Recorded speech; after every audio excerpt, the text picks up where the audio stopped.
Okay, we're going to get started. We're going to get started again.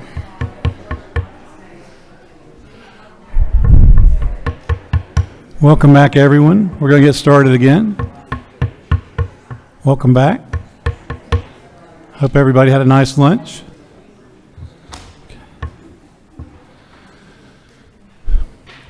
The board was in executive session to meet and confer with legal counsel regarding pending and potential litigation as well as administrative proceedings, and now I make a motion that the board exit executive session and enter regular order. Is there a second? There's a motion and a second. Any discussion? All those in favor say to exit executive session would say aye. All those opposed? Motion carries. We are out of executive session and back to regular order. First issue on regular order is back to our friends in DeKalb County. Sorry that you had to go on both sides of lunch, but welcome back, and we are ready to hear, let's see, case number 2020-043. Everybody in agreement that that's where we're at? Tab number 21. Everybody good? Okay, without objection, so ordered. Secretary of State has the floor. The Georgia Office of the Secretary of State Investigation Division received a complaint regarding the tabulation of absentee ballots during the DeKalb County 2020 primary election. The allegations are as follows, and just as a reference, this is a continuation case. Many of the allegations were addressed in the previous SCB meeting, but I'll just kind of review and go over some of the allegations again, and then the responses, and then the allegations that we found that there was enough evidence to substantiate. So number one, the Canon optical scanners DRG-2140 used by DeKalb County are not authorized for ballot scanning by the Georgia Office of the Secretary of State or the federal government. A, the Georgia Office of the Secretary of State did not certify the Canon optical scanners. B, the settings on the Canon optical scanners caused thousands of absentee ballots to be rejected. Number two, as of 6/22/2020, the DeKalb County Board of Voter Registration and Election had yet to post the results of the 2020 presidential preference primary and special elections onto the county website. Three, thousands of absentee ballots were left unattended inside the DeKalb County Board of Voter Registration and Elections office. 4, a DeKalb County Voter Registration and Elections board member publicly endorsed and may have a business relationship with a candidate on the DeKalb 2020 primary election ballot. This board member was also involved in the ballot tabulation process. Number 5, the DeKalb County Board of Voter Registration and Elections printed an excess number of blank absentee ballots. Number 6, the DeKalb County Board of Voter Registration and Election poll worker appeared to be creating absentee ballots as opposed to duplicating absentee ballots that were rejected by the optical scanner. And finally, number 7, the poll manager at a precinct on Memorial Drive lost a ballot scanner data card. Allegations 1 and 3 through 7 were briefed and covered during the August 1st hearing. Allegation number 2 was sustained, and a new charge related to DeKalb County not providing information to the Secretary of State's office was sustained. The other question that was posed by a board member was the number of absentee ballots that were printed. So going through, just as a review, allegation 1, this was refuted by Michael Barnes of the Secretary of State's office, who indicated that the Secretary of State does not certify equipment, solely the software used on the equipment. He also indicated that the settings were different than the assertions made by the complainant and her source, and that the settings caused a different margin of error than those alleged. Number 2, there was evidence to sustain this allegation.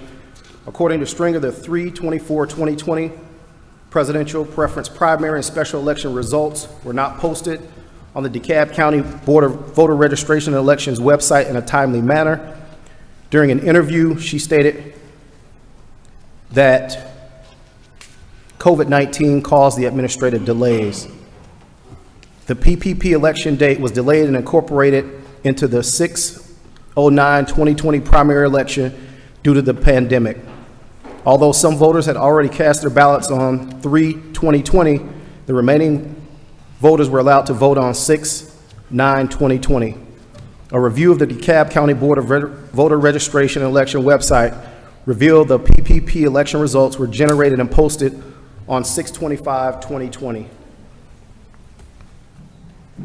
On February 4, 2021, the investigator conducted an interview with DeKalb County Election Supervisor Erica Hamilton.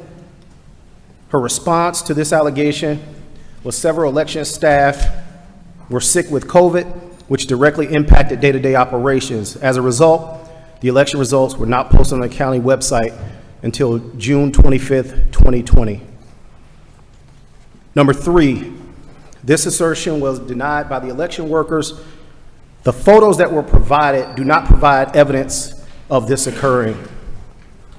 Number 4, the board member referenced in this allegation, Samuel Tillman, denied the complainant's allegation. The complainant could not provide the investigator with evidence of her allegation and told him that she would get back to him. However, she never did. Number 5, this allegation was denied by DeKalb County election personnel. They indicated that they printed ballots as needed. Number 6, this allegation was denied by DeKalb County election personnel.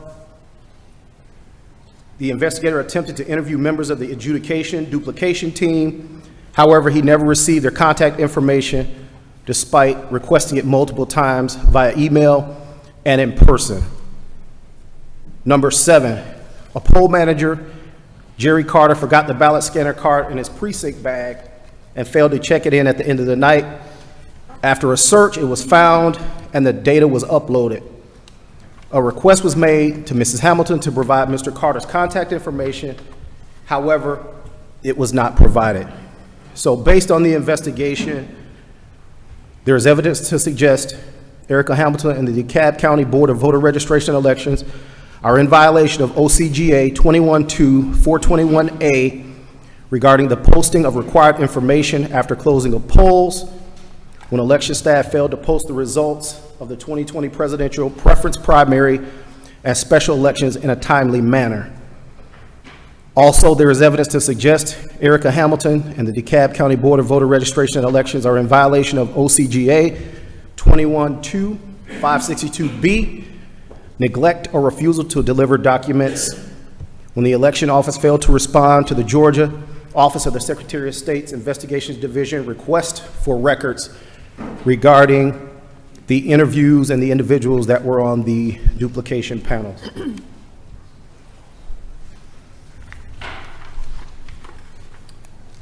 Questions from the board for the investigators? Okay, DeKalb County. You should be on. Mr. Chair, members of the board, again, my name is Bennett Bryan on behalf of Erica Hamilton and the DeKalb County Elections Department. I don't want to sound like a broken record, but what I'm going to say now is going to sound a lot like what I just said before lunch, and that is we generally do not disagree with the facts as stated by the investigator. We do note that there are extenuating circumstances. We did more or less had a COVID-19 outbreak among the election department staff, and the protocols and procedures that were in place at that time required us to shut down the department and sanitize it and ensure that folks that either tested positive or came in contact with those folks that tested positive couldn't come back into the office until a certain amount of time had passed, consistent with CDC guidelines. And so because of that, there was some delay in posting the results from the June 2020 primary.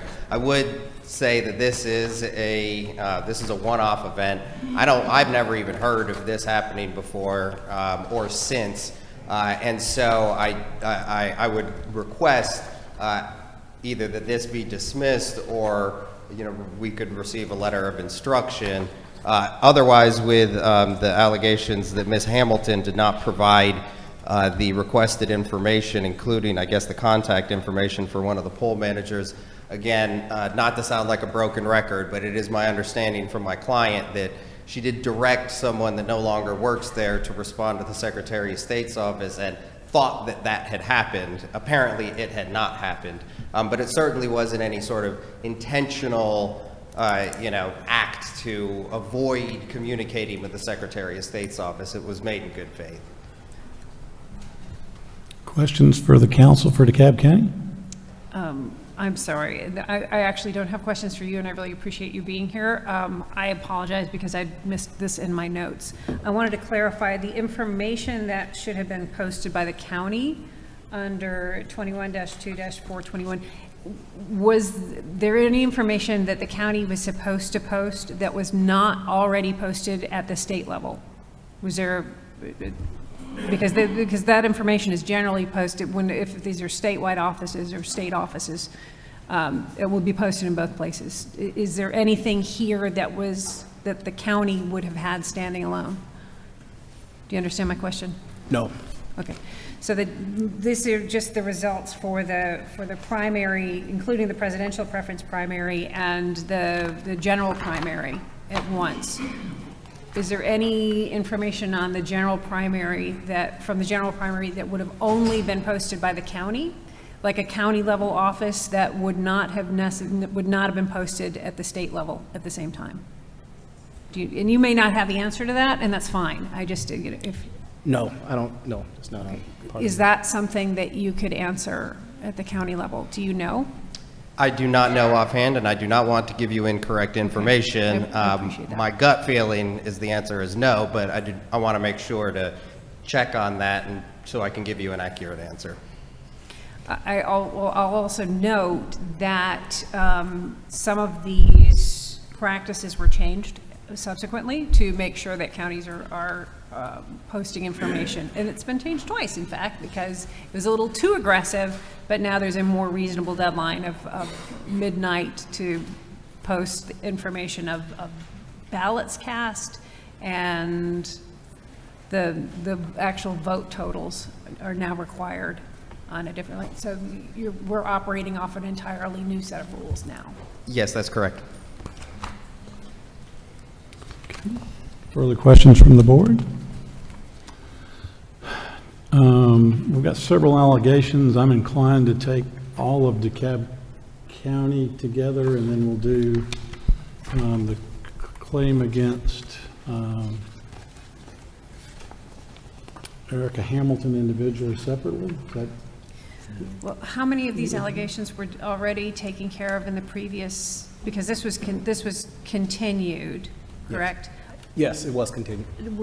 Did we dispose of any of these allegations already, or just we continue the entire case? No, I think it was continued. The whole case was Okay, continued. okay, thank you.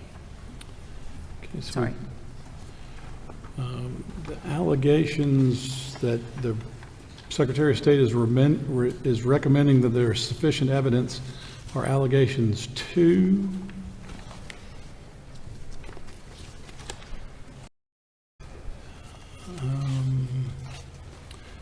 And basically that's the only 6, one. a spinoff of 6, because they didn't provide us the information that we requested for allegation number 6. Okay, so we got allegation 2 and then an allegation, Well, the reason we don't have sufficient evidence in 6 is we weren't given the information Yeah. for you to do your investigation. so what's the Well, board? actually. And then 4, too, also 4. allegation 4, too. And So 4 5. and 6. 4 and 5. It's insufficient. Yeah. And 6. 4, 5, and 6. 4, 5. 4, 5, and 6, you're right. And 7. And 7? 7 was the ballot scanner card. Right. The Insufficient. the for conclusion 7. is insufficient evidence to prove violation. Yeah, so, all right, so I'm trying to follow here. I've got allegation 2. That's it, right?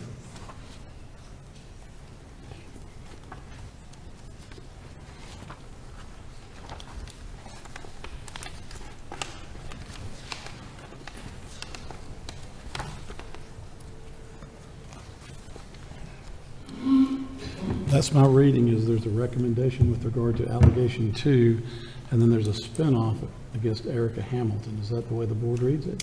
Yeah. Okay, so the board, Dr. Johnston? No, that's Okay. correct. Okay, so the chair will hear a motion with regard to allegation 2, if there is one. Make a motion for a technical violation with a letter of instruction to the DeKalb County. I do understand what you guys were going through. Okay. Sorry, similar to what we've done before, I don't see a reason to send this to the AG. It looks like you guys are doing what you are fixing the problem. I think that is a technical violation, so we'll send, I make a motion for finding of a technical violation with a letter of instruction to the DeKalb County. Thank you, sir.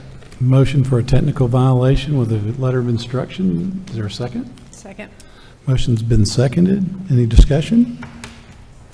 Hearing none, we're ready to vote. All those in favor would say aye. Aye. All those opposed would say no. Motion carries. Okay, now the chair will hear a motion with regard to Erica Hamilton's potential violation, if there's a motion to be made.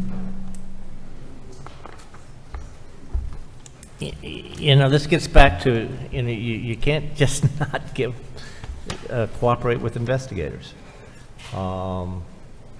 You know, I do understand that she believes that, you know, she turned it over to someone else, and that may, but I don't have any evidence of that. And so for that reason, I would, as we have in the previous case, I would refer that to the Attorney General for further investigation. Okay, there's been a motion to send the violation of Erica Hamilton to the Attorney General's office for processing.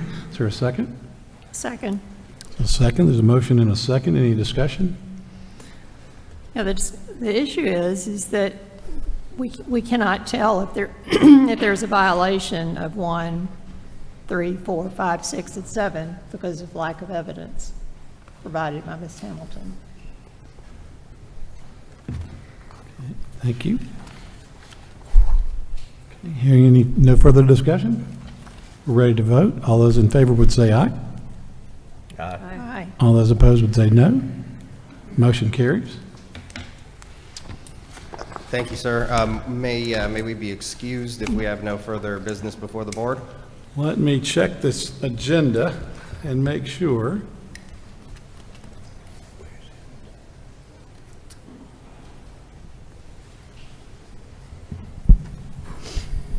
Let's see, hang on.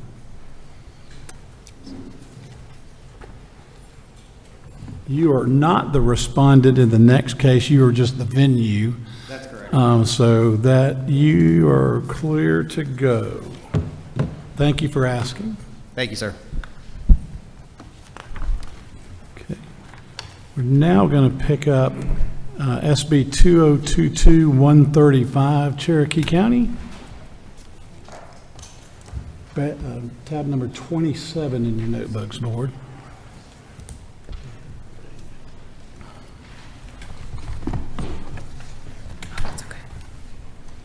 Secretary of State's office has the floor.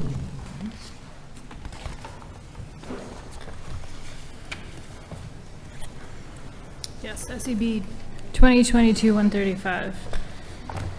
On June 22nd, 2022, the Secretary of State's Investigation Division received a complaint from the Cherokee County Director of Elections, Andover.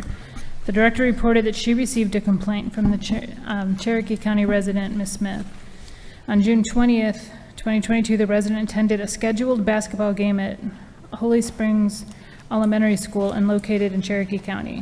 When he arrived, he observed all the election equipment set up and turned on. The equipment was accessible to all that attended the game. Smith then notified Cherokee County Elections and the Secretary of State's office. The resident provided pictures he had taken on the day he was at the elementary school. The pictures clearly show the public playing basketball in the unsecured machines that were moved by unknown people. Andover had previously self-reported the incident, confirming the machines were not secured. Dover and elections employee Bradley Myers responded to the school to secure the machines. The machines were unplugged and moved off the court by unknown people.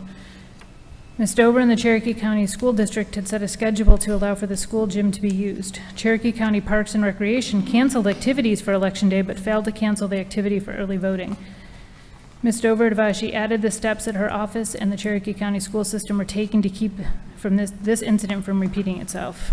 There is sufficient evidence to support that Andover is in violation of Georgia Election Rule 183-1-12.04.6.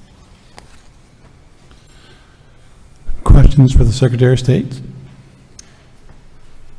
Mr. Mishburn, yes, my question is, were these machines still deployed for use after they had been moved by unknown persons? Were they what? Were they used?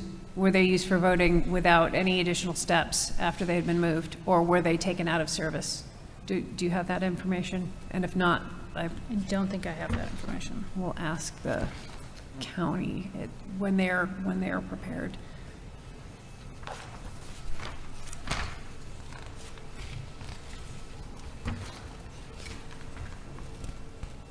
I don't have that information in here. Thank you.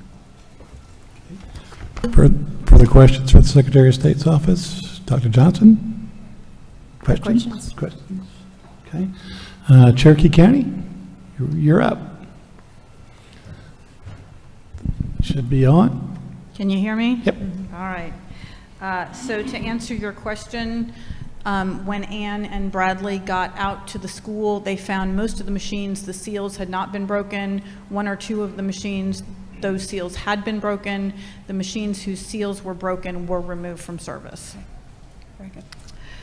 So on behalf of Ms. Dover and the Cherokee County Board of Elections, I would ask you to dismiss this case, not because there wasn't a violation of the rule, not because the rule shouldn't be interpreted as a strict liability rule, but because this office is the improper respondent.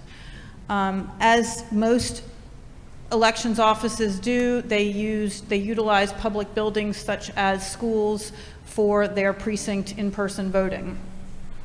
This particular school had been used, I think, for the previous 16 years. And it was certainly not the only school in Cherokee County that was used for voting. There has been an established procedure that has never once led to a situation like this in which the elections officials bring the machines out, they set them up, they are in the presence of employees from that building. The employees lock those doors in compliance with the rule, which says that it has to be a secured facility. So once the elections officials have seen that the room is locked and the rule has been complied with, they, go to the next precinct, quite frankly, to do the same thing. In this case, there was kind of a comedy of errors where you had multiple county groups. You had the school system who, has the facility, but then the parks department, which is allowing youth soccer games, and I guess this was basketball games. So as Ms. Dover stated in her statement, it was determined that a staff member from the school district facilities department had canceled basketball games for Election Day, but had forgotten to cancel the games for Monday night. And so what happened when the games people came over to the school, they have their own keys. And so they were able to unlock this previously secured location, and then we got the machines moved and one seal broken. Like I said, absolutely strict liability on this kind of situation. We cannot have machines being tampered with. But the proper respondents are either the school district or the facilities department, or both. If the board disagrees with this, what you are the signal you are sending to these boards is that they are responsible for these machines, and simply visualizing that it's been locked and secured is not enough, and now you're putting a lot more responsibility on them to have cameras or security out there watching these precincts, and these boards simply don't have that kind of budget. So we would ask you to dismiss this case as to the Board of Elections, and then perhaps review it for an infraction from either the school district or the youth basketball employees.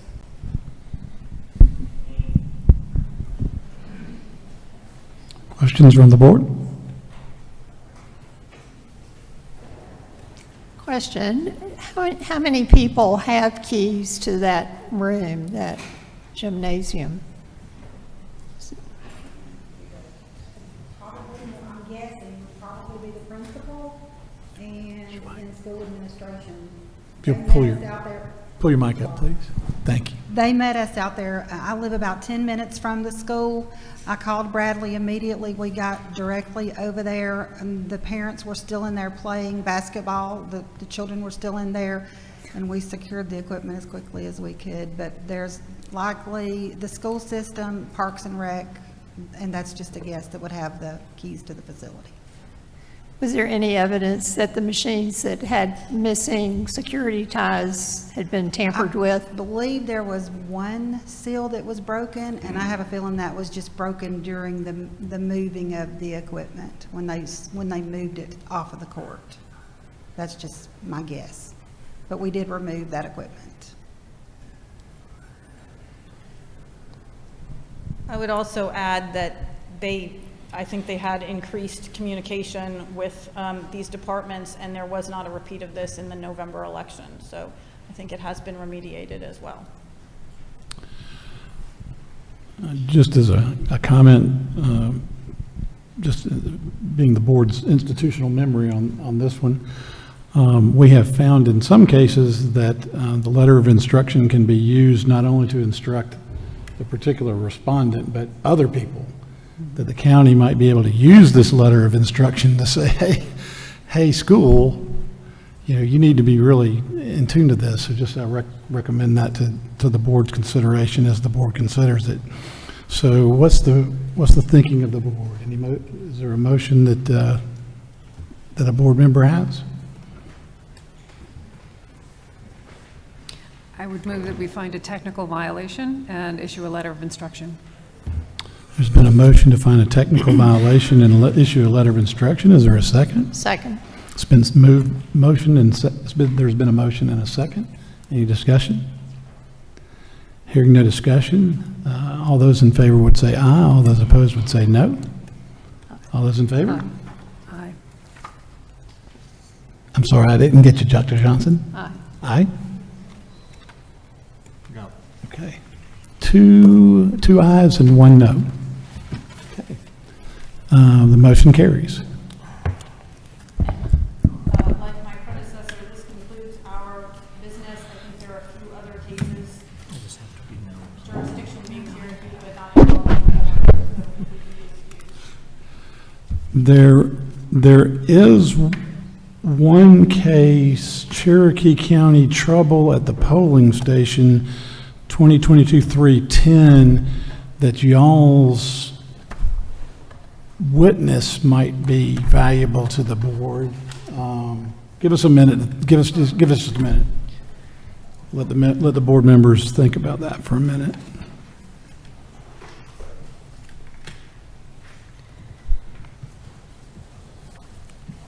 You're talking about 310? No, 310? 310, yeah, tab number 30.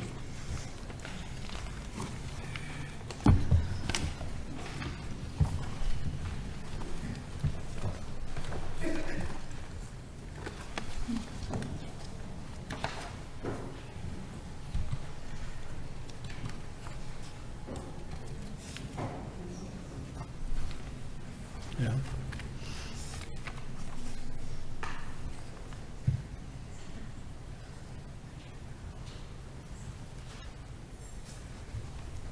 Can we go ahead and just take that one up? Yeah, let's just do that. Okay. I think if there's an objection, is there any objection to taking that case now? No Okay, objection. without objection, so ordered. So we'll pick up case number 2022-310, tab number 30. Thank you, Mr. Lindsay, that was a good suggestion. Okay, Secretary of State, tab number 30, you have the floor. The Secretary of State's office opened this investigation following a complaint from the Cherokee County elections regarding voter Michael Soha. The incident occurred at the Sotali Baptist Church. The investigator received a phone call alerting him that the Cherokee County Sheriff's Office were also on the way. The investigator learned that Soha had taken a photo of his ballot and was attempting to leave the polling location with his ballot. If substantiated, this will be a violation of Conduct of Voters, OCGA 21-2-413, subsection E. After reviewing the video, interviewing all parties involved, and obtaining statements made at the scene and recorded on body camera video, this investigation determined that there was sufficient evidence to support the violation of Georgia Code 21-413E. Soha admitted to taking a photo and admitted that he was attempting to take his ballot from the polling location. He was issued a citation at the scene. Soha was instructed on how to follow up with Cherokee County to find out his court date. He was released on a copy of his citation. There is sufficient evidence to support a violation of Georgia Code 21-413E occurred. Questions from the board? Any questions from the board for the investigator? Mr. Soha? Mr. Soha, am I pronouncing that correctly? Mr. Soha, Michael Andrew Soha? You in attendance? Michael Andrew Soha? Okay. Do I hear a motion from the board?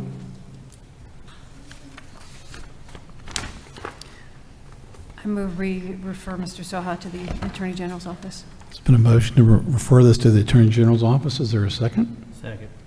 Motion and seconded. Is there any discussion? Hearing none, we're ready to vote. All those in favor say aye. Aye. All those opposed say no. No. Motion carries 2-1. Okay, Cherokee County, thank you. You're now in the clear. Thank you for your participation. We appreciate having you.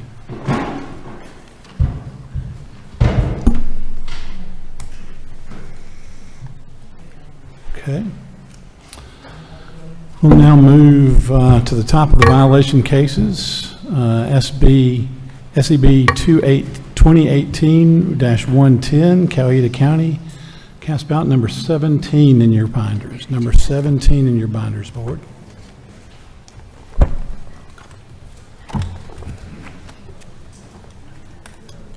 Yep, we did that one. Oh, Yes. Yes, that's right.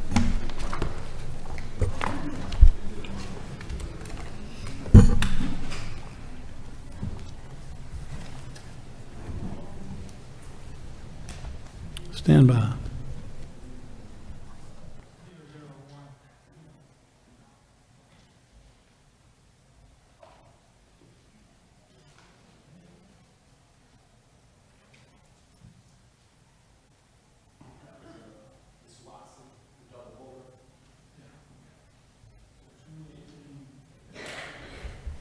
So 2018-110 has been handled, and I just failed to cross it off. So very good. Thank you for correcting me. Now we'll move to SEB 2020-001, unless I've made another mistake.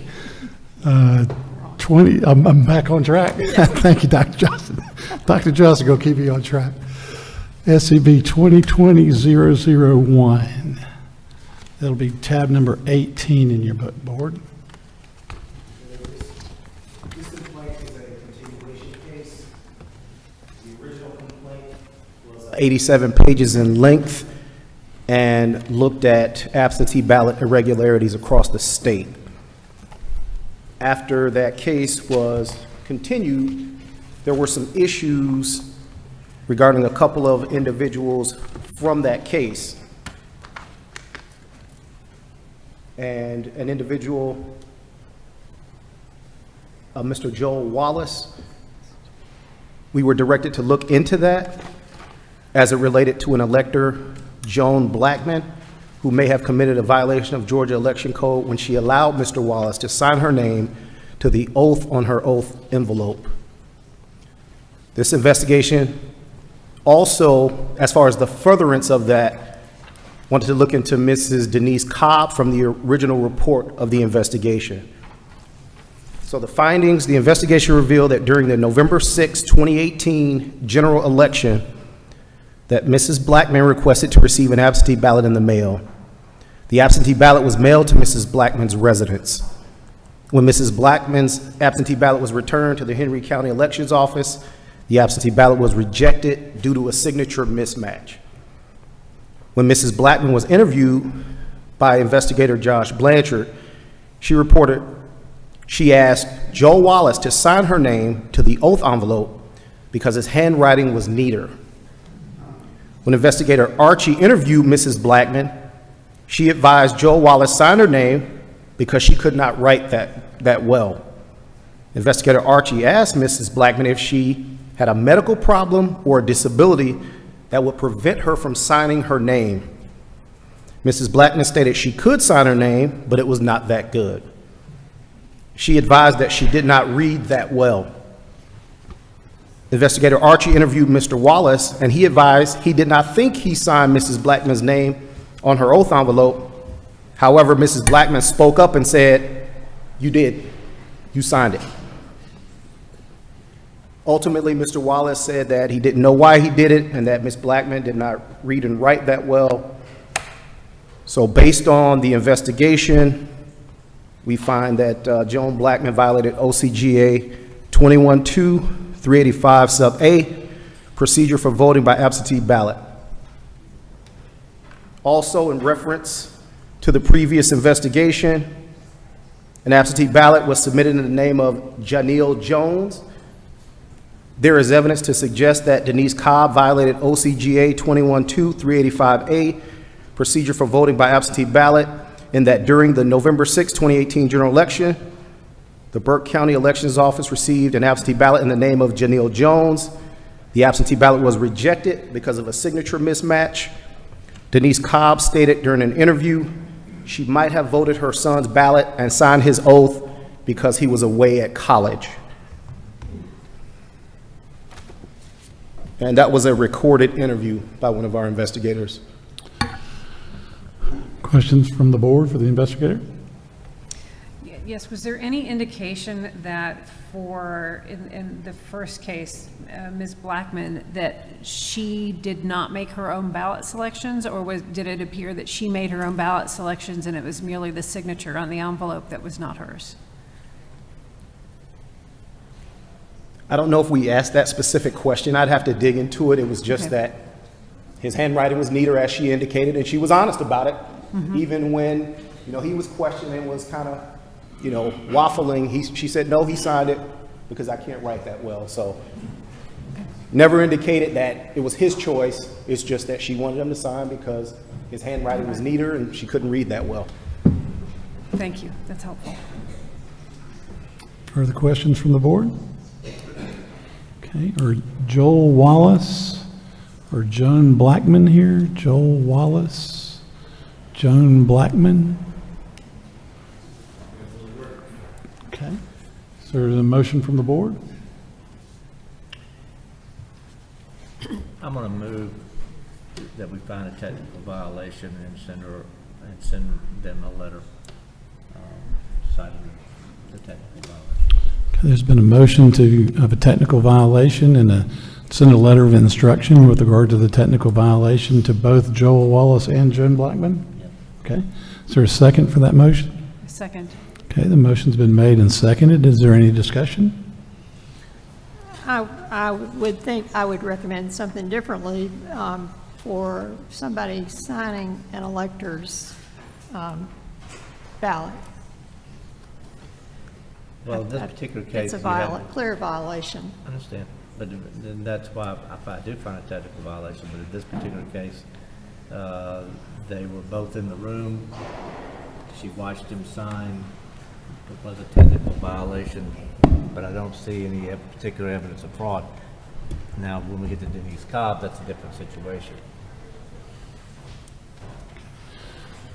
Okay, there's been a motion and a second. We've had discussion. Is there any further discussion? We're ready to vote. All those in favor of finding a technical violation and sending a letter of instruction would vote aye. Aye. All those opposed would vote no. No. Motion carries 2-1. Now we move to Denise Cobb. Is there, Denise Cobb, is Denise Cobb here? Okay, Ms. Cobb, are you near a place that has a microphone? There you go. There's a button that you can press that says maybe talk or speak, or, there you go, I see you. Okay, you should be on. Hi, I attended court the last time, and I told them that they interviewed my son, but I never was interviewed.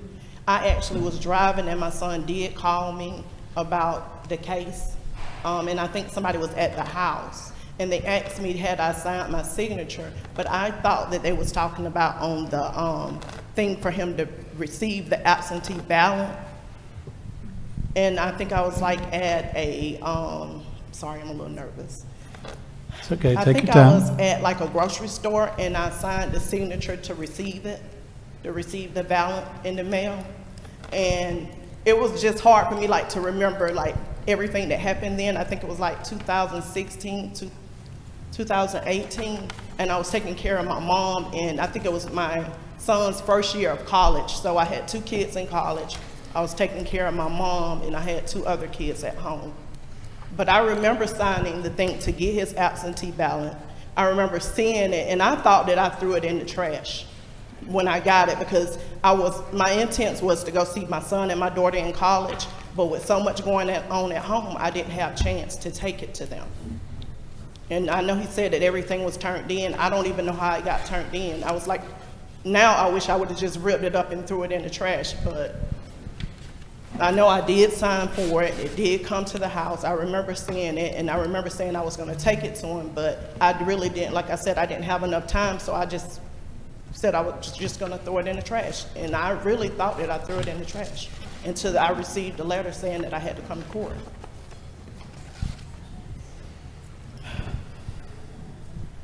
Who filled out the ballot?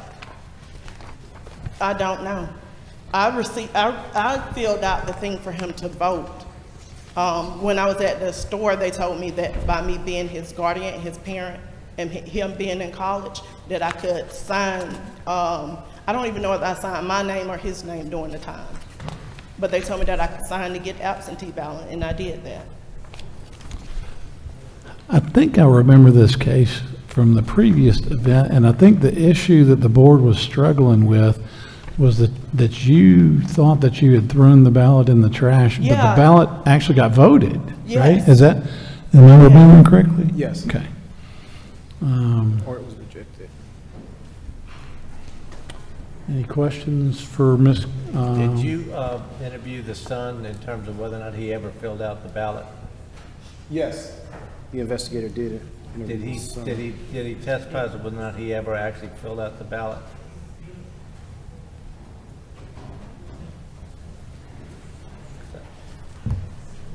I know he didn't because he was in college. That's why I don't know, like, I know it was people in and out of my house because my mom had caregivers while I was working. But I don't know how it got turned in. But I know he couldn't have because he was in college. Okay. Because here's the rub, as opposed to the previous case, in which there's a parent, Ms. Blackman filled out the ballot, or she was familiar with the ballot being filled out and everything. But here we've got a ballot that was turned in that, in which the person who was supposed to have cast the ballot says that he didn't fill it out. Yeah. So somebody filled out his name. Yes, And someone signed. yes. I have the That- answer. What? I have the answer. The ID canceled it, but what now? I have the answer to your question. Yes, please. Okay.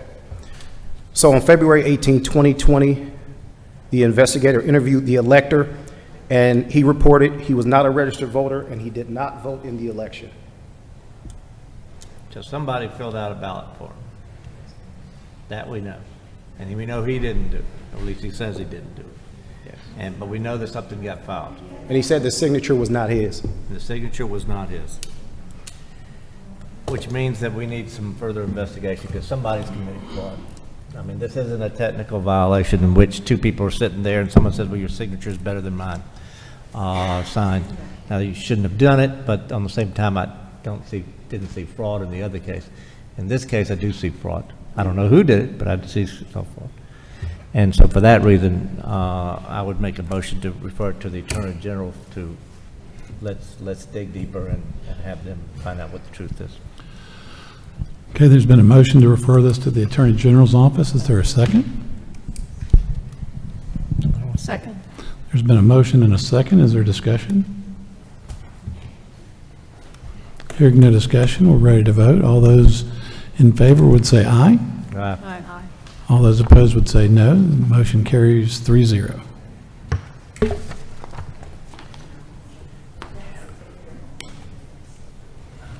who did it? Next case is SEB 2020-010, Lee County. It's number 19 in your binder, Board. Secretary of State has the floor. Okay, this case involves voter registration issues. There's 3 sets of allegations that we have here. The first allegation, Lee County Election Supervisor Veronica Johnson received 2 voter registration applications from Dougherty County. The voter registrations were originally part of a large stack that was received on February 24, 2020 from the Albany office of the New Georgia Project. The voter registrations were processed but raised concerns due to incorrect zip codes, non-existent street addresses, names, similar handwriting on both applications, and incorrect spelling of Leesburg on both applications. Allegation number 2, Mrs. Johnson received 3 suspicious voter registration applications submitted by the New Georgia Project. Mrs. Johnson believed all 3 applications were submitted by the same New Georgia Project employee or canvasser. Mrs. Johnson discovered the canvasser call or text past friends from high school and told them that she needed to use their names on a form at work to make her quota. The canvasser never told the friends that she was registering them to vote. The canvasser filled out the application, often misspelling names or using maiden names, not realizing the friends were married. The canvasser then signed and submitted the applications. All 3 voter registration applications were dated between August 5th, 2021 and August 11th, 2021. And finally, allegation number 3, Lee County Election Supervisor Ms. Johnson received a suspicious voter registration application submitted by the New Georgia Project.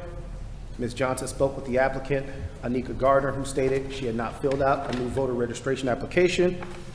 Mrs. Gardner did inform Mrs. Johnson about a friend asking her to register, but she declined.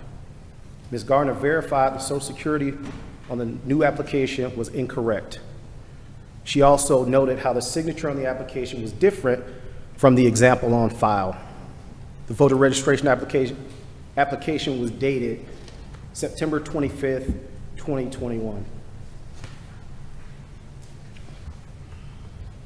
So ultimately, we obtained a subpoena and were able to identify some of the canvassers regarding this case. For allegation 1, the canvasser associated with the Chastity Sky voter registration was identified as Jocelyn Jackson. Ultimately, the investigator was able to track down Mrs. Jackson and interview her, who confirmed she worked for the New Georgia Project as a canvasser. She said her duties consisted of completing surveys and voter registration.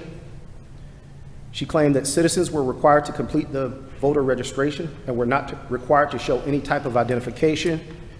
Later during the interview, Ms. Jackson explained how a canvasser could assist a citizen with completing their voter registration if they were physically disabled. The investigator showed Mrs. Jackson the Chastity Sky voter registration and pointed out the issues that came to the attention of Lee County election personnel.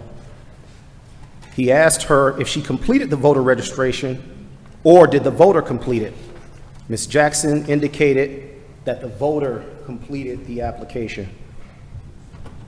He asked her about the signature, and she denied signing the voter registration. The investigator was unable to determine if this individual, Chastity Sky, was a real person or even existed. Investigator Blanchard directly asked Ms. Jackson if she ever completed any voter registration which made up names or individuals, and she basically denied that. He also asked about quotas, and she indicated that they were paid by the number of registrations that were completed per day. The canvasser associated with the Tasha McDowell voter registration was identified as Courtney Bailey. Mr. Bailey was hired in September 2020,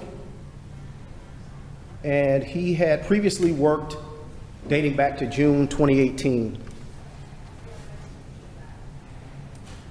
The investigator was able to interview Mr. Bailey, who also confirmed he worked for the New Georgia Project as a canvasser.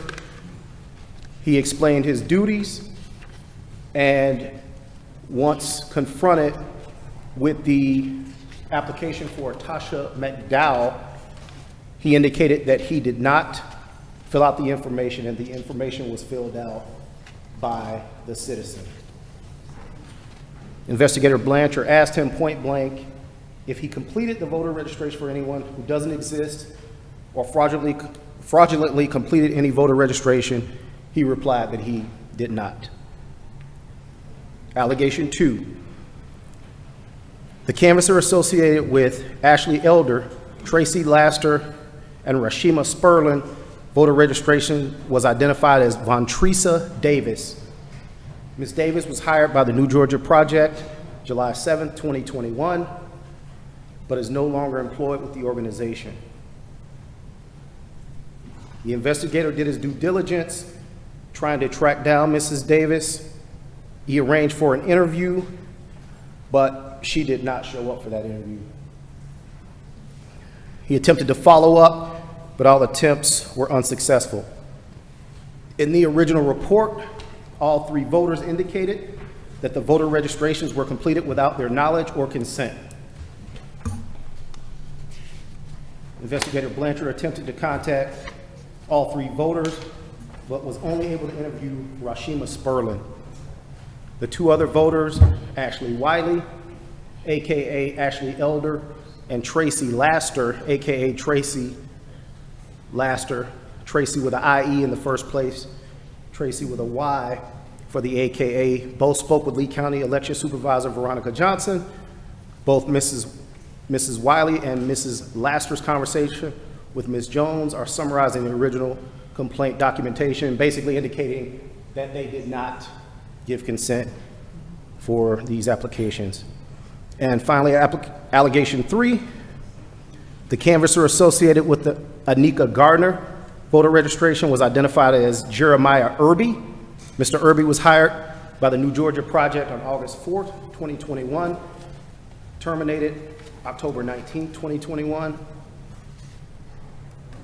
In the original report, Jeremiah Irby had already been identified as a potential respondent by Anika Gardner.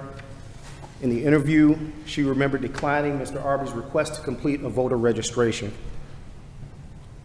So ultimately, based on the investigation, there's a couple of violations against Vontresa Davis, OCGA 21-2, 562 sub A sub 1, fraudulent entries, unlawful altercation or destruction of entries, unlawful removal of documents, neglect or refusal to deliver documents. When she completed 3 fraudulent Georgia voter registration applications while employed with the New Georgia Project, all 3 applications were completed without the knowledge or consent of the voters. And also, there's evidence to suggest Jeremiah Irby violated OCGA 21-2, 562 sub A sub 1 for the very same thing. Questions for the investigator? Let's go back to allegation number 1 real briefly. The canvasser was Jocelyn Jackson, is that right? Yes, yes, sir. And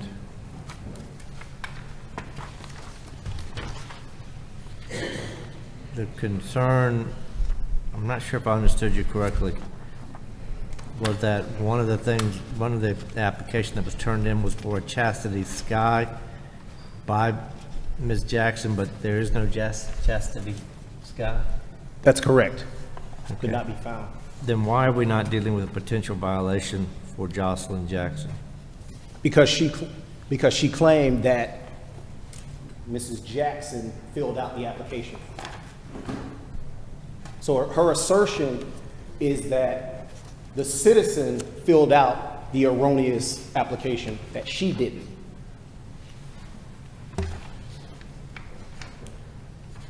Do you have any evidence of that? I couldn't hear you. Yeah, any evidence of that? I guess what I'm asking, at this point, with kind of a referral service for a possible violation, and clearly somebody did something there, and that someone turned in a fraudulent application, whether or not it was Ms. Jackson or somebody else. And my question is, why should we not send that to the Attorney General, assuming that this board does so, for further investigation on that issue as well? I'm asking why you didn't want to refer that one. For the two? So in No, both of those for Ms. instances. Jackson, for Ms. Jackson. Okay, we'll deal with her first. There was no, so obviously the person doesn't exist, is what we believe. Yeah. So it appears that this application was fraudulent, but what she's saying when she was interviewed is that this individual is the one that filled it out.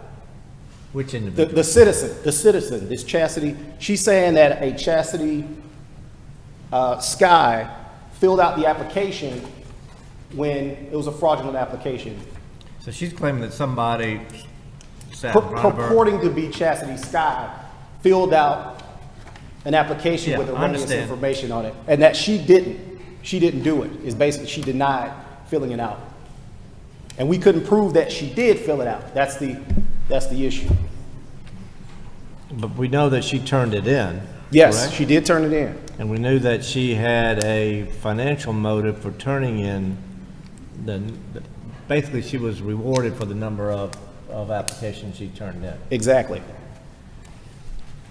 So it's something that we couldn't prove. We believe that, it's likely that this was a fictitious application for an individual that, doesn't exist, but she indicated that she didn't fill out, she didn't sign it, and because of that. Oh, she didn't sign the application as well. Exactly. Am I reading this correctly, that she was employed for 5 weeks? That- According to the findings, it looks like Ms. Jackson was employed for about 5 weeks. Is that correct? Is that accurate? Yes, January 8th, 2020 to February 18th, 2020. Roughly. I didn't do the math. Thank you.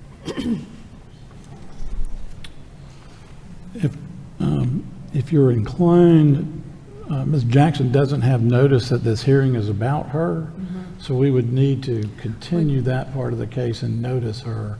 That's right. We can't send that I one over. understand. I Okay. understand. I know where I'm going. I'm sorry. Question. I should be more patient. I'm sorry. For the investigator, is there a record kept of who these employees register to vote? Is that kept by the organization or presented to the Secretary of State's office? Could you repeat? Is there record keeping of these voter registration groups as to who they are providing voter registrations for? We obtained that information after subpoenaing the group. So initially, we had some issues getting that information as to who were the canvassers for particular voters or for particular registrars. So we had to end up doing a subpoena in order to obtain that information. Right. So I'm looking for some accountability for fictitious registrations. if a voter registration group is submitting voter registrations and submits fictitious registrants, applicants, there needs to be some accountability for that. And certainly, this board needs to look into some better oversight of these private organizations. Well, organizations would need to be noticed.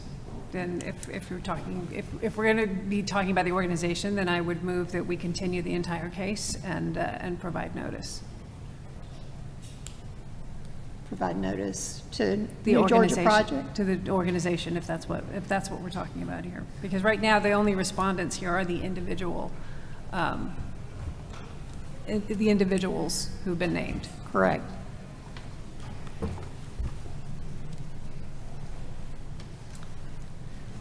As I recall, we had a very large complaint several months ago that included many organizations that sent voter registrations or absentee ballot applications.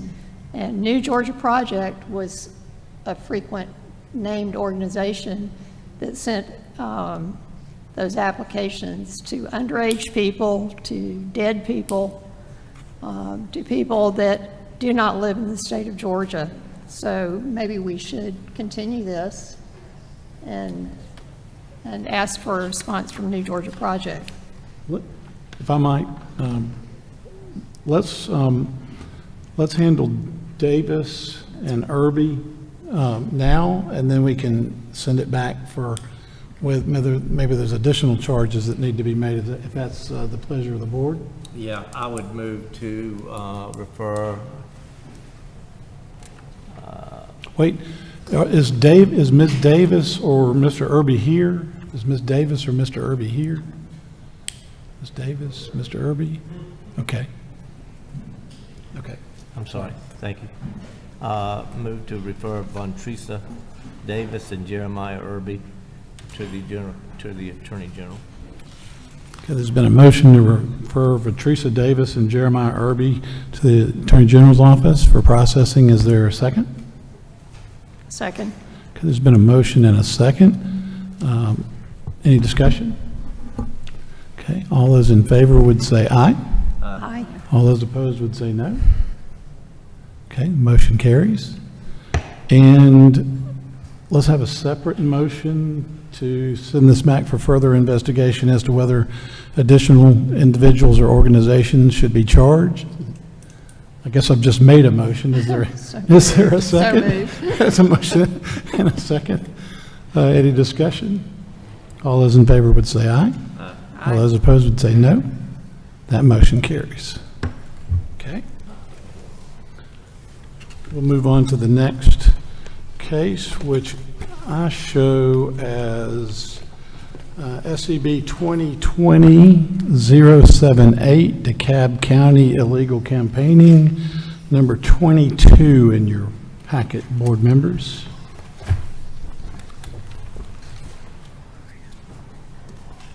We've got the right case. Secretary of State's office, the floor is yours. Okay, this is another continued case from the previous hearing in August. And I believe that this was sent back because there was an individual that was listed that needed an opportunity to respond to Mr. Benny Franklin. I can rebrief the case, just to provide the facts. On August 11, 2020, 2 photographs were provided to the Secretary of State's office that showed a male in a gray pickup handling some small materials, possibly flyers. And there's photos of these flyers. The flyers say, "Vote for Andrew Bell," and quote, "bringing integrity back." The investigator spoke with Mr. Bell, and he indicated that Mr. Benny Franklin was collecting signatures for him to get him, Mr. Bell, on the ballot. Viewing photos in the file, the subject was within 150 feet of the school.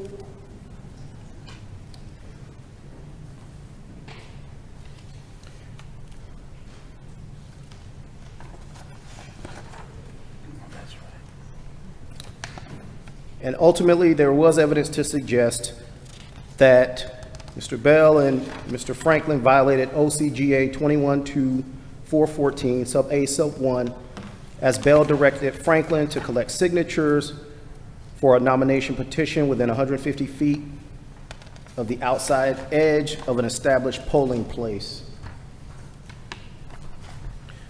So there was further investigation done on this because originally Mr. Franklin was not positively identified. Ultimately, the investigator was able to track down Mr. Franklin, and he basically corroborated the story that we had initially. He was cooperative during the interview. He confirmed he was wearing a reflective vest, standing by the truck that belonged to Mr. Bell. He confirmed he was collecting signatures for Mr. Bell. And Mr. Franklin stated he was unaware of the 150-foot election rule that prohibited campaign activities within a certain distance.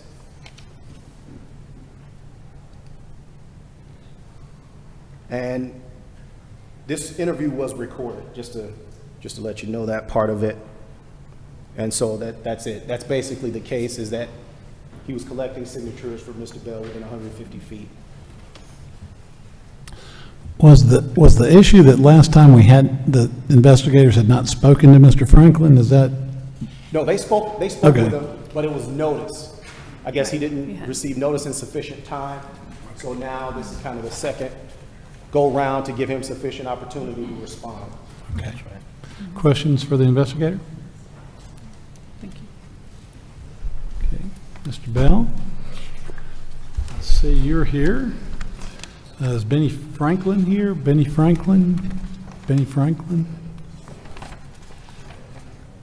Okay, Mr. Bell, the floor is yours. Okay, start with the first thing first. A little more prepared this time, but the truth still is the truth. But let's go with the law. This is a misdemeanor, so according to the Georgia Code 1731, subsection E, prosecution for misdemeanor shall be commenced within 2 years after the commission of the crime. Well, if there even was a crime, you guys didn't notify Benny Franklin until September, 3 years after the incident. So really, this body nor any other body has jurisdiction over this alleged crime.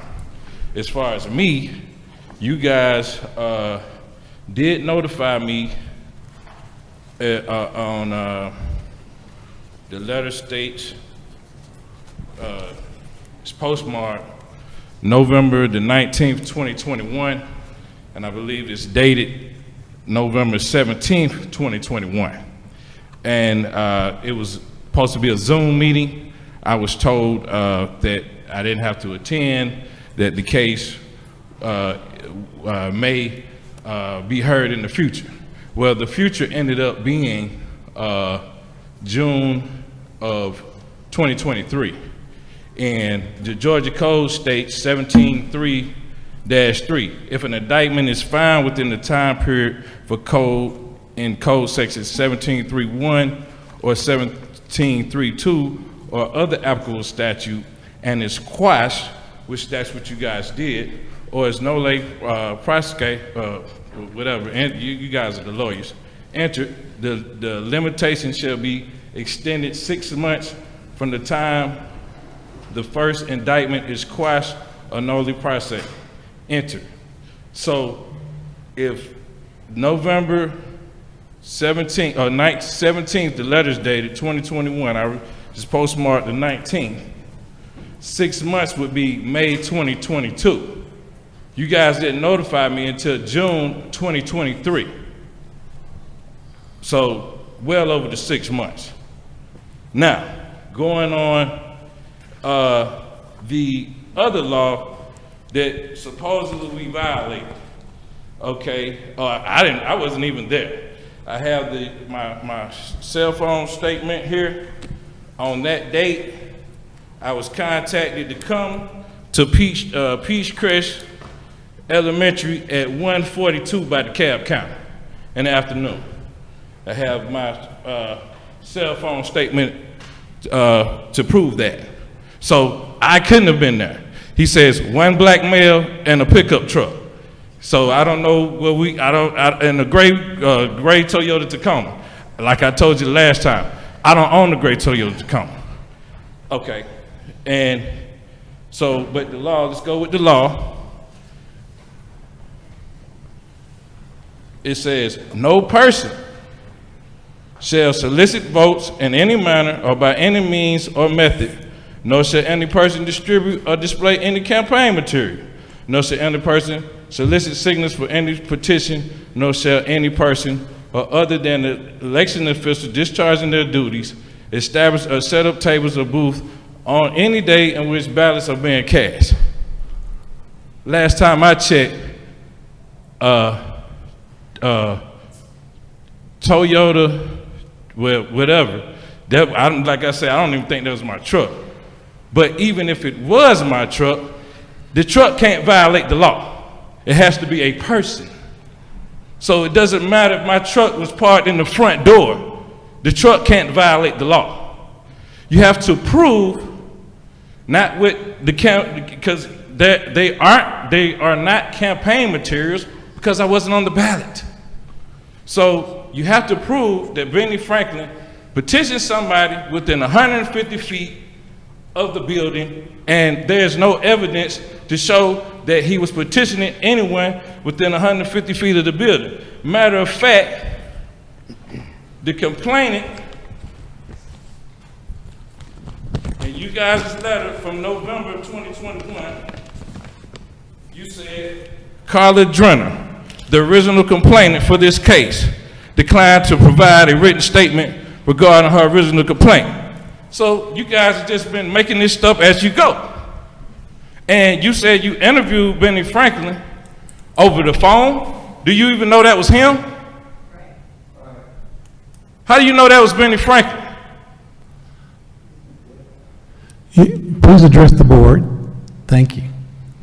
How does he know it was Benny Franklin? How can the truck violate the law? Where's the proof that he even collected one signature that day or petitioned anybody? Do you have anybody to say Benny Franklin petitioned them? Well, let me ask you, do you know why Benny Franklin was there? I don't even know if he was there.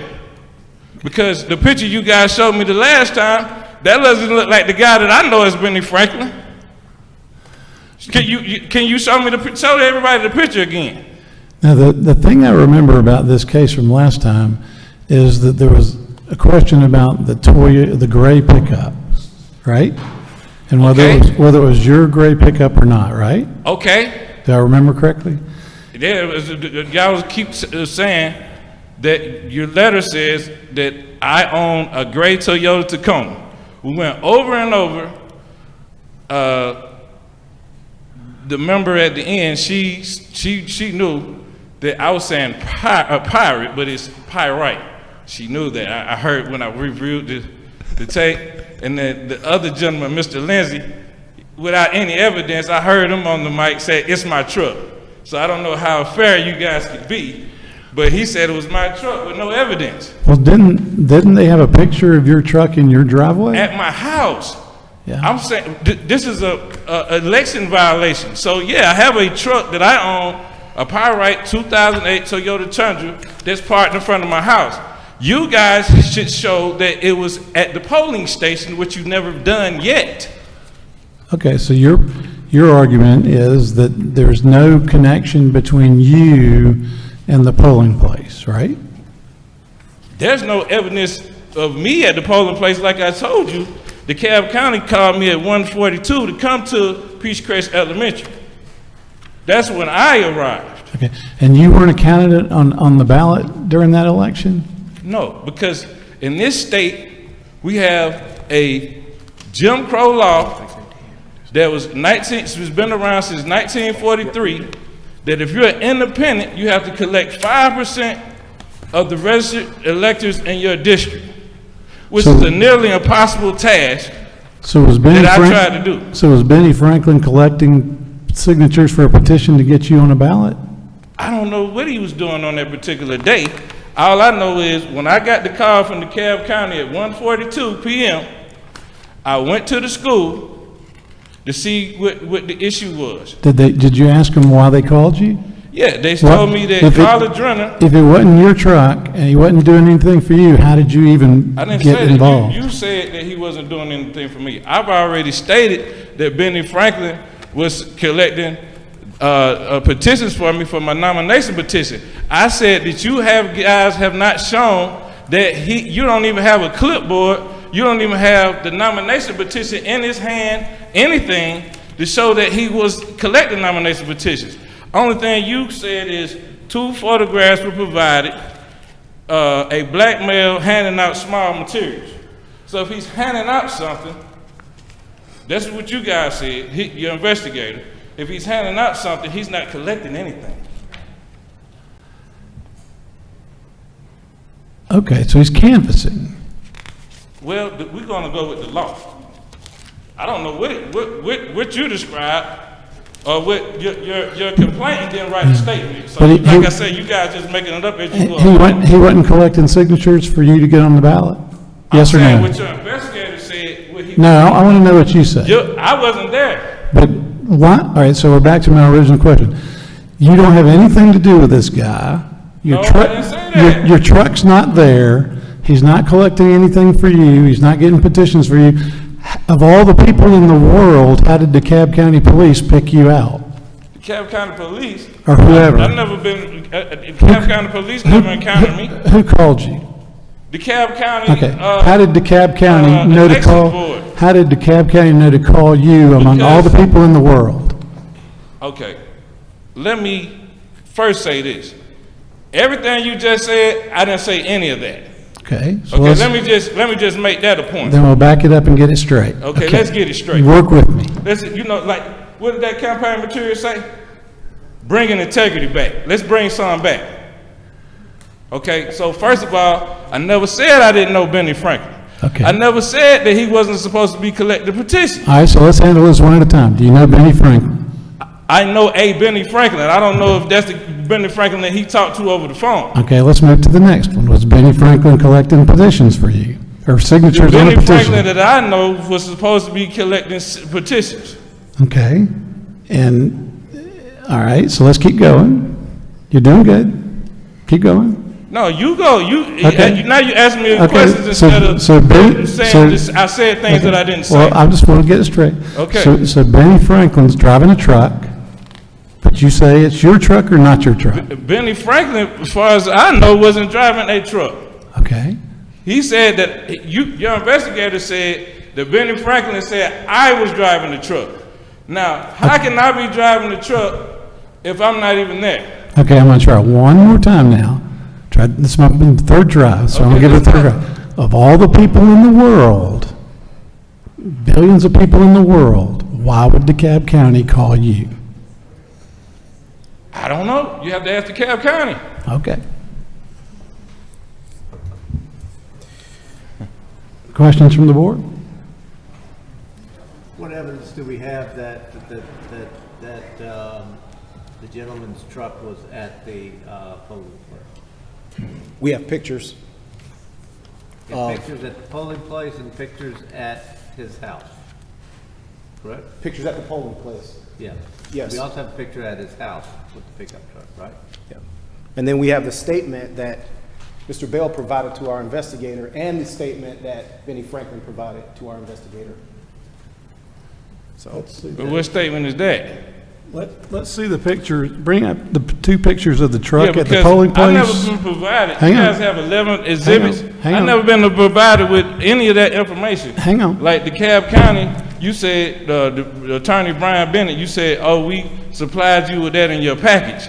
I never have received any of the exhibits, any of the information. I'm just here like, I see exhibit 1, 2, 3, 4, 11. Why was I not provided with these exhibits?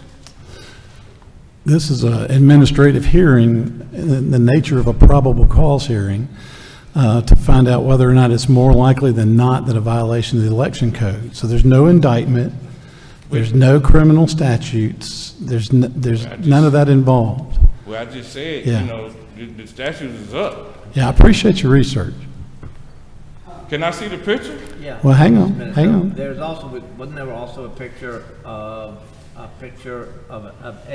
pickup truck in the gentleman's yard? Wasn't there? Yes. So, you guys got your vehicle expert? I mean, you guys are expert on vehicles, comparing a pickup truck in two different locations? Where did you get that training? Hold on. I appreciate the commentary. Hold on. I would like to see the pictures. Yeah, hold on just a minute.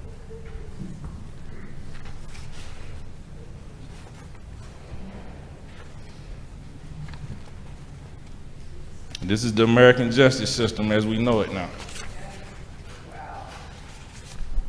This is it. I know people that died for the flag. This is what we got now.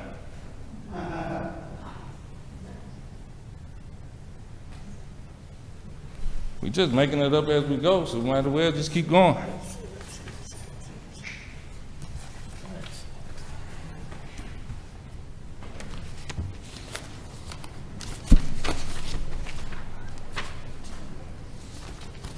And like I said, the law clearly states no person. So even if it was my vehicle, it wouldn't make any difference. Come on out, Mr. First, I'm Bell. just trying to establish vehicle, The okay? vehicle is not a person. I heard you. I'm gonna go around. Is a vehicle a person now? You gotta answer my question, okay? I'm trying to. You gotta answer my question. You said it was my truck the last time. All right. This was the truck at the polling place. Can the Secretary of State investigate it for you? Yes. Make sure we have this right.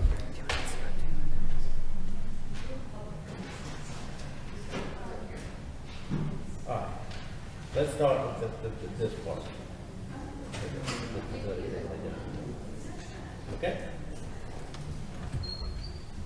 Is this your truck? I'm only gonna say, this is probably my truck, the one in front of my house. Okay. This could be off the Toyota dealership lot. This could be his truck, this guy that's standing here. All right. Yeah, I'm on the one at my house. That's the truck at your house, right? Is that the truck at your house? I don't know. Is that your license? That's my license plate, yep. All right, so that's the truck at your house. Now, is it your contention, I want to make sure, is it your contention that this pickup truck, no, this is the pickup truck that was at the polling That place? you guys said at the polling place. I don't know what time of day that is. I'm not asking you, I'm asking the investigator. Yes. Okay? This is the poll. All right, is that Mr. Bell? That's not me. Mr. Franklin. Franklin. Mr. Franklin. Is that Mr. Is that Franklin? Mr. Franklin? I don't know. I can't tell. The guy got a mask on and I don't know who that is, and a hat. I don't know who that is. All right, so you don't know who that is, but it's your contention, just want to make sure, your contention that this pickup truck in these two pictures is not your pickup truck. Is that what you're trying to tell us? How can I know? I'm asking. I don't know. I can't. It's no distinguishing marks, anything. You got a guy with a mask on and a hat Like the pickup truck. in the pickup truck. I don't know if that's the same pickup truck. That's what I'm saying. Well, are you contending that your pickup I'm truck? saying, I don't know Oh, I'm asking a question. I'm trying to answer the question. No, Let him let me finish. finish. Let him finish. Are you contending that this pickup truck, that your pickup truck was never at this polling place? What I'm telling you is, I can't say that that's the same pickup truck. I hear you. What I'm asking you is it your pickup truck? Well, Hold on, let me finish. I'm asking you if you're contending that your pickup truck was not at the polling place on the day in question. That's all. Well, Yes or I no? just told you guys that I was called. Yes or no? I can't answer yes or no. I just told you guys at 1:42, they called me to come up there. They could have took the picture then. I don't know. Why would they call you? I don't know why they called me, but they called me to say that it was a complaint from Carla Brenner, and that, you know, like you said, the guy was passing out the materials or whatever. All right. Thank you, Mr. Bell. Thank you, Mr. Bell. Appreciate it.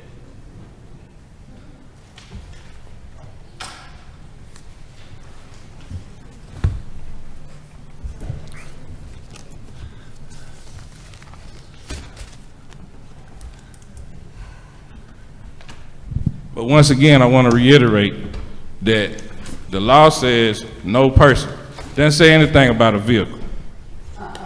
Okay. All right. Thank you, Mr. Bell. I appreciate your participation.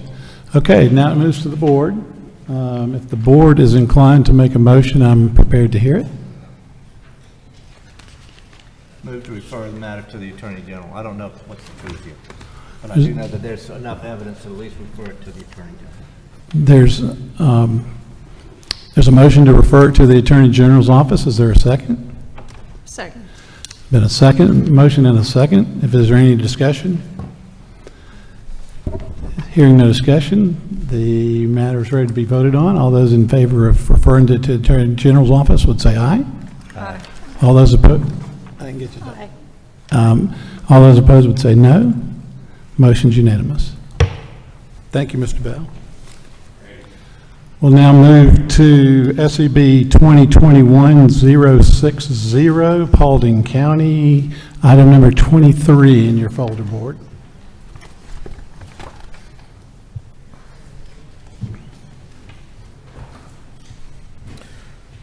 On February 9th, 2021, the Georgia Office of the Secretary of State's Investigation Division received a complaint from Deidre Holding, the Paulding County Supervisor of Elections and Registration, regarding 3 electors that were at the time convicted felons and forbidden to register to vote or vote.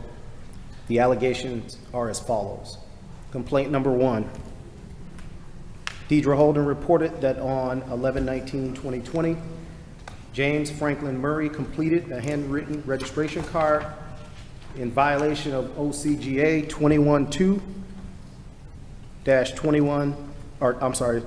216 sub B at the Paulding County Election Office.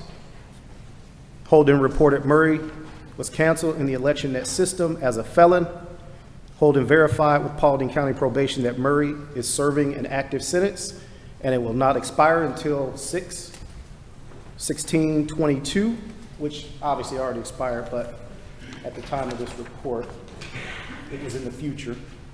Complaint number 2, Deidre Holden reported that Gerald L. Beal applied for an absentee application and voted on 11/3/2020. This is in violation of OCGA 21-2-216 sub B and OCGA 21-2-571. Beal is currently serving a felony sentence that will not end until 2/5/2031. Holden confirmed Beal's sentence with the probation office.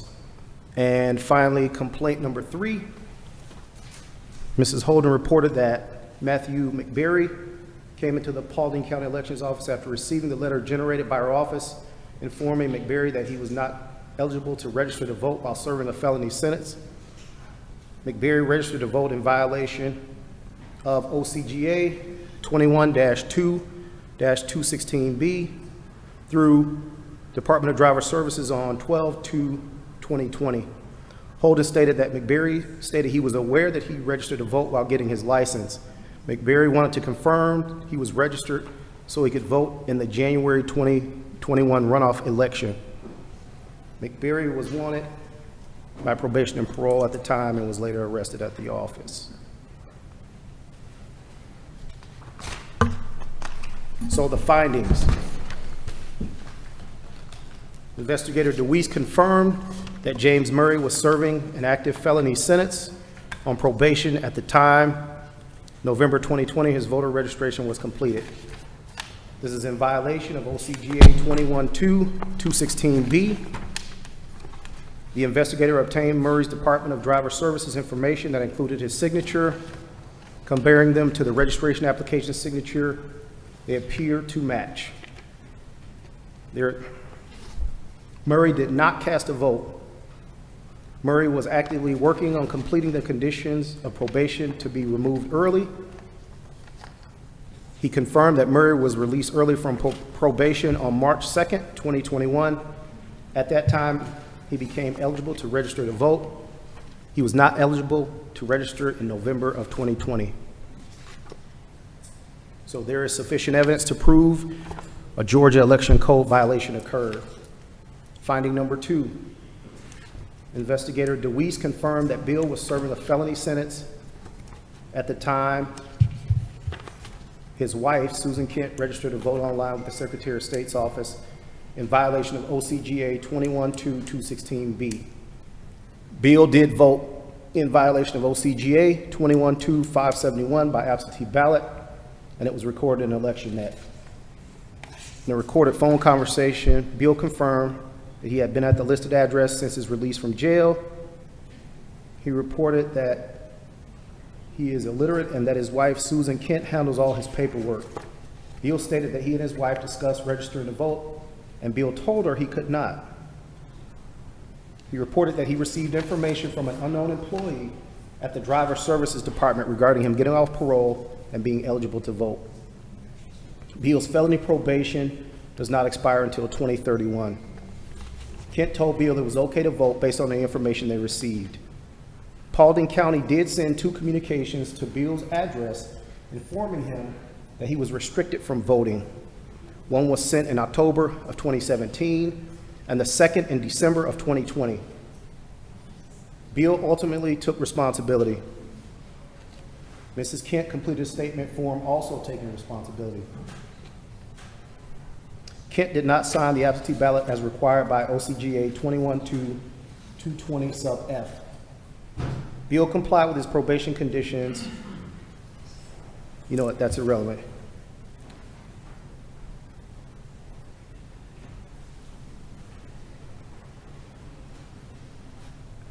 So ultimately, Bill's ballot was counted during the application being transferred to his correct destination. Apparently, he moved, and so those notices may not have been received. So based on this, there is sufficient evidence to prove a Georgia Election Code violation occurred. And finding 3, Investigator DeWeese confirmed that Kent, in conjunction with Bill, completed the online absentee ballot registration. This is based on a written statement made by Jarrell's wife. Kent acts as Bill's fiduciary, completed the application, and signed it for her husband. She did not record her information on the application as required by OCGA 21-2-220 sub F. Kent and Bill were very cooperative during the investigation. And for this, there is sufficient evidence to prove a Georgia Election Code violation occurred. Finding number 4, Investigator DeWeese confirmed that Matthew McBerry was serving a felony sentence at the time he registered to vote in violation of OCGA 21-2-216B. And he is currently serving the remainder of his sentence. Actually, he was scheduled for release July 7th, 2022. So, Questions from the board for the investigator? Okay. Is Mr. McBerry here? Mr. McBerry, Matthew McBerry? Jarrell Beal? Okay. James Murray? You can say where you are. James Murray and Susan Kent? Okay. All right. If there's a little button on the thing in front of you. You see it? There you are. I got you. Okay. Wait. Okay. I got you. I appreciate y'all giving me a chance to speak up for myself.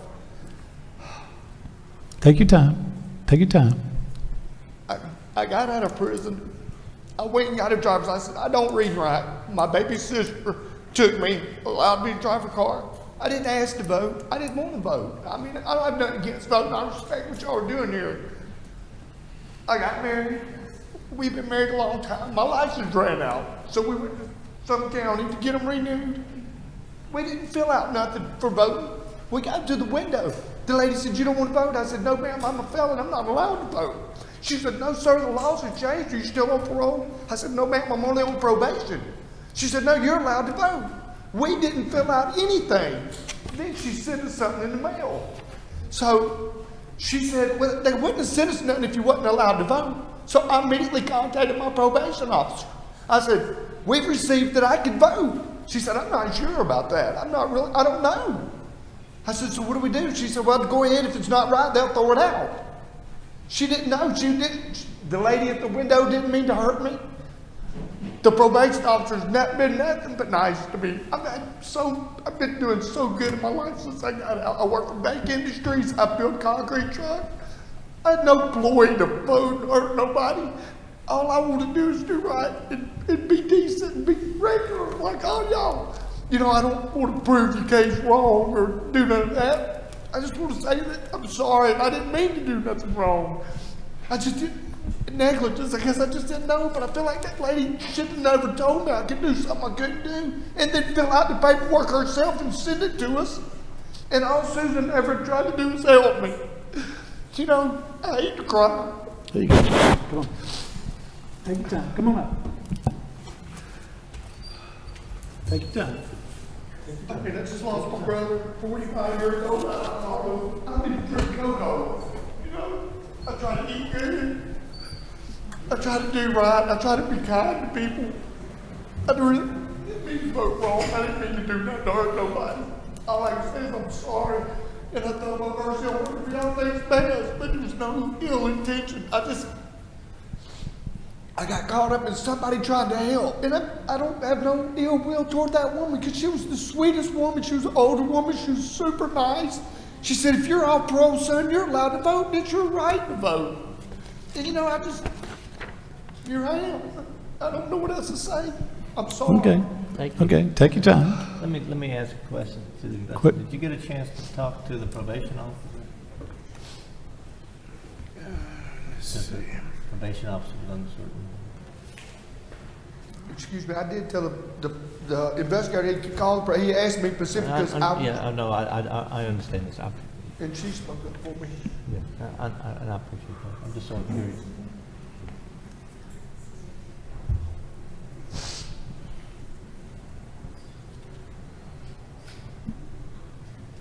Yes. What Yes, he did contact the probation officer. And what did the probation officer say? Said it was his first violation since being released in, since 2012. Yeah. That's the only violation. All right, did you ask about the probation officer was uncertain whether or not he could vote? Did you ask? He says that the probation officer told him that he was uncertain whether or not he could vote. Was that asked to the probation officer?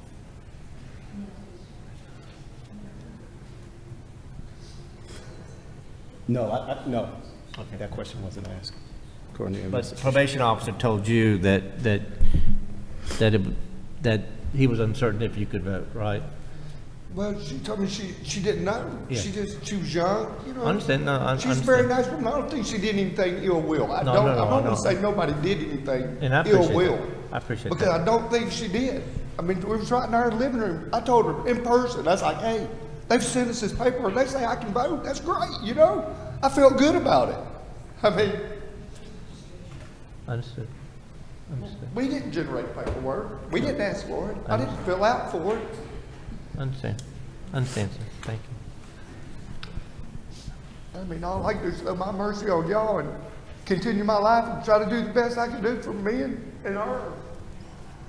Because she's all I got. I understand. Thank you. Thank you. Thank y'all for listening.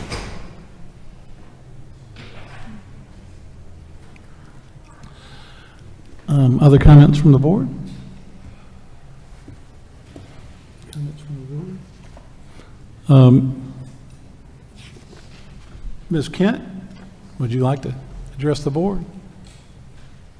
Yes, is it okay if I You don't can stand stay on- seated or stand, whichever's your pleasure. I'm a little nervous, I'd rather sit. Yeah, no need to be nervous, take your time. Okay. When we went to renew his driver's license, I went with him because I help him do all the paperwork. And she said, no, absolutely, you can vote. And that's when, not too long after the driver's license, we got the little card where you go to your precinct, it had his name. I said, my gosh, this is amazing, this is awesome.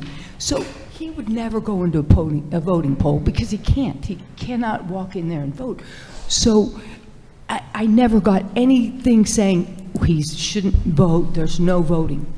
So when absentee ballot became available, I said, this is perfect, I can help you.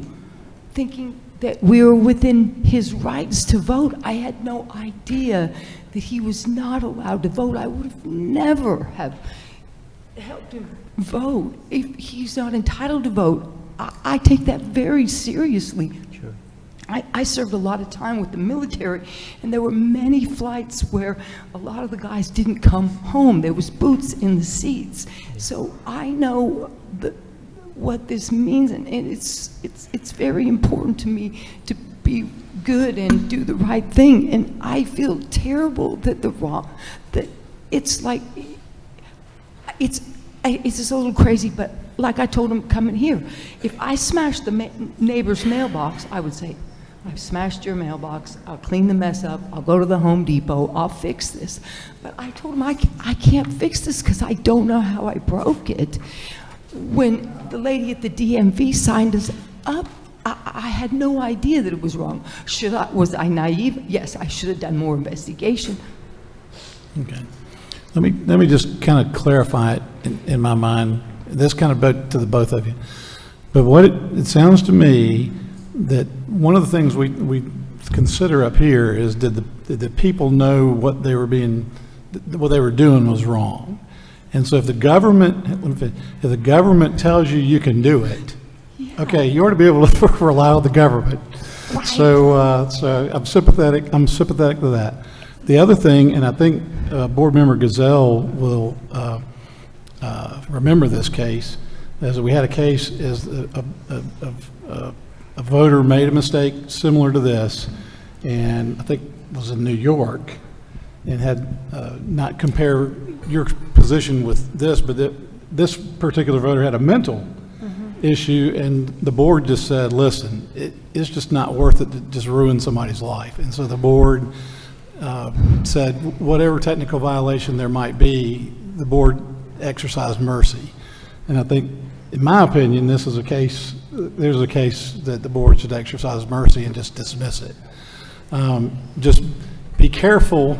I think you got the message. If somebody tells you can vote, you just can't do it. But until your parole officer says you can. But that's my thinking, and so I'll make a motion to dismiss it and ask for a second. Second. Okay. Any discussion? I don't mean to take the corner of the market on compassion. I think the board members should feel free to give their opinion as well. But okay. I agree. Okay. All those in favor? Aye. Aye. Say aye. Aye. All those opposed? No. Okay. So the matter against Ms. Kent and give me your name again. I'm sorry. Gerald Beal, sir. Gerald Beal, sir. Gerald Beal. Gerald Beal. Got it. All right. Well, thank you for trying so hard and working so hard. Keep it up. Hang in there. We're pulling for you. Okay.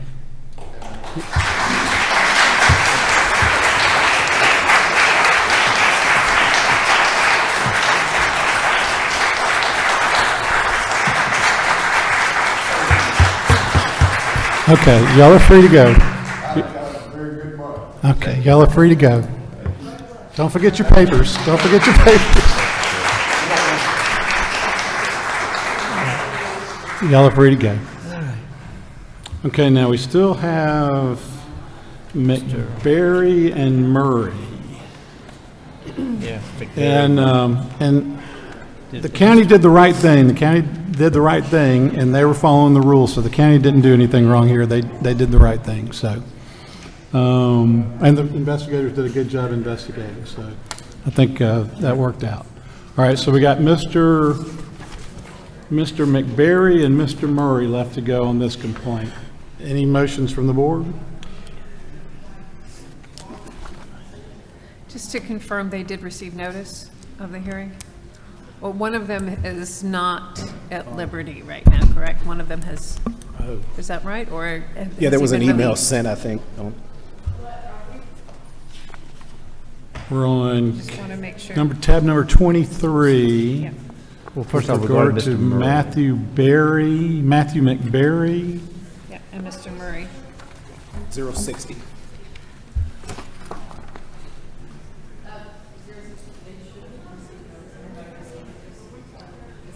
That was the email that was sent, the guy saying he was notified on the 27th, September 27th.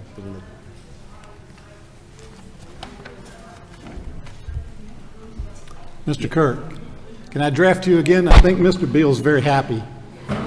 If you can.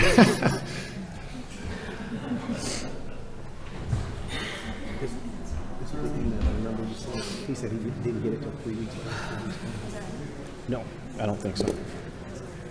No, yeah, he got it. Is it illegal? to Thank you, Mr. register Kirk. Or illegal to vote? He was saying that these came in the mail like late, and I was like, well, USB, that's what they said. He got, But he didn't vote. But he didn't vote. remember his name? I'm trying to find it. You just sent it to him, but Sunday. Oh, here it is. It's the AG's office for clarification. Can I, to have my representative from the AG? James Murray. Is it illegal to register or is it illegal to vote? Yeah, James. Is it illegal to do both? Yep. So what are we trying to do? He registered, but he didn't vote.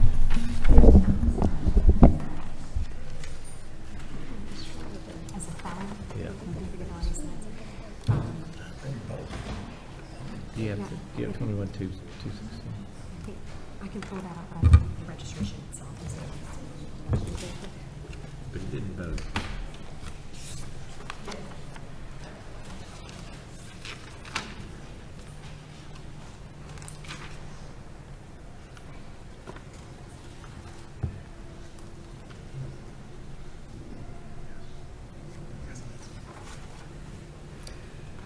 We wouldn't be eligible to register. We wouldn't be eligible to register, but is that an affirmative obligation or not to, as a felon? I don't know. So I think that's the right.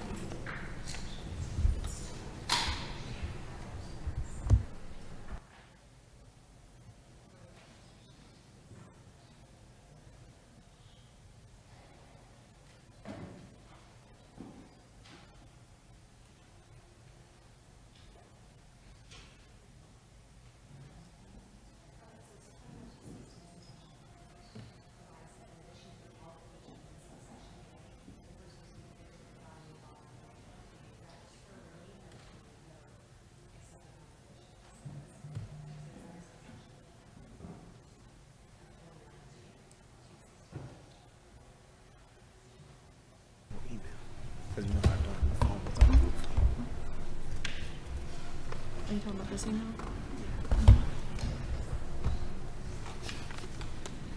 That's his original email. And he sent one. In the case of Mr. Murray, Mr. Chairman, I note that he did not attempt to vote.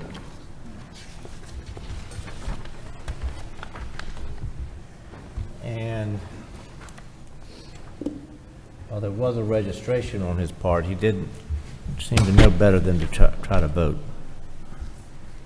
I would find in his case that a technical violation has taken place. I would issue a technical violation to him, but not refer it to the Attorney General in his case. That would be my motion. Okay, there's been a motion to find a technical violation and issue a letter of instruction? Yep. Okay. Is there a second? Second. It's been moved and seconded. Any discussion? Hearing no discussion, all those in favor would say aye. Aye. All those opposed would say no. Motion carries. And that was Mr. Murray? Yeah. Okay, so we got Mr. McBarry.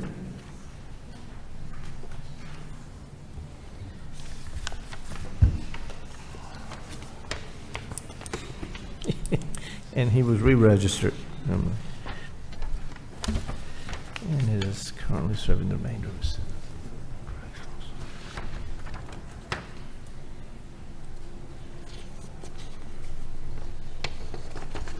So Mr. McBarry was not interviewed, correct? Because at the time he was, the third respondent was never interviewed, is that correct?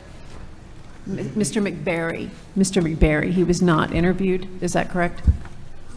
Yes, that's correct.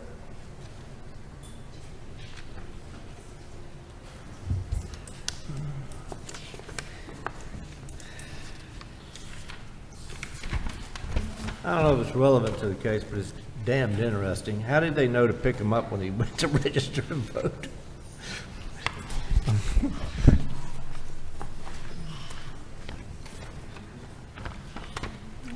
Was that rhetorical? Or if somehow you know. I'm just simply saying that it was a lot of bad luck on his part. I would move to refer this one to the Attorney General's office because he was arrested when he went to confirm that he could vote. So there was an intention to vote as after he had registered. So, and because there was no opportunity to interview him, I would. Yeah, absent that. Okay, so a motion that one to the to refer Mr. McBarry to the Attorney General's office for processing. Yes. Okay, is there a second? Second. Okay, it's been moved and seconded. Any discussion?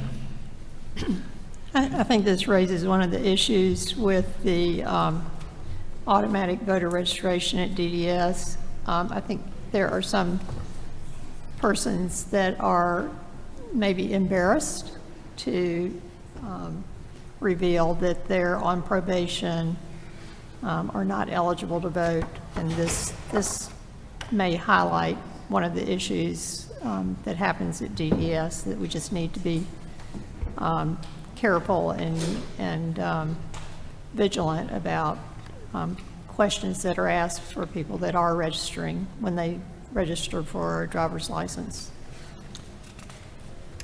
Thank you for your comments, Dr. Johnston. Okay, any further discussion? Okay, hearing none, we're ready to vote. All those in favor of the motion to refer Mr. McBarry to the Attorney General would say aye. Aye. All those opposed would say no. Passes unanimously. The next case I've got is... If I may, sorry? just for the audience's sake, and an additional factor in the case, and I think Dr. Johnson raises a good point. In the case of the first two matters, that was a situation involving the DDS. In the case of the third matter, this individual actually was going to the Fulton County, rather the Paulding County Elections Office. So therein lies another difference that prompted the reason to send it to the AG. Mm-hmm. Okay. Thank you for your comment. Okay. We're ready to move on to the next case, SCB 2021-117, residency issues. Secretary of State's office, the floor is yours. On January 4th, 2021, the Georgia Secretary of State's office, State Election Division, received an email complaint. The complainant advised they had knowledge that two former neighbors had sold their Georgia residence, moved to the Commonwealth State of Kentucky, and voted in Georgia. The complainant advised the two respondents had failed to change their driver's license from Georgia to their new state. The complainant advised this was intentional to allow them to vote in the Georgia general election held November 3rd, 2020, and the special federal Senate runoff election held January 5th, 2021. This occurred during the voting periods for the Georgia general election and the special federal runoff election in Bartow County, Georgia. If sustained, the complaint would be knowingly voting while being a resident of another state, or basically voting as an unqualified Georgia voter, which is contrary to the official code of Georgia annotated 21-2-216 sub A sub 4. Ultimately, the findings were the investigation found both respondents, Erica Anthony Ferguson and Laura Lee Ferguson, sold their Georgia residence located in Bartow County on September 21st, 2020. The investigation found that Mr. Ferguson did sign a Bartow County, Georgia oath, advanced in-person voter application on December 8th, 2020, The investigation found Mr. Eric Anthony Ferguson did vote in person at the White United Methodist Church voting precinct in Bartow County, Georgia for the November 3rd, 2020 general election. The investigation found Mr. Ferguson did vote in person at the Cartersville Civic Center precinct in Bartow County, Georgia for the January 5th, 2021 federal Senate runoff election. The investigation found that Mrs. Laura Lee Ferguson did sign a Bartow County, Georgia oath advanced in-person voter application on December 8, 2020. The investigation found Mrs. Laura Lee Ferguson did vote in person at the White United Methodist Church voting precinct in Bartow County, Georgia for the November 3rd, 2020 general election. The investigation found that Mrs. Laura Lee Ferguson did vote in person at the Cartersville Civic Center precinct in Bartow County, Georgia for the January 5th, 2021 federal Senate runoff election. The investigation found that Mr. Ferguson did register to vote in Madison County, Kentucky on February 19, 2021. Mr. Ferguson did not vote in Kentucky. The investigation found Mrs. Ferguson did register to vote in Bath County, Kentucky on August 18, 2021. The registration was canceled on September 13, 2021 due to a non-verifiable address being used. Mrs. Ferguson did not vote in Kentucky. The evidence suggests both Eric Ferguson and Laura Lee Ferguson, being residents of the state of Kentucky, were therefore unqualified electors who did vote in Georgia in the federal Senate runoff election held January 5th, 2021. Laura Lee Ferguson told the investigator during a telephonic interview that they moved to Kentucky and signed an apartment lease at the end of September 2020. 2020? Yes. 2020? 2020. Okay, thank you. Mrs. Ferguson said her husband, Eric Ferguson, started his job October 8th, 2020 in Kentucky. There is evidence to suggest respondent Eric Anthony Ferguson violated OCGA 21-2-216 sub A sub 4 in that he knowingly, as an unqualified voter, being a resident of the Commonwealth State of Kentucky, did vote in the special federal Senate runoff election held January 5th, 2021. This occurred in Bartow County, Georgia. And also, Laura Lee Ferguson, same OCGA code, same election, and same location. Questions for the investigator? Okay. Is Mr. Ferguson here? Mr. Ferguson, Eric Anthony Ferguson? Ms. Ferguson, Laura Lee Ferguson? Either Ferguson here? Okay. Any motion from the board? I move we refer both respondents to the Attorney General's office. Is there a second? Second. Okay, there's been a motion that the matter be, both respondents be referred to the Attorney General's office for processing, and it's been seconded. Any discussion? Hearing none, we're ready to vote. All those in favor would say aye. Aye. All those opposed would say no. Motion passes unanimously.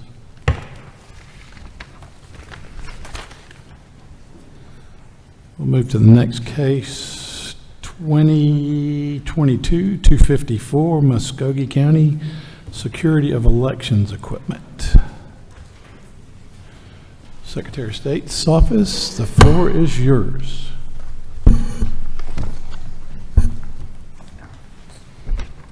For the board members, this is number 28.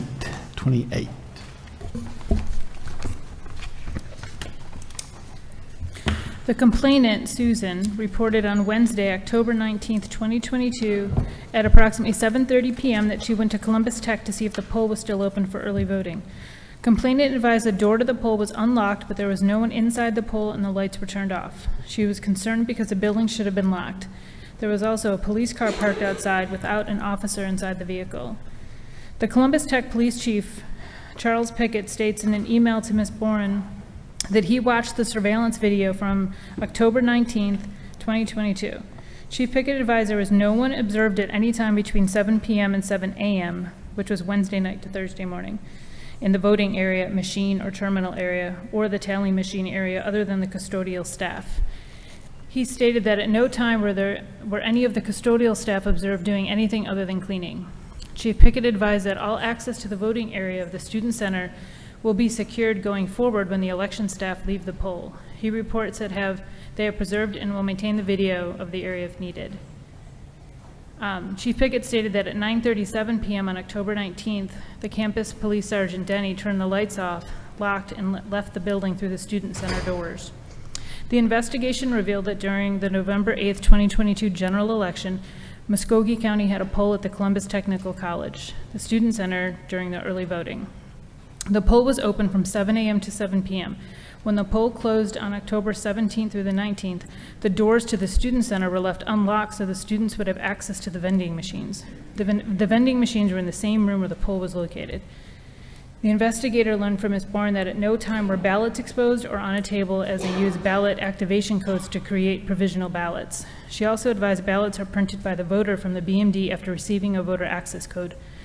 She stated scanner counts and BMD seal numbers were verified as a routine before each day of early voting.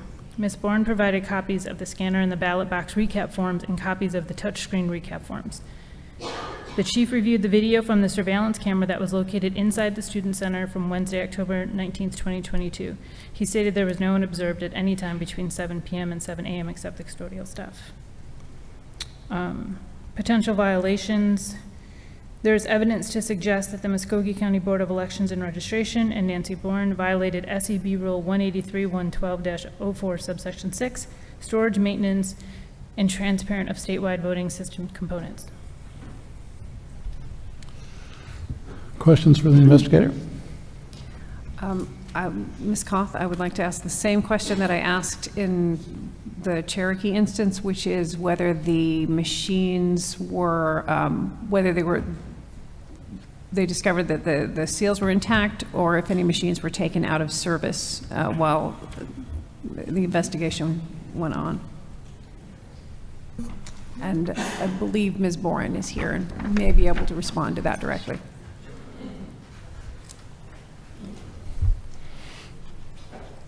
The machines were not taken out of service. As you know, the ballot marking device is simply a way for the voter to print their ballot. However, the scanners, the black box scanners that count the ballots, those were sealed, those seal numbers were verified, the closing seals were verified, the count was verified, and the opening seal was verified. And I do have a little bit of a statement that I'd like to continue with at some point, if it's appropriate. Thank you. Okay, I'll give you a chance in just a minute. Sure. Thank you. Okay, further questions for the investigator? Well, your moment has come a lot faster than I thought. Okay. So I just would like to say that it is evidenced that Muskogee County takes security very seriously in our county. We have 3 early voting locations in the county, and in all 3 of those early voting locations, we have video surveillance. We also contract with our Muskogee County Sheriff's Office to provide off-duty security at all of our early voting locations. And at this location, we had the Columbus Technical College Campus Police. Their office is directly across from the location where we have our early voting site. But realizing that we did not have a way to say full circle that the building was secure when we went there and the building was secure when we left, we came up with a form, and I know everyone loves a form, but it is the early voting security confirmation form, and that will be completed by our deputy sheriff upon opening. Before our staff goes in, he will confirm that the location is secure and locked. The staff will then enter and open it up and get ready for voting. And then at the end of the day, he will also secure that building, he will initial, and it will become part of the permanent file so that going forward, we have something that we can present to the State Elections Board attesting, or anyone else who may ask, attesting that facility has been secured during the times of early voting. And I have copies available for you if you would like it. Thank you. Any questions for Ms. Bourne? I'm sorry, I didn't hear the answer. Were any seals broken on Oh, I'm the- sorry, there on- were no seals broken on any of the tabulation boxes. As you know, the ballot marking devices are not sealed at the end of every day, but the ballot marking, or the black tabulator box is sealed, and that count is verified at the end of the day by the staff. Were there any seals broken on the ballot marking devices? I'm sorry. Were any seals broken No, on they the were not. ballot marking devices? No, they were not.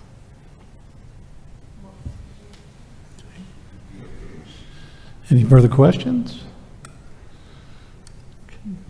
Ready for the board's members to consider how they would like to process this matter? Any motions?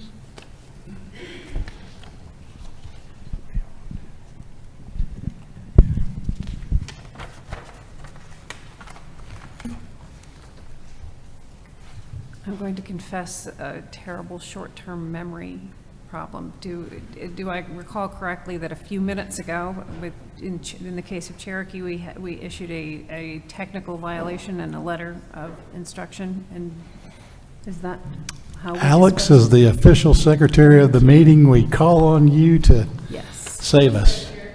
Yes. In a substantially similar situation. And I apologize that. Yes, the board moved to find a technical violation and issue an LOI. I move that similarly here, we would find a technical violation, issue a letter of instruction, and be done with it. Been a motion for a technical violation and a letter of instruction. Is there a second? Second. It's been a motion and a second. Any discussion? Hearing no discussion, we're ready to vote. All those in favor would say aye. Aye. All those opposed would say no. Motion carries unanimously. Ready to move on to the next matter, SCB 2022-301, Muskogee County. And Board Member Sarah Gazelle has indicated that she will recuse on this matter. So her recusal is acknowledged.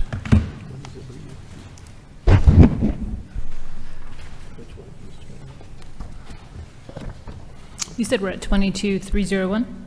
301. Okay. The Secretary of State's office initiated this investigation following a complaint received from Ms. Maxwell, claiming that two identified individuals picked up Jane Alexander's ballot, which needed to be cured. At the time of this complaint, Mrs. Alexander's ballot had not been received by the Muskogee County Board of Elections and Registrations Office. The ballot was received via mail 3 days after the complaint was made. Potential violations are OCGA 21-2-574, unlawful possession of ballots. The investigator contacted Muskogee County Election Supervisor Nancy Boren, who stated on November 3rd, 2022, she received an email from Richard Parker, who was working with the Democratic Party, inquiring about the status of Jane Alexander's ballot. Mrs. Boren told him that she checked the box indicating she did not have identification. However, she was sent a provisional ballot along with an absentee ballot cure affidavit form. Ms. Boren informed him that they had not received the required copy of one of the forms of identification to cure the application. The investigator contacted Mr. Parker, who stated he was leading voter protection activities for the Muskogee County Democratic Committee and did not assist Mrs. Alexander directly. He was contacted by Ms. Maxwell, who was assisting Mrs. Alexander. Mr. Parker was told that Ms. Maxwell and that Mrs. Alexander had told her that two unknown individuals wearing Warnock clothes took her ballot. They did not have any information on the identity of the two unknown individuals. The investigator called Mrs. Alexander several times but never got an answer. He also went to her house and sent certified mail and never received a response. So there's evidence to suggest that two unknown people committed OCGA 21-574, unlawful possession of ballots, when that this code was violated when an unknown person or persons collected Mrs. Alexander's ballot and placed it in the mail.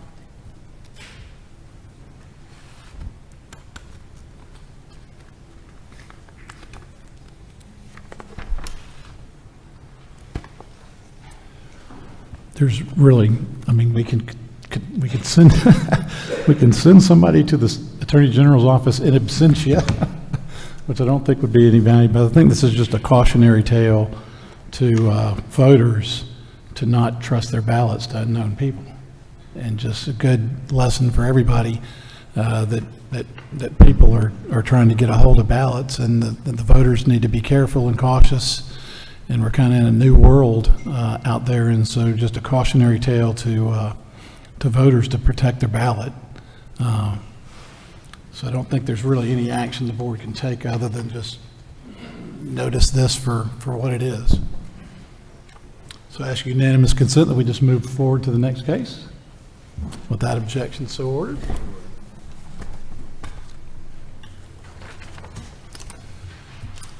Okay, we move to SEB 2022-312, Troup County.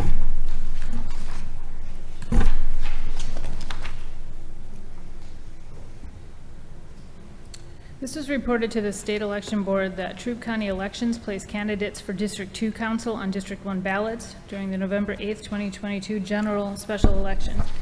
He also reported that there were errors on the ballot during the December 6, 2022 runoff.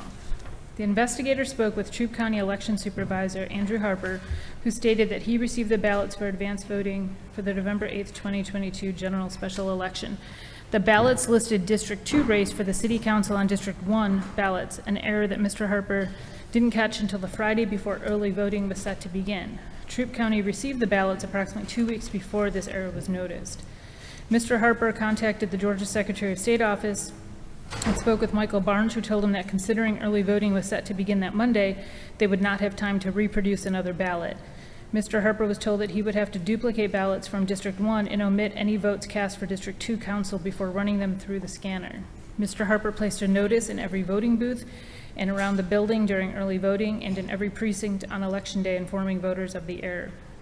On November 17th, 2022, Mr. Harper conducted an audit and found no errors. The audit was advertised in the local paper, on the city website, and posted notices around the elections office. Mr. Harper advised that they have put more procedures in place to ensure this mistake does not happen again. Mr. Harper was asked if they had any issues regarding the December 6, 2022 general special runoff, and he indicated that the election went smoothly with no problems. Mr. Harper had several voters contact him and express displeasure with the ballots because they wanted all candidates on the ballot. Mr. Harper explained to them that only 2 candidates could be on the ballot for the runoff. The investigator explained to Mr. Harper that several voters recall missing candidate from their ballot during the runoff, and he advised that the ballots distributed for the runoff were correct. The findings, the allegations that Mr. Harper and the Troup County Board of Elections and Registration provided incorrect ballots to voters during the November 8th, 2022 general election was substantiated. Mr. Harper admitted that the District 2 City Council was listed on District 1 ballots, and Mr. Harper advised that he did not see the mistake in time to have the ballots reproduced. There's evidence to suggest Troup County Board of Elections and Registration and Andrew Harper violated SEB Rule 183-1-12-07, subsection 2, preparations for elections. Okay, any questions for the investigator? Okay, anybody here on behalf of Troup County? Okay, we're prepared to hear from you now.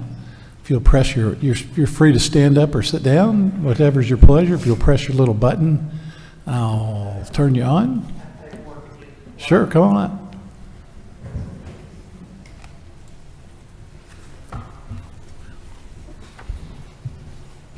Thank you. Thank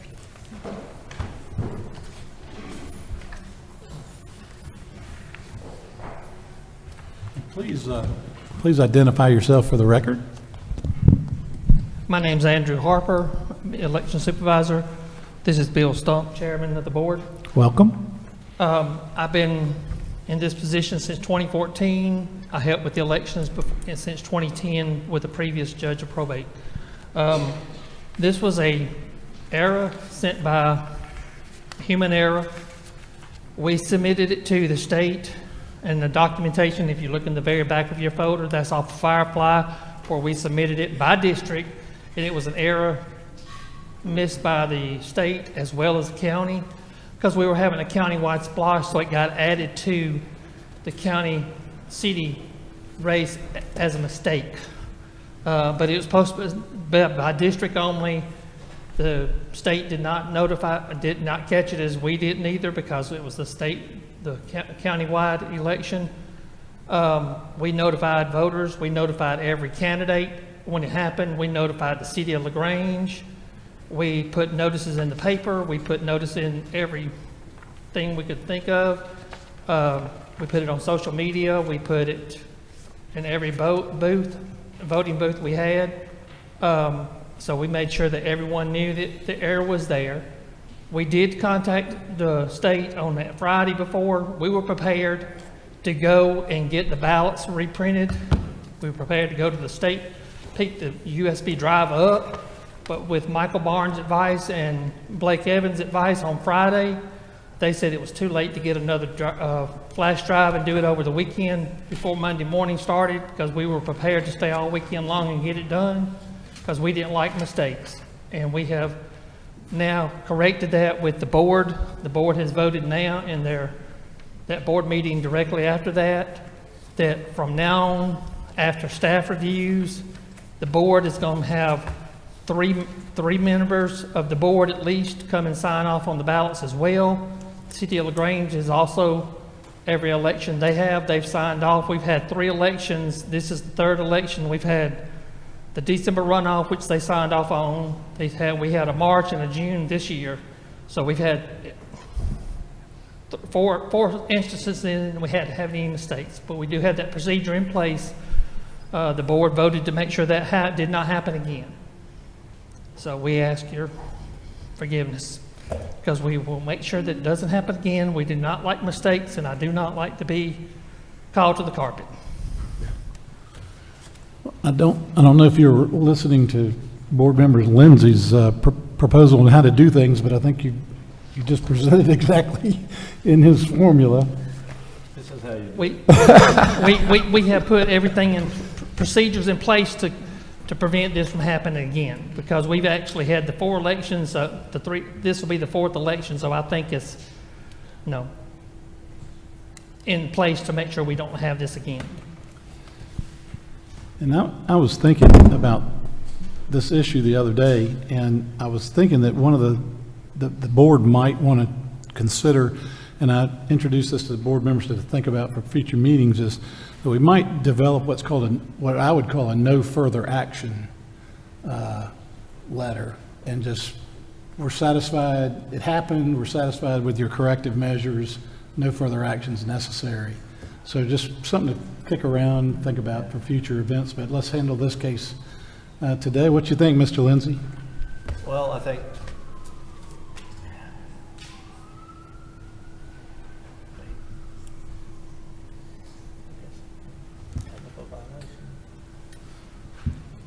Yeah.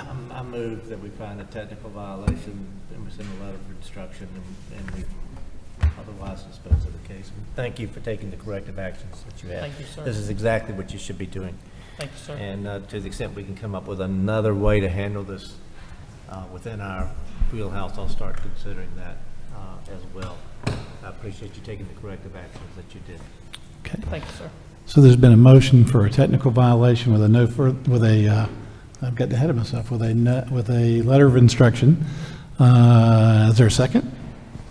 Second. Okay, there's been a motion and a second. Any discussion?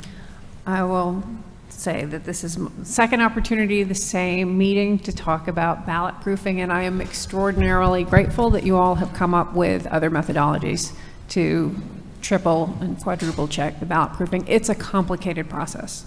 And that's what folks who are listening, if you're not an election official, you may not understand how complicated this really is and how important it is. So thank you.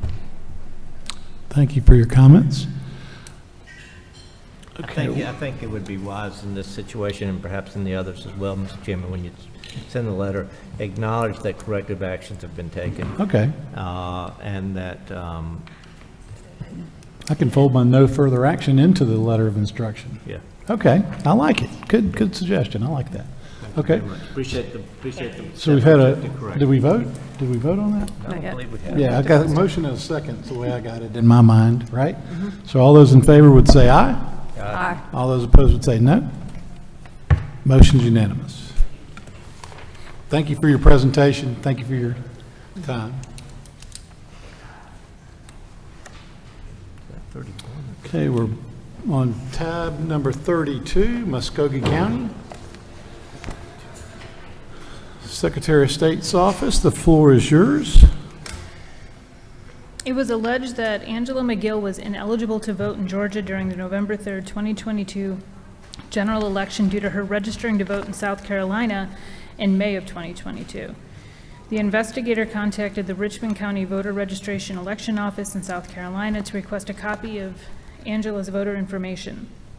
The investigator was assisted by voter representative Don Green, who later emailed the requested documentation, which included Ms. McGill's registration date and voter history.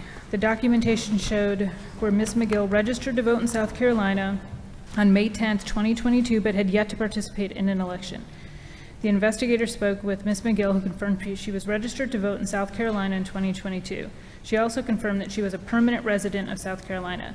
Ms. McGill was mailed an absentee ballot from Muskogee County and originally advised she never completed the absentee ballot application. Ms. McGill then said, "I didn't remember applying for one," and when pressed further, she said, "I didn't think so.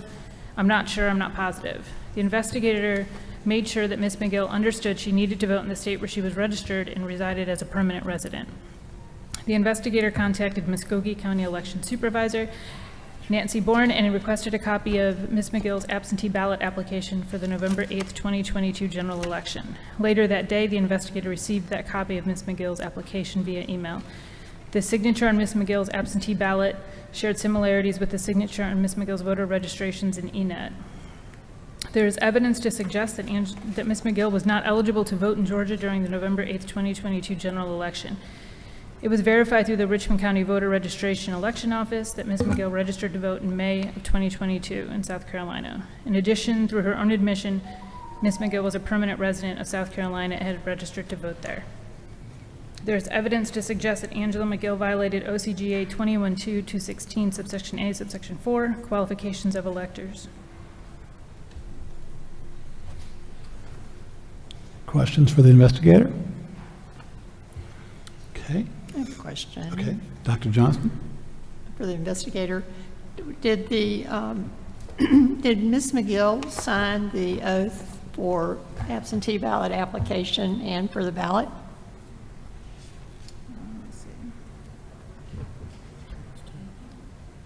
It looked like it said that the absentee ballot application shared the similarities with the voter registrations.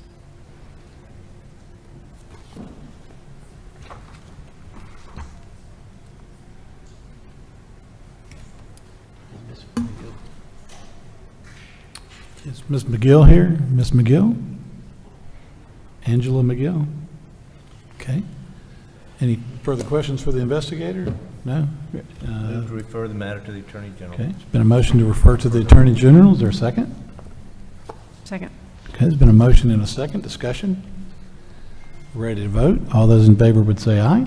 Aye. Aye. All those opposed would say no. Motion's unanimous. Next case is SEB 2023-001. First case of 2023. Here we go. All right. Board number, packet number 34 for the board members. This is case number 2023-001, Walker County, Chickamauga Civic Center voter privacy issue. The Secretary of State's office opened this investigation after receiving a complaint from Walker County voter. The voter reported that while voting at the Chickamauga Civic Center on November 3rd, 2022, he observed that the ballot marking devices were arranged in a manner that allowed him and anyone else to view any voter screen to a point that the privacy of the voter's ballot would be compromised. If sustained, this would be a violation of Georgia Election Rule 183.112.11.4 and OCGA 21-2-267. The investigator spoke with poll manager Richard Barcliffe by phone. Barcliffe confirmed that the arrangement of the ballot marking devices and the stands were in the same position for November 3rd and November 4th, 2022 election dates. Barcliffe was assigned the poll manager for both days. On November 3rd, 2022, the BMD violation was observed by the complainant. On November 4th, state inspectors Dimitri and Janae conducted a poll inspection and observed the violation as well. Barcliffe did confirm having the blue dividers that the state provided the counties. He said that they were not used other than in the middle of the machines. He stated that the stands they use have side panels connected. There was a photo that shows the side panels, but they were not large enough to secure the privacy of the vote.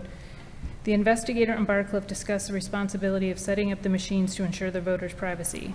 On January 17th, 2022, investigators contacted Walker County Elections Director Danielle Montgomery and discussed the issue.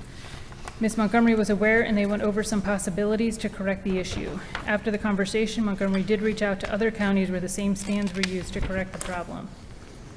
Based on the complainant's observations of the ballot marking device being visible to the public, the findings of the poll inspection were indicating that the ballot marking devices were visible to the public, the photo taken by the inspector affirming the complaint, and inspector's findings, the statements of the poll manager, there is substantial evidence to affirm the respondent did violate Georgia Code 21-221-267 and Georgia Election Rule 183-112.11.4.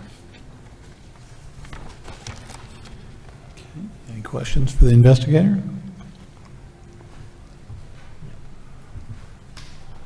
Mr. Barcliffe or Walker County here? Okay, welcome. I got you. Okay, let's see if it works. Hi. I'm Danielle Montgomery, Director of Elections in Walker County. Thank you for giving me this opportunity to present to you the remedy we have come up with for this issue. Like the investigator said, we do have stands that were purchased through a vendor that has been okayed through the Secretary of State's office, and the side panels were small in comparison to the BMDs that are so very large. So this is the side panel that came with the stands that were purchased, and we have, to remedy the situation, we have purchased this side panel to go on each side of the stand to hopefully increase the privacy for our voters. Any questions from the board? If you don't mind me asking, how much does that cost per BMD? I think we paid just over $600. We have 180 BMDs. 600 total or 600 apiece? For the stands or the side panels? The side panels, I think we paid about $600 for all Okay. side panels for all 180. Okay. Thank you. I was thinking we had a Pentagon issue here. Side panel. Oh, wow. Thank you very much. Any further questions from the board? Okay. Was the only concern that folks could look, standing next to each other, could look over on The each way other? the stands that we have are, they're back to back, and they were arranged in a line. So each table maybe would be a set of, they're further apart than the tables, maybe every other stand, and then back to, the stands are back to back. So a BMD here and a BMD here, and the blue boards that she mentions in between, and then the side panel on each side. And no, it's against a wall here, so nobody would be walking on this side, just this side. Yeah, I understand, I appreciate it, and I appreciate the steps you've taken Thank you. to fix the issue. Okay, any further questions? I'm ready to hear a motion. Same as before, move to find a technical violation. A letter from us. I would also, thank you. It's getting late, folks, I'm sorry. I would also ask that the board chair in the letter acknowledge that Walker County has taken remedial steps and acknowledge what those steps would be. Thank you very much. Okay. It's been a motion and is there a second? Second. Motion and a second. Any discussion? All those in favor would say aye. Aye. All those opposed would say no. Motion carries unanimously. That completes the violation cases recommended for letters of instruction or referral to the Attorney General's office. So we'll move to the Attorney General's report.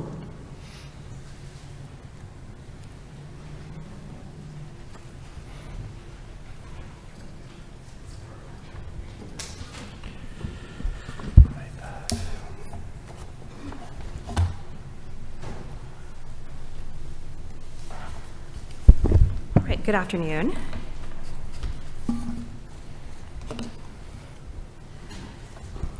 We have several different proposed consent orders, consolidated consent orders, final orders on the list for the AG's report for today.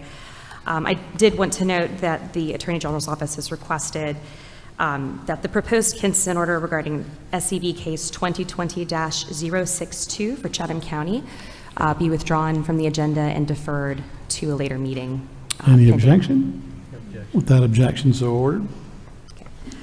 So with that preliminary matter out of the way, I would like to begin going through each of these proposed orders, if that's the will of the board. And I would like to begin with SCB 2019-048, a proposed consent order regarding the Burke County Board of Elections. The State Election Board referred this case to the Attorney General's Office at its April 28, 2021 meeting. The allegations in this case are that during the November 5th, 2019 municipal general election, 2 candidates complained, number 1, that there were uncounted absentee ballots, number 2, that absentee ballots were intentionally mailed late, and 3, that the number of voters on election day was not reflective of the amount reported. The Secretary of State's Investigation Division did not find evidence to substantiate those claims. However, they did find instances of 22 absentee ballots that were not issued within the 3-day deadline from which applications were received. The case was referred to the Attorney General's Office with the Burke County Board of Elections and Registration as a respondent, as well as its election supervisor, Laverne Sello. Under the terms of the proposed consent order, the county board takes responsibility for election supervisor Ms. Sello, and she would be dismissed from this case. The proposed order includes a cease and desist, a reprimand, a $1,000 civil penalty, and the requirement that the board provide additional training as to the timely issuance of absentee ballots following receipt of the absentee ballot application in compliance with the current law. Does the board have any questions regarding this proposed consent order as it relates to Burke County, SCB case number 2019-048? Questions from the board? Everybody have what they need on this one? Okay. Everybody's got what they need? Okay, I'll hear a motion. Move to accept. There's been a motion to accept. Is there a second? There's been a motion to accept and a second. Any discussion? Okay, we're ready to vote. All those in favor of accepting it would say aye. Aye. All those opposed would say no. Unanimous. Passes. Next is SCB 2016-080 and 2020-223, Chatham County. Yes. Floor is yours, Attorney General. Thank you. So they're included within this packet regarding Chatham County for SCB case number 2016-080. There is a final order proposed regarding the Chatham County Board of Elections. The Chatham County Board of Elections was referred to the Attorney General's Office with the Board of Registrars in this case, 2016-080.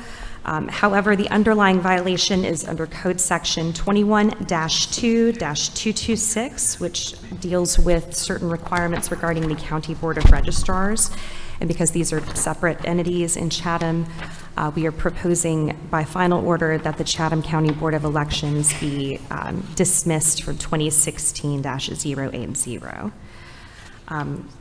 Along with 2016-080, there is a consolidated consent order with the Chatham County Board of Registrars that would be a proposed resolution for both 2016-080, which I just mentioned involved allegations against the Board of Elections that would be dismissed, as well as 2020-223. So to provide some factual background about these two cases, during the May 24th, 2016 general primary and nonpartisan election, voters living on Whistling Duck Court in Savannah were placed in the wrong district. They were assigned to District 1 when they should have been assigned to District 3. 43 electors were misplaced, 3 of which voted in the election. These votes did not change the outcome of the election. And then regarding case 2020-223, the Chatham County Board of Registrars was referred to the Attorney General's office for a violation of Code Section 21-2-218C when it failed to change the permanent address of elector Gabrielle Sprov after she submitted a change of address in May 11, 2020. The respondent made the change in July 23, 2021, after receiving notice from the Secretary of State that Ms. Sprov no longer lived at the previous address. Regarding this 2020 case, the State Election Board also bound over Sabrina German, the Chief Registrar and Director of the Chatham County Board of Registrars. And under the terms of the consent order, the Chatham County Board of Election, the Chatham County Board of, will take responsibility for her, as reflected on footnote 1. And so the proposed consent order for these two consolidated matters as it relates to Chatham County Board of Registrars is a cease and desist, a public reprimand, and a $750 civil penalty. Questions from the board? Question. Okay, Dr. Johnston? Part of, is this 062? I'm sorry. Oh, sorry. So this is for a consolidated consent order that regards SEB case number 2016-080 and 2020-223 regarding the Chatham County Board of Registrars. I was looking at the wrong page. Sorry. Okay. Questions for the AG? And it would also include the proposed final order related to the dismissal of the Chatham County Board of Elections, which is in the packet as well. So it's a final order as it relates to the Board of Elections, and then a consolidated proposed consent order as it relates to the Board of Registrars for those two cases. Okay, question by the board. The board have everything they need to make a decision on this one? Okay. I'm ready to entertain a motion. I move to accept. Okay, it's been a motion to accept. Is there a second? Second. It's been a motion and a second. Any discussion? Ready to vote? All those in favor would say aye. Aye. All those opposed would say no. It's unanimous. Okay. And then the final matter from the Attorney General's report is a proposed final order as it relates to the Talbot County Board of Elections and Registration, SEB case number 2020-035, as well as a poll manager and the election supervisor who were referred to the Attorney General's office. The board voted to refer SEB case number 2020-035 to the AG's office at the December 14th, 2021 meeting. This investigation was opened after the respondents self-reported that they had violated Code Section 21-2-388 when the Board of Registrars was not contacted to confirm whether 4 voters' absentee ballots were received and those voters were permitted to vote on the BMD unit on Election Day on June 9th, 2020. This resulted in these 4 voters voting twice because they'd already submitted their absentee ballots. The poll worker attempted to reach the elections office after the voters presented at the polling site, but she was unable to get through due to issues with the phone line. Each voter signed an affidavit saying that they did not receive their absentee ballot, and the voters were issued access cards. After these facts occurred, the Talbot County Board of Elections and Registration provided additional numbers for poll managers to contact the elections office. At the December 14th, 2021 meeting, the State Election Board requested that the case be bound over to the AG's office, and there was kind of a specific statement made as part of that motion by then State Election Board member On Lee, stating that I think we should have also just asked that in the consent order, the Attorney General's office may enter some training to its election workers. And On Lee also expressed appreciation for the county acknowledging the error and making corrections. And as such, the Attorney General's office has taken that statement to mean that the consent order would need to include that training and be focused on that as the remedy. And so, as I have mentioned previously, the board has the authority under Code Section 21-2-33.1. The board is vested with the authority to issue orders after the completion of appropriate proceedings that can include a cease and desist, a reprimand, and training. It's under this statute, it's only the civil penalty that is expressly exempt and would require a hearing before an administrative law judge or an APA hearing under Title 50. And there's also another restriction regarding the ordering of training under Code Section 21-2-101 as it relates to a superintendent's certification. And so we are recommending the approval of this proposed final order, which would involve a cease and desist and a public reprimand as it relates to the respondent, the Talbot County Board. The board is also ordered, the Talbot County Board is also ordered to ensure that its election workers receive all required training, and then the poll manager and the election supervisor who were also referred over would be dismissed from the case by the final order. Questions by the board? Okay, the board members have everything they need to make a decision on this one? Okay, I'll entertain a motion. Move to accept. There's been a motion to accept the final order. Is there a second? Second. There's been a motion and a second. Is there any discussion? Hearing none, we're ready to vote. All those in favor would say aye. Aye. All those opposed would say no. It's unanimous.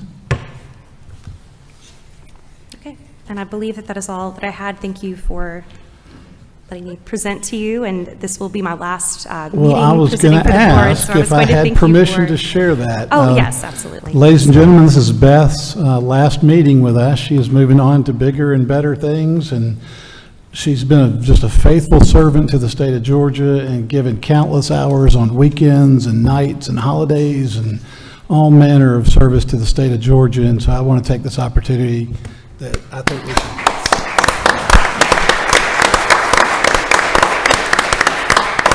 Well, thank you. I was just wanting to have an opportunity to thank you all for giving me this opportunity to serve. It really has been a pleasure. We're going to miss you, and the state of Georgia will definitely miss your service. Thank you, sir. Okay, we'll now move to the procedural matters of hearing of the petitions. The petitioner has made a proposal to the board as to how the time would be divided, which the board accepted. And so what I'm going to propose is what we'll do is you present your petitions. The board will then ask questions while you're presenting on that issue. And then we'll do all three, and then the board, after we're completed that, then the board will deliberate. And we'll make a decision. So if that's acceptable. Pardon? Take a short break. Okay, yeah. That's absolutely fine. I drink a lot of tea during lunch, so it's time for a short break. We'll adjourn for 15 minutes and be back here in 15 minutes.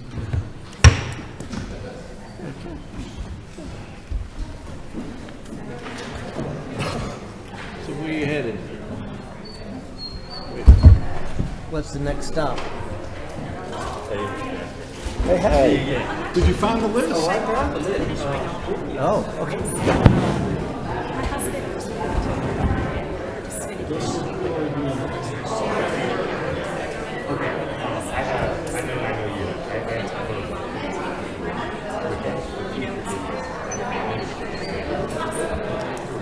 What's the novel about?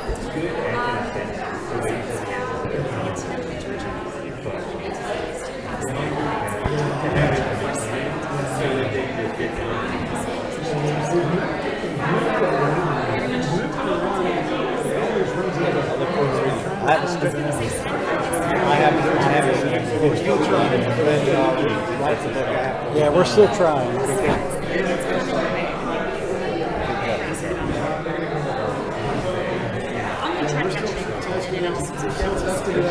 We hadn't found the perfect recipe yet. We're still trying.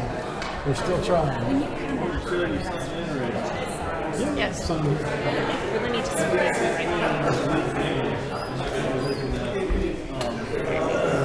I didn't know that if I had authority or not to thank you for your service. Thank you. Here's a blue pen. Okay. Sorry not to be like my first legal admin always made me bring the blue Always pen. sign blue. Today's date is the 3rd. Yes. October 2023. Oh, okay, great, thank you.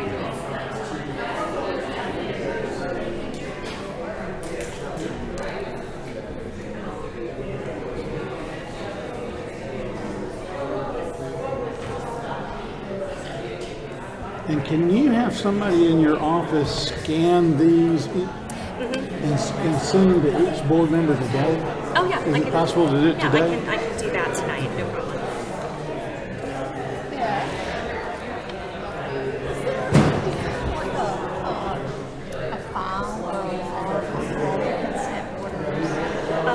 So going forward, what Russ has asked us to do is that Alex will keep all the originals, and there are PDFs of them that Alex has, and then I think historically the Secretary of State's office has them previously, like from earlier cases. I'm an idiot. Oh, it's okay. Don't worry about it. I'm a moron. If you need to print it out again, I'm so sorry. Sorry. Oh, I think it'll be okay. Okay. I'm just an idiot. Okay. And then for this one, this was an old one, so you're gonna have to mark out Judge Duffy.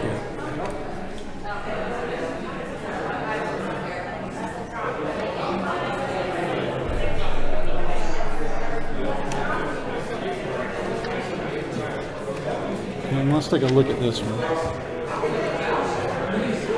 So that's the one, that's the consolidated one for the registrars for 16080 and 223. Because we had, this is where we had pulled that other one and it's not in there. So the board passed this. The board.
This one we just approved, yes.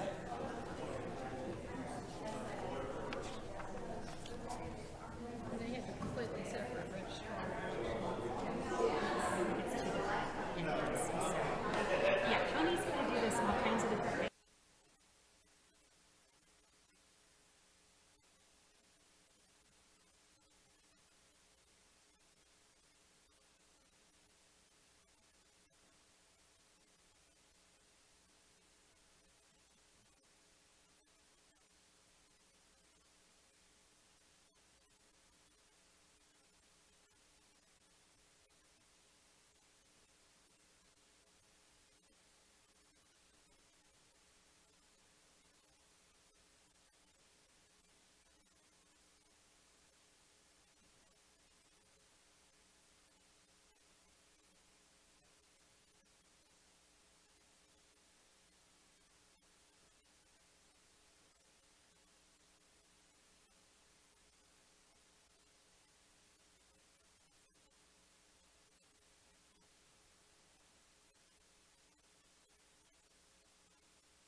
Okay, we're going to go ahead and get started.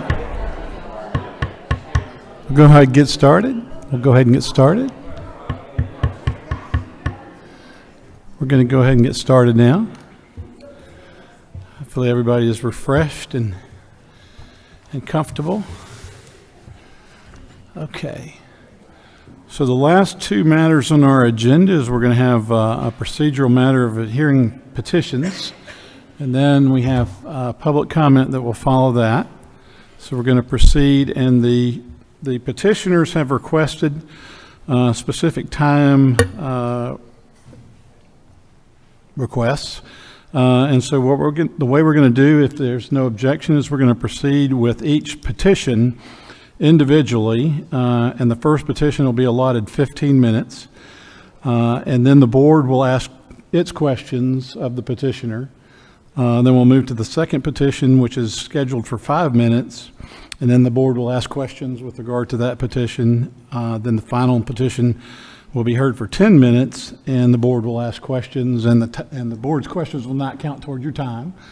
And then after the third petition is presented, then the board has asked its questions, then the board will enter into deliberation. So if that's acceptable to everyone, unless there's an objection, we'll proceed in that fashion. So without objection so ordered, Ms. Marks, the floor is yours.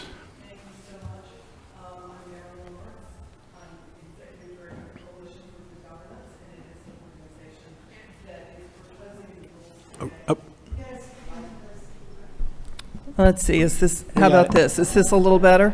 We got it. Okay, great. Well, thank you so much, board members, for allowing us to present these 3 petitions for new election code rules or rule amendments. The first that we are going to present is the ballot secrecy, and it has to do with protecting ballot secrecy rights of all voters. The second petition we're going to present is to require compliance with logic and accuracy testing statutes. The third is to permit counties to address the voting system security vulnerabilities not being addressed on a statewide basis by the Secretary of State, specifically for the upcoming 2024 elections. For all 3 rules, it's important to remember that House Bill 316 in 2019 specified a number of mandatory criteria that the Dominion system fails to meet. These rules that we are proposing today are only necessary as a stopgap measure because the Dominion BMD system that was chosen is out of compliance with the mandates of the General Assembly. If the Secretary of State had selected and certified a system that met Georgia law, these stopgap measures that we are proposing today would not be necessary. We often hear this board and the Secretary of State say, the General Assembly commanded that we must use electronic touchscreens BMDs. But let's remember that the lawmakers mandated certain criteria of the BMD system that the current BMD system simply does not meet. The General Assembly did not order any old random BMD system on an unconditional basis. They commanded very strict conditions and requirements. But we've seen no effort by the Secretary of State to get the BMD system into legal compliance. As a result, we're proposing these rules to address some of the shortcomings of the BMD system. The continuing use of BMDs has to be looked at in the context of what the federal and state laws are that are governing the voting system. The use of BMDs cannot be looked at as an unconditional requirement superior to all other laws, when some of the most basic features of the current BMD system, the Dominion system, violate Georgia and federal law. If the Secretary of State had a manner in which to get the current BMD system into compliance with Georgia law, then our proposed rules today would be unnecessary. So first, let me take ballot secrecy. When we use the term ballot secrecy, we obviously mean the voter's constitutional right to cast a secret ballot for which only the voter knows the selections he or she made. Georgia law is clear that ballots must be cast in absolute secrecy, meaning that no one may know the selections the voter made. That means that poll workers, poll watchers, the county election board, other voters must not be able to have information on how that voter voted. Georgia guaranteed its citizens the right to a secret ballot way back in the 1880s. And Georgia has some of the strongest secret ballot protection laws in the nation. But Georgia has, with the current Dominion BMD system, clawed back those rights in defiance of Georgia law and federal law, and is publicly displaying the votes of its voters on those touchscreens. In 2019, when HB 316 authorized the use of electronic ballot marking devices, a key portion of the requirements commanded by the General Assembly was that the ballot marking device touchscreen provide absolute secrecy so that no one may know the votes of another person. However, when Secretary Raffensperger selected the Dominion ICX, the touchscreen, that legal mandate was ignored. And what has ensued over the last 4 years has been a continuing, chronic, and widespread violation of voters' constitutional rights. So there's not really much to argue about here. The law is clear in our federal constitutional rights, federal statutory rights, in HAVA, Georgia's constitutional rights, and numerous Georgia statutory provisions, and even in this board's rules about secret ballots. This comes as a shock to some, but this board's rule shows the seriousness of Georgia's secret ballot laws. Your rule requires that ballots which are not secret not be counted.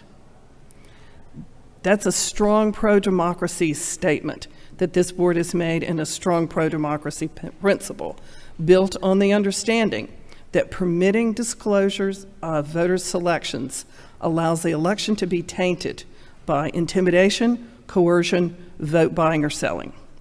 Yet, the current touchscreen system does not uniformly provide for voting in absolute secrecy.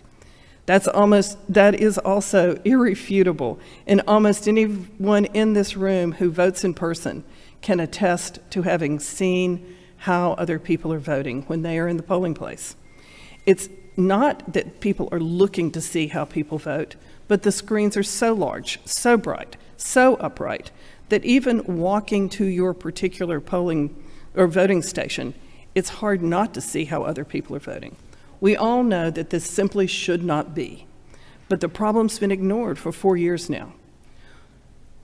We're facing in 2024 one of the most contentious, hyper-partisan elections in our history. It is imperative that this board address the chronic ballot secrecy issue so that no Georgia voter feels coerced or intimidated in the act of voting, and is permitted the absolute privacy of their vote without having to take any special steps to vote in private in the polling place. Our proposed ballot secrecy rules address this board's responsibility and power vested in it by the General Assembly to provide for uniformity of the voting process in Georgia. All Georgia voters must be granted the same and equal right of privacy without exception.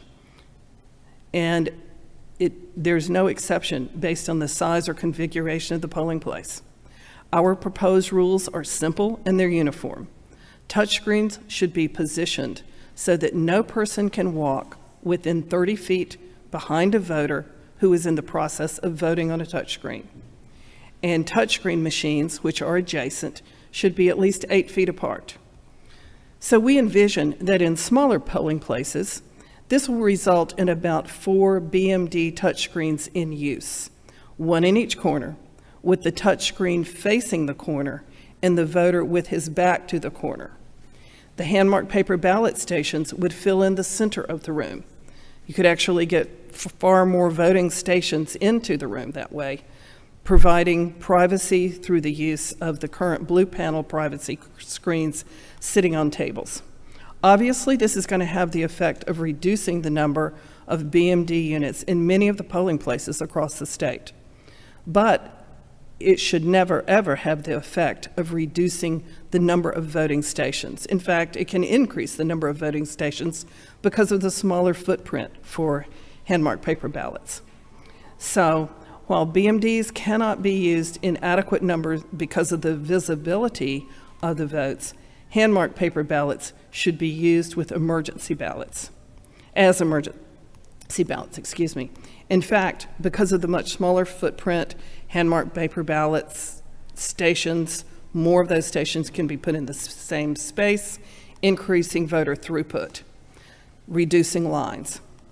And of course, those hand-marked paper ballots, emergency ballots, would be put through the scanners, the precinct scanners, just as BMD ballots are today, and would be for those units that would be used in the corner or however they might be placed so that there's no visibility problem. The problem's undeniable, the law is clear, the solution is simple and inexpensive, and it will save a tremendous amount of money at the county level, and the constitutional rights of voters will be honored. When the General Assembly ordered that BMD touchscreen use be the standard method of voting in Georgia, legislators had no way of knowing which vendor's system would be selected by the Secretary and what visibility issues there may be. So they certainly left it to the State Election Board to have the role of making any necessary rules to enforce ballot secrecy. Certainly the General Assembly did not anticipate a system being chosen that did not inherently offer absolute secrecy in voting. Given that it is a system in place, the secrecy requirement must still be met. It is obviously impossible and impracticable to provide absolute ballot secrecy in most polling places today with the current BMD units, and the law provides for hand-marked paper ballots in such cases. We ask that you make the criteria clear to the counties, the specifics that we have recommended, give the counties guidance they need in order to make the determination of when they must recognize the impossibility of using BMDs for all in-person voting, and go to the backup system of hand-marked paper ballots for the remainder of the voting stations. As we've explained in our written materials to the board, the Georgia statutes authorized hand-marked paper ballots as the backup method of voting, and that means not just when it is physically impossible, but when it is legally impossible to use those BMDs. That is the case with respect to ballot secrecy. Sometimes we hear this board or the Secretary of State say, oh, it would be infeasible to go to hand-marked paper ballots. Let's remember that 70% of Americans are voting with hand-marked paper ballots and doing so with their rights of ballot secrecy honored. It is not really rocket science. The March presidential primaries will present an excellent opportunity to demonstrate the feasibility. The ballot styles are super simple, and the opportunities for harmful errors are few. If it turns out that our distances of 30 feet and 8 feet are still not adequate to prevent sight lines to the touchscreen, if it proves to be the case in upcoming elections, the board can certainly adjust the differences and make longer distances in future roll amendments. With that, I'm happy to take any questions about our ballot secrecy proposal.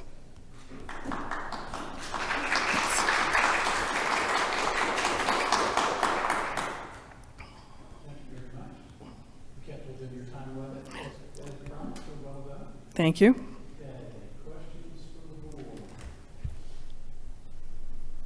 Hang on. Okay, here we go. Questions from the board? Yeah. Well, questions, and just to first point out, I appreciate folks showing their concern about secrecy, because we have. I'm not quite hearing you. I apologize. I'm sorry. Go ahead. But basically, you're seeking to amend an already existing rule within of our election system, 183-1-12.11.4, correct? I don't have that memorized, but I'll take your word for it. That's fine. And, and matter of fact, we use that rule today to find a violation by Walker County. you know, and their solution was to create greater barriers. You saw that today? I did see that today. Yeah. And other counties, as a matter of fact, Dr. Johnson and I were in Jefferson, Georgia the other day, and vendors were presenting other alternatives to Jefferson, to that county, regarding ways in which to increase privacy and to secure privacy. And I guess my point being is that in addition to distance, there are other methods by which counties may, within the contours of their polling places, be able to secure privacy. We have not seen any that effectively work yet. We certainly would like to see them. You know, I applaud the county that was showing the bigger dividers. I can't quite imagine in most polling places that is going to provide the secrecy that is needed, the privacy that's needed, as people perhaps walk toward that voting station. Sure. You know, you would have to have them very isolated, very spread out. It'd work maybe in a gymnasium if you had, you know, not a large number of stations. But we have not seen any truly effective measures. We've seen improvements, but not truly effective measures, but maybe there are some. Sure. And there are also various screen methods by which the ability of someone to see a screen at a distance is affected by virtue of a screen protector. You're familiar with that as well? As we understand it, there's a couple of things with those screens. We're not aware of them being EIC certified yet, and that those privacy filters can affect touch sensitivity. So I think they do need to be EAC certified. Also, it is our understanding that where those are in use, people in line behind the voter can still see that those filters are good at blocking peripheral sight lines, but not straight-on sight lines. But I have not seen them in use. I would, before we would say that we think that's a great idea, we need to make sure that people behind the voter cannot see, and that the EAC has approved this from a touch sensitivity standpoint. I understand, and that's why some additional study needs to be made. How many counties in Georgia have you consulted with on this? I'm sorry, have I done what? How many counties in Georgia have you consulted with on this rule? Consulted with, I can't say that I've consulted with any recently other than one, but I've visited probably 25 counties and talked to managers and polling place managers and election directors, and seen, gosh, in terms of installations, I would say I've probably seen 50 installations or more. I appreciate that.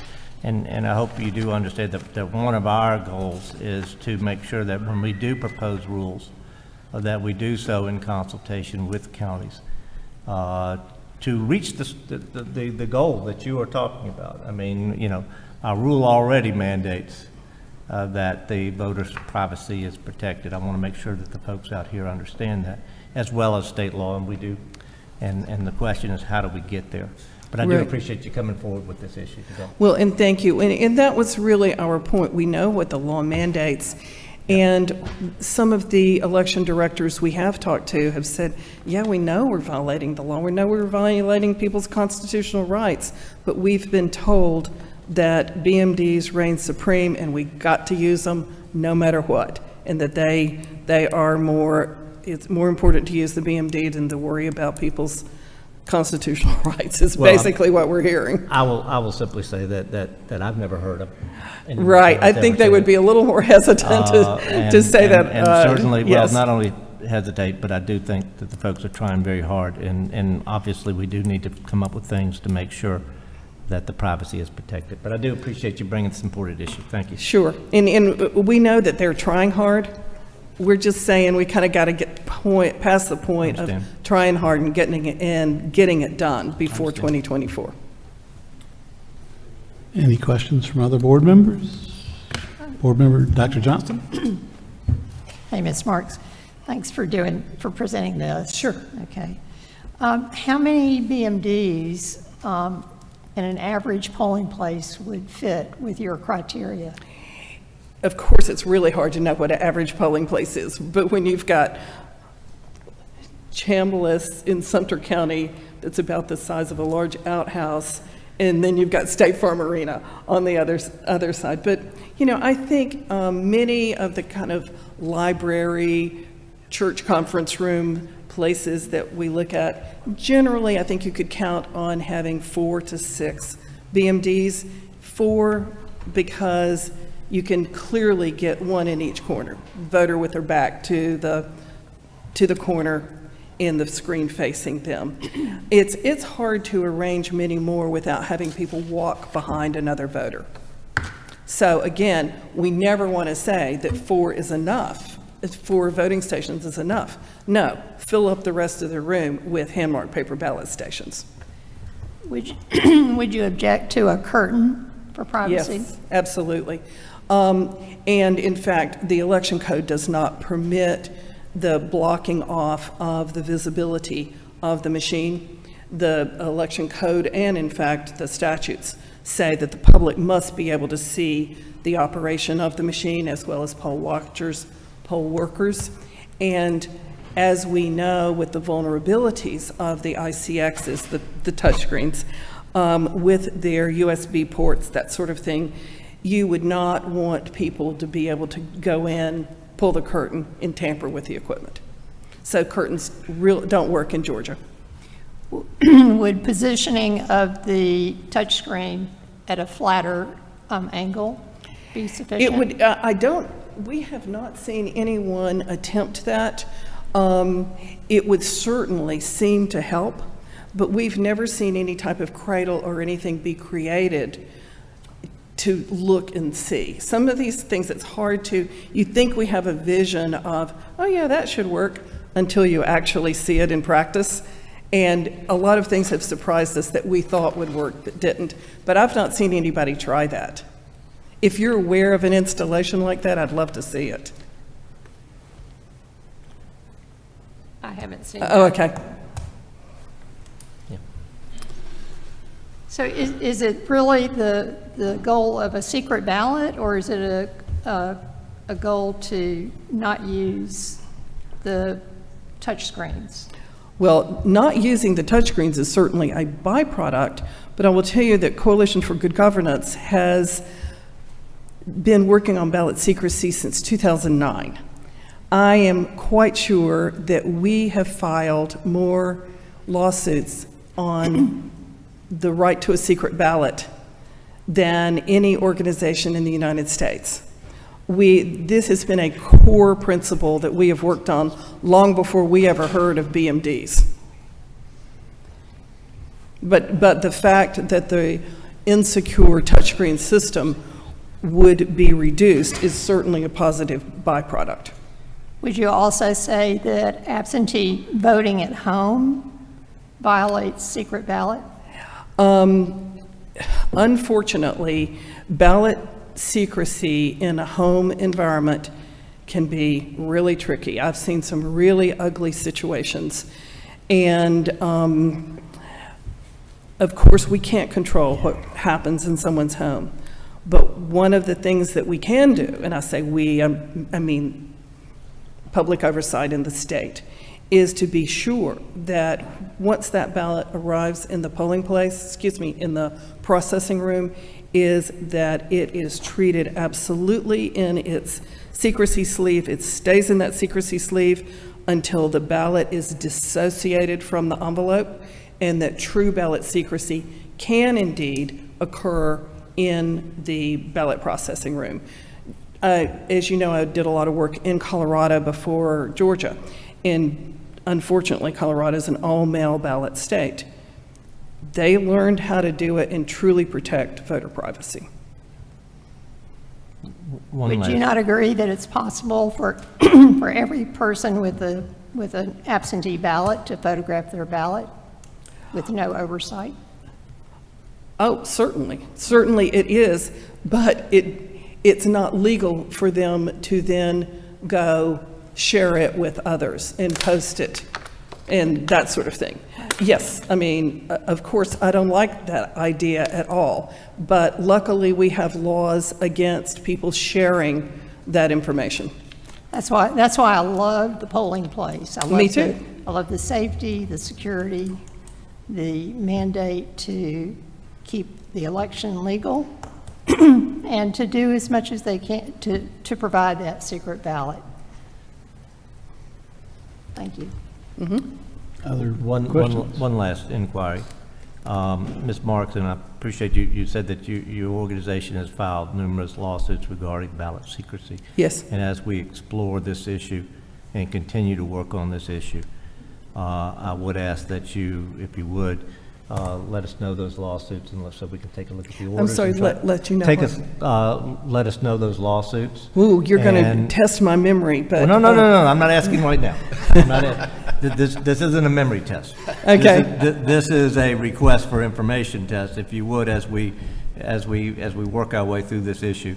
If you could get us those lawsuits and any orders that dealt with, and you can just give us the sites to sort of take a look at it as we try to figure out how to protect the secrecy of the ballot for the people of Georgia. I appreciate that. Okay, great. And just so you're aware, those did not have to do with, well, of course, the one in Sumter County did, but prior to that, they did not have to do with touchscreens. But I'm still happy to give them to you. Whatever you got.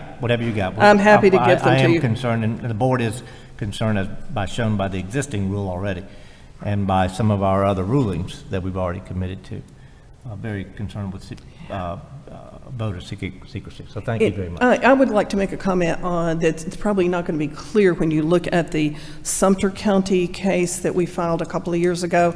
And we ended up, that case was dismissed. But the good news is, in Sumter County, they were very fortunate in a way. They had a lot of big, old, abandoned, or not very much used buildings. They were actually able to take the small number of BMDs that they had to deploy and put them in big rooms. And they were able to solve their problem. But they were in a very kind of fortunate environment. Okay, other board questions? Board Member Gazelle, anything? Yeah, one. Okay, Dr. Johnston? One more question. Sure. So I see the picture of a few BMDs being used that provide enough secrecy in a polling place, and at the same time, paper ballots being used. So you envision two methods of voting going on simultaneously in every polling place. Yes. And if you think about it, even in states that where the hand-marked paper ballot primary, or the primary system of voting, they're still required to have BMD or touchscreen units for purposes of assisting voters who have disabilities. So that's not unusual at all. And in fact, it is virtually uniform that there will be BMDs and hand-marked paper ballots that are being voted at the same time.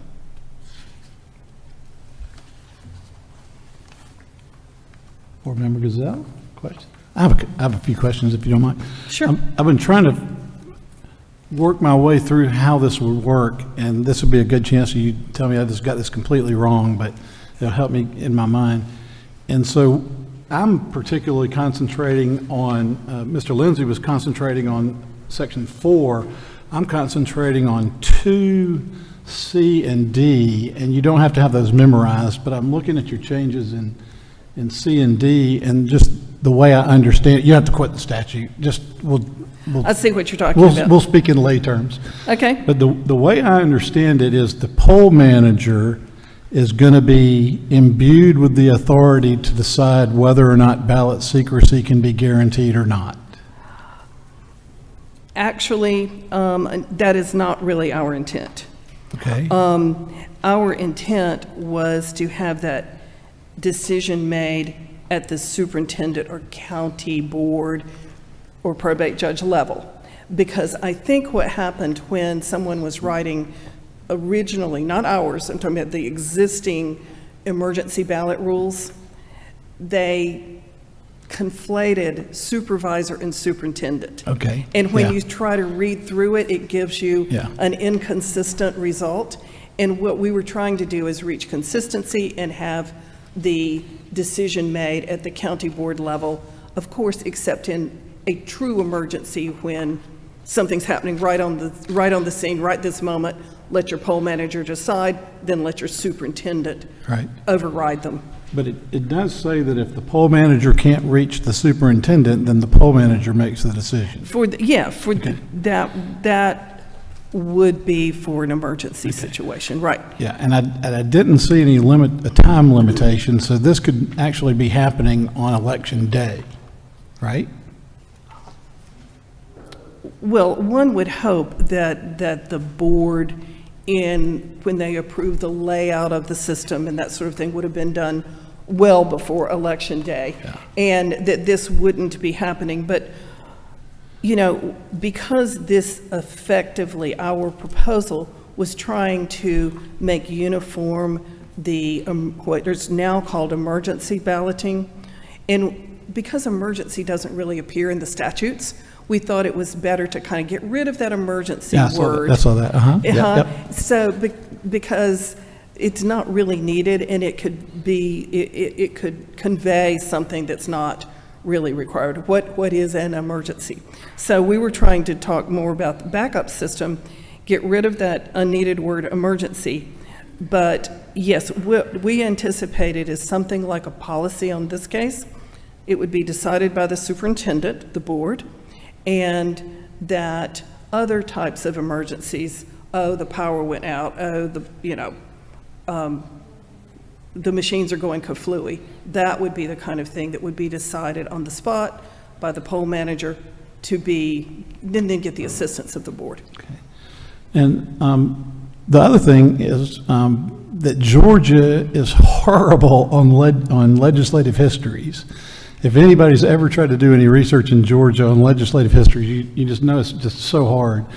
But so what I wanted to do is, this has been in place since 2019, and so there's 4 legislative sessions that we've had. Has a bill been introduced to address this? No, we've tried. We have proposed one in every session, and it has never gotten. Okay, so I feel better that I didn't miss it. You didn't miss it, no. In Okay. fact, it's never even made it so far as to be introduced, although we have tried. Okay. But we don't, just as you, we don't get to decide what gets to the committees. But while absolute secrecy for BMDs was required in HB 316, absolute secrecy was already the concept for prior methods of voting. So there's really nothing new about this. And as I say, it goes back to the 1880s. Yeah. Even before my time. I want to make sure I understood. You said you've tried to get legislation, and certainly having been there, I do know that sometimes it's difficult to get a hearing, but it's not so much difficult to get a bill dropped. Have any bills been dropped on this issue in the last 4 sessions? Dropped, meaning filed. Meaning right. filed by either the House or the Senate? Not that I'm aware of, but we have tried hard. Okay. It's not for lack of proposing it to legislators in both parties. Okay. And because I think ballot secrecy, since the BMDs were adopted, has become a really scary issue for people. People have been lawmakers have been unwilling to bring it forward. But I'm not exactly sure what lawmakers would do right now other than reinforce, hey, we really mean it with ballot secrecy, And if you don't do it, we're going to fine you big, and I don't know what you would do other than maybe making it more obvious, like we've tried to do. If you can't provide ballot secrecy with the BMDs, when you run out of private space, then use hand-marked paper ballots. That's what we had suggested to lawmakers before. Thank you very much. We'll have another question, and it's kind of a hot button issue lately. I noticed in D, the decision was to be made by the superintendent or the superintendent's designee.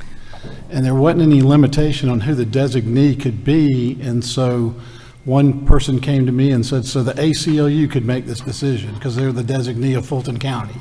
And so I'll give you a second to address how your proposal would give the county, they got to have a legitimate, well, not that the ACLU is not legitimate, but they got to have a very closely aligned designee, and then that's not just designee. Okay, so the particular sentence that you were referring to does relate to those emergency circumstances that, oh my gosh, we just came in and the floor's filled with water, or the machines are wet, or something like that. And so the reason that I suggest a designee in here is because the election superintendent, let's say the board, would not be immediately available. And the idea would be the poll manager, an area manager. But in my version, it's the emergency situation's been deleted.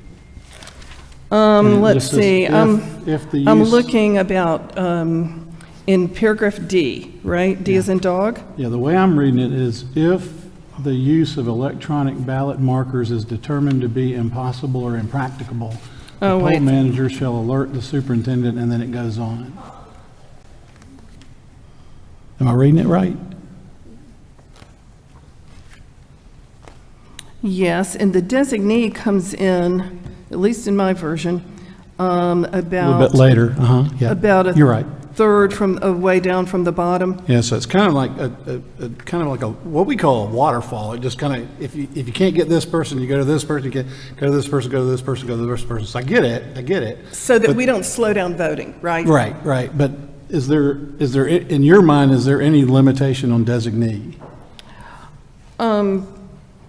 I had assumed that since the election superintendent, being the board, that they would choose an election official as the Right. designee. Yeah. Whether it is a poll manager, assistant poll manager, that they would define their official designee. Right, makes sense. Okay, thank you. Other questions of the board? Okay. Well, we're ready to move to your second petition, if you're ready. Of course. Okay, logic and accuracy testing. The purpose of our logic and accuracy testing proposed rule, and we'll call it LAT for short, is twofold. One, to ensure that the logic and accuracy testing becomes compliant with state law, and secondly, to improve the transparency and public oversight of LNA testing, or LAT testing. And that was always intended to be a public process, but it has not been a public process in recent years in Georgia. It's been well documented in both our Curling v. Raffensperger case as well as in our package to you that the Secretary of State's procedures for LAT are wholly inadequate. They take dangerous shortcuts, and they undercut the most fundamental basic machine testing, rendering that LAT almost ineffective in Georgia. In October 2020, the court in the Curling case requested that this board clarify the rules for logic and accuracy testing prior to the January 2021 U.S. Senate runoffs to ensure and enforce compliance. However, here we are 3 years later. This has still not been addressed by the Secretary or this board. Again, with the highly contentious elections we have upcoming next year, the nation's eyes are going to be on the Georgia elections. We're asking this board to make the simple requirement of meeting the statutes on LAT in compliance with law and in compliance with generally accepted practices across the country, and be certain that the public has the ability to exercise their rights of oversight.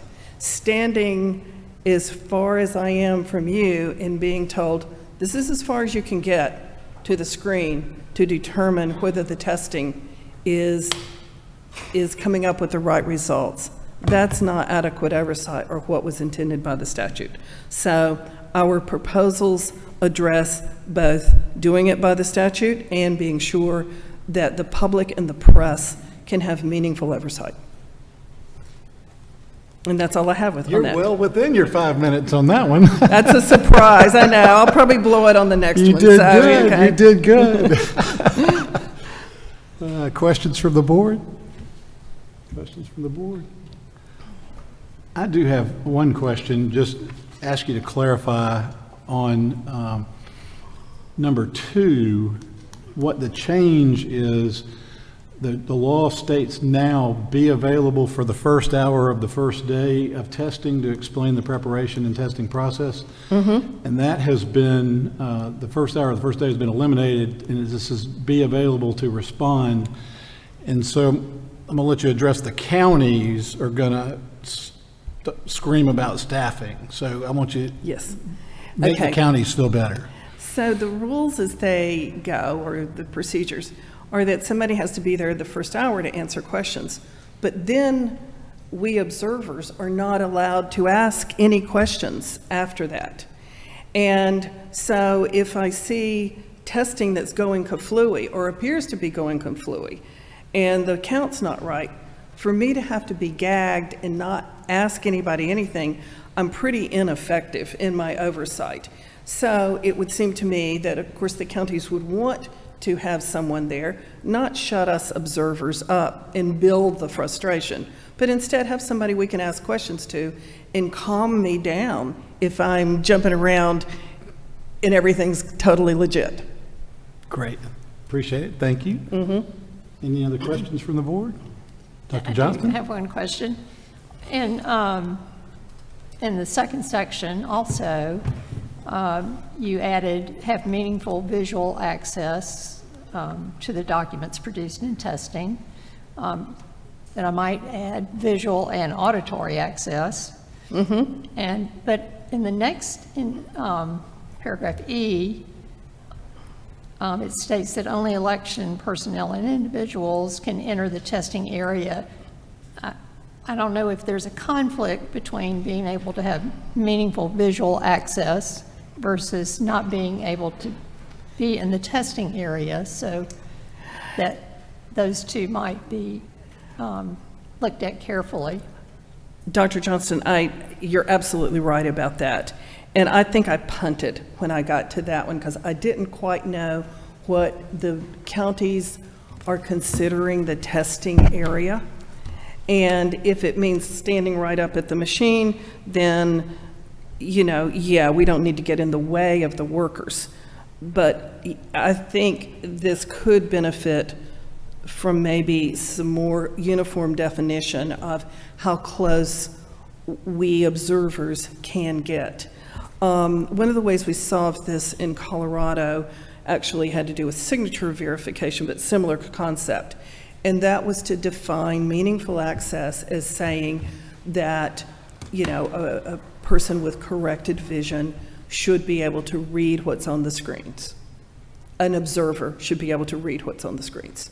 You can get close enough to do that, but don't elbow the worker out of the way. And they were able to totally, over the years, manage. It wasn't like throngs of people were coming in trying to see what was on the touchscreen. And there are easy ways to take turns. This is, you know, it's not like a big popular thing to do. So you don't need to worry about that, I don't think. Yeah, other places have solved this. So yes, our definition maybe needs a little more definition. And as certainly for all of these rules, what we tried to say is we are not saying take it or leave it just the way it is. If it needs help, help it. Yes. And of course, I would say there needs to be protection for passwords and security access codes that would not be visible to the public. Correct. Any further questions? Everybody satisfied on that one? Okay. We'll move to your third petition now, scheduled for 10 minutes. You've done so well with your time, so. Okay, I might blow it on this one. Oh, no. Because this is going to be the most controversial of the three, I think. All And this right. is meant to be a temporary rule, okay, that would apply just to 2024 elections. As this board and the General Assembly will then have more time to address the cybersecurity weaknesses of the Dominion voting system next year when the General Assembly is in session. However, fail-safe mitigation of the security issues is clearly needed for next year, and the Secretary of State is not taking action to mitigate the statewide compromise of the already vulnerable system. This board has determined, I believe in June, that it does not have the authority to address needed mitigations on a statewide basis or make the declaration that the system is impossible or impracticable to use, given that the statutes leave that determination of impossible and impracticable to the county superintendents, not to state officials. So our proposed cybersecurity evaluation rule permits the counties to have a template for taking action to mitigate the security problems in the Dominion BMD system for the 2024 election. The template includes a review of the report by the federal agency, the Cybersecurity Infrastructure and Security Agency, CISA, concerning the Dominion Georgia system. The report was released in June 2022 and recommends urgent mitigations, none of which have been done. However, the Secretary of State has made no meaningful attempts to address these required mitigations prior to the next year's election. The counties, therefore, need to be given both the encouragement and guidelines, uniform guidelines, in order to act to address the needed mitigations in a uniform manner. Our proposed rule gives uniform guidelines to each county, making their determination based on an objective set of facts, taking into account their local assessment of the feasibility of using hand-marked paper ballots as the statutory authorized backup when the ballot marking devices are impossible or impractical to use. Our proposed rules give the county flexibility to balance the use of hand-marked paper ballots and ballot marking devices depending on their local assessment of the feasibility occurring in their polling places. I can imagine that this board might have the view that such a rule could result in a lack of uniformity in using BMDs across the state. However, uniformity is not mandated on an unconditional basis. The statute is clear that when circumstances arise that require hand-marked paper ballots, the counties have the authority and responsibility to make that impossible or impractical determination at the local level. That's what the statutes say. It would be a reckless position to declare that counties have no such authority and that this board has no such authority and that we just must live with a highly compromised, vulnerable system. The state would be much better off to permit as many counties as can to completely or in part mitigate the risk of the Dominion BMD system as we look at the sure-to-be contentious 2024 elections coming just a few months. There can be little harm in permitting the counties to assess the risk based on the CISA established guidelines and criteria, and then permitting those counties to mitigate to the extent possible and feasible. Our rule is simply meant to create uniform guidelines for such an evaluation. Telling the counties not to act to protect the 2024 election in the name of uniformity when the system cannot be secured is just not sound public policy. Security and verifiability of the upcoming election needs to be a primary consideration. And with that, I'll ask if there are any questions about our proposed cybersecurity evaluation rule. Hey, you beat your time again. For now. You didn't go. Okay, questions from the board?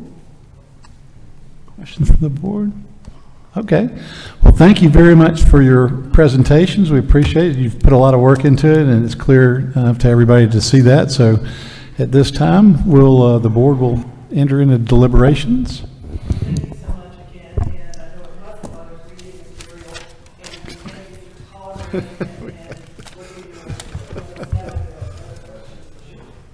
Thank you very much.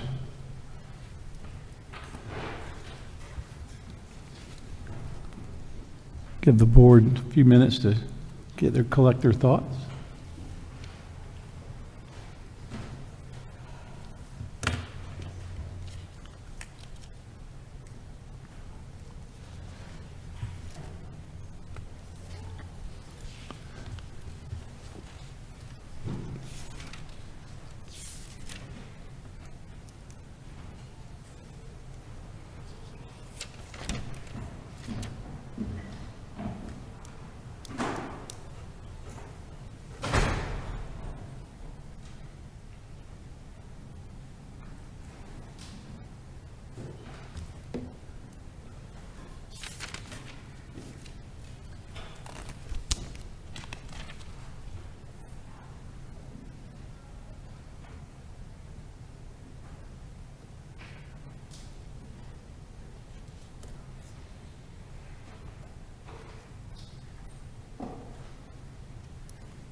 Okay, everybody ready? Yeah. Everybody ready to begin? Who would like to begin? I guess I can. Okay. Do you want to do them one at a time, or do you want to do them collectively, Mr. Chairman? Any way is your pleasure. Well, let me sort of take them collectively then, and then we can discuss it. There are 3 different petitions here, and they raise issues that not only Ms. Marks and her organization, but a lot of folks in Georgia have expressed concerns about, both in our hearings and in the General Assembly and in the public in general. Regarding the ballot secrecy issue, you know, as we already mentioned, we have a rule in place now. The question is whether or not there needs to be specific guidelines. I think Ms. Marks, interestingly, and stated that, the problem with getting legislative fixes on this secrecy issue where they've already mandated a general requirement of secrecy makes it difficult. With the same rule, situation exists when it comes to making rules, particularly when we have 159 counties. And I don't even remember the number of precincts in this state. Approximately 2,200. Approximately 2,200. And as Ms. Mark said, they've made a lot of studies and a lot of observations, and I do appreciate the meetings that I've had with her in the past, and I hope to have some additional ones in the future. But we desperately need to have input from our counties on what, if any, additional rules over and above the general requirement that we already have need to be in place in order to secure the secrecy, the rights to secrecy for our voters here in Georgia. Therefore, and let me sort of also back up. On some of these, I would really prefer to table and continue to study. But in consultation with our council, we're told that the only things that we can do is either vote them up or vote them down. And I want to assure you that if we vote something down today, doesn't mean that we don't think it's a serious issue or don't intend to look at it further.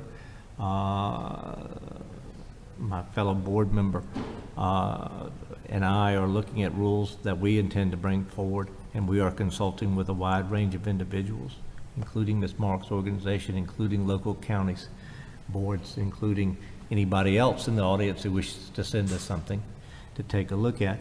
I do worry that this is a one-size-fits-all when there are other possible ways to secure voter secrecy requirements. And so for that reason, given the fact that I'm not allowed to simply table, I will have to, at the appropriate time, move to vote down this issue.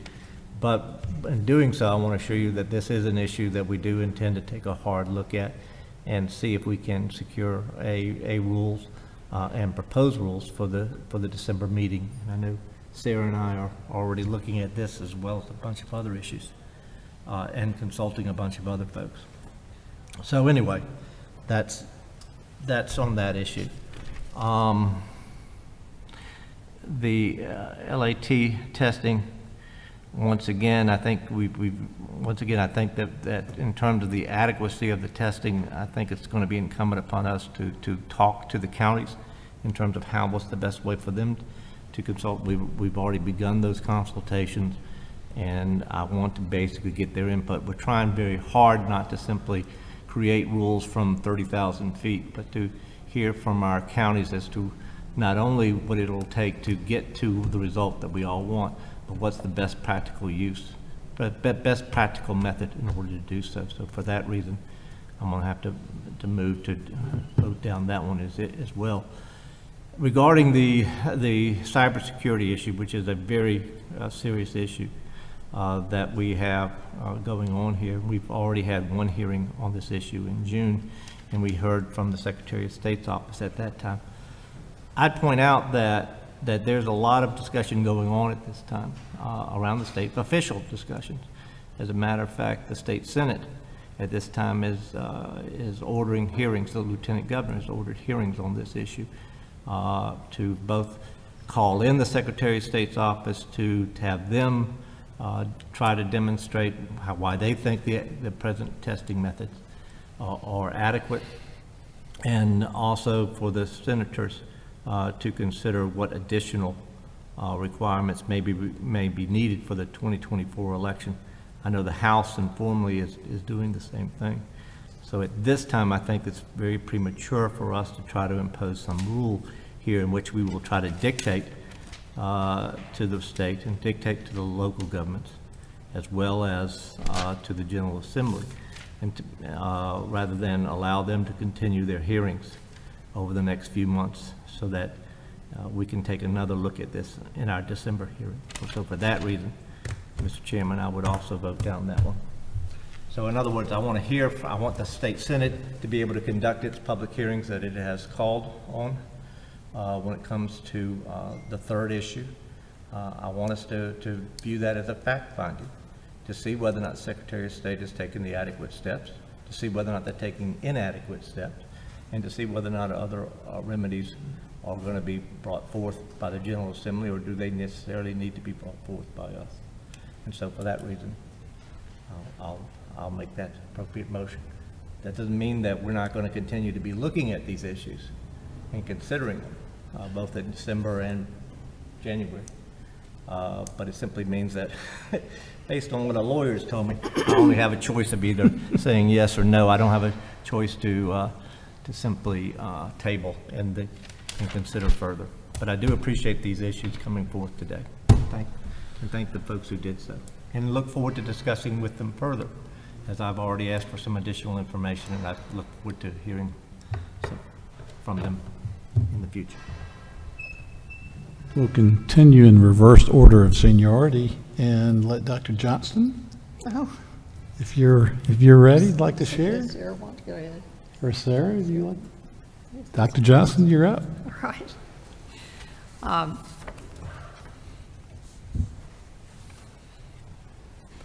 With the first presentation regarding ballot security, I think your position is a very important position, and ballot secrecy is paramount in elections. And I think we need to continue to see if there's any way possible that we can make adjustments to satisfy that secrecy in the polling place, with the positioning of the machines or the larger screens, or whatever methods that we can do to facilitate that. I have reservation about having two voting methods being performed constantly throughout an election, with the poll workers' obligations to track both of those, to track the counts, to track the paper, to the logistics of, say, Fulton County has 350 ballot styles to deal with in early voting, whether the feasibility of having ballot-on-demand printers or packs and packs of paper ballots to have available and to maintain and keep secure, and to make sure that those ballots are not stolen during the long period of early voting is a real concern. And it doesn't seem to add to the potential for orderliness in elections that we're striving for. So I don't think I could support that at this time. For logic and accuracy testing, I like the proposal, and I would vote for that. I would still make some adjustments and changes to that. I think it needs to be looked at carefully. But I think that we could improve our logic and accuracy testing. I thank you for presenting that petition. As far as the BMD security and the petition to revert to hand-marked paper ballots at the time of an election just instills a total insecurity or potential for chaos in the election. Would, if as the rule is amended, the emergency word has been removed and replaced with incident. Well, an incident is just an occurrence. It's not an emergency. So would an incident be that a voter access card didn't work and therefore you immediately revert to paper ballots? Or would it be that one machine didn't work and the entire polling place had to revert to paper ballots? Would one revert to paper ballots and then back to the use of the BMD machines once the incident was corrected?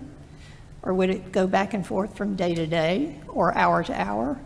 there's just, there it raises so many questions and to put the burden on a poll manager, a supervisor, superintendent, I think is too much to ask, and it has the potential to create more problems than it might solve. I would prefer that if there's a change to hand-marked paper ballots, that it be determined before an election and not in the process of an election.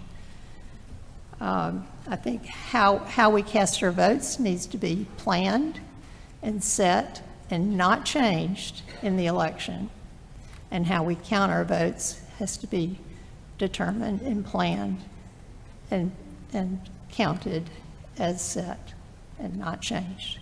May I respond to that? Certainly. There's a misunderstanding. Does this work? Let's see, I think I got you. Okay, thank you. Dr. Johnson, thank you for the question.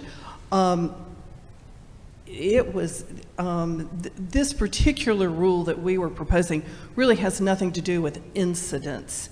And that was the rule we were talking about back in June. But this particular rule would be for the counties to start now to plan 2024. And it would not be something that happened on the spur of the moment. It would be, you know, put up the rule and let them start planning now to determine whether in March it is feasible for them to use hand-marked paper ballots based on the recommendations of CISA. And do they think that they have an impossible or impracticable situation? It is in no way meant to be the result of an incident, we hope. I mean, that was not the intent. Right. Okay. The last thing I want is for the election process to be halted and a requirement to be changed and reports to be written and provided in 24 hours before anything can occur. But that's, nothing like that is in our proposal. Okay. All right. It seems, I'm looking at Exhibit 1. Let's see if I can catch up with you. Okay?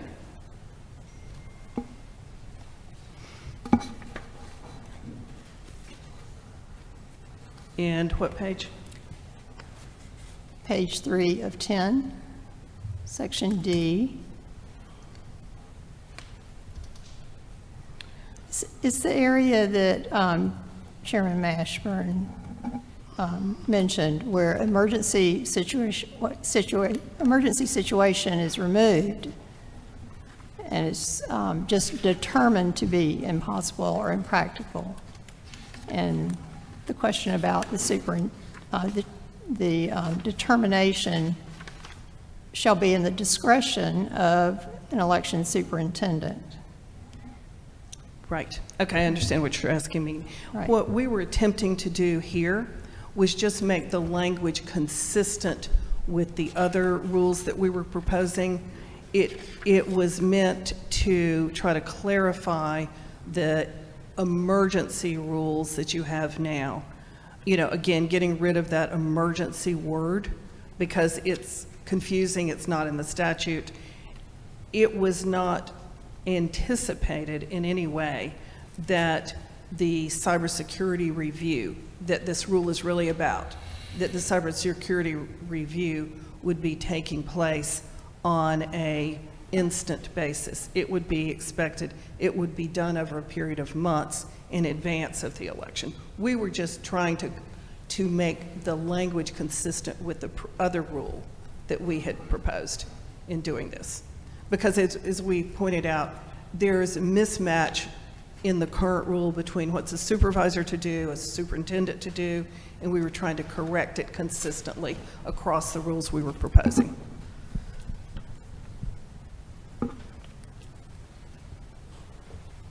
But thank you for letting me answer. Sure. Sure. You had time left. Right. I would love to respond to Mr. Lindsay for just a moment, if you would allow it. Well, let's keep going. Let's keep going. Thank you, though. Okay, Dr. Johnson, you still up? So I guess finally, the one question I still have is, in your opinion, the Dominion voting system is not in legal compliance with applicable laws and rules at this moment. Is that true?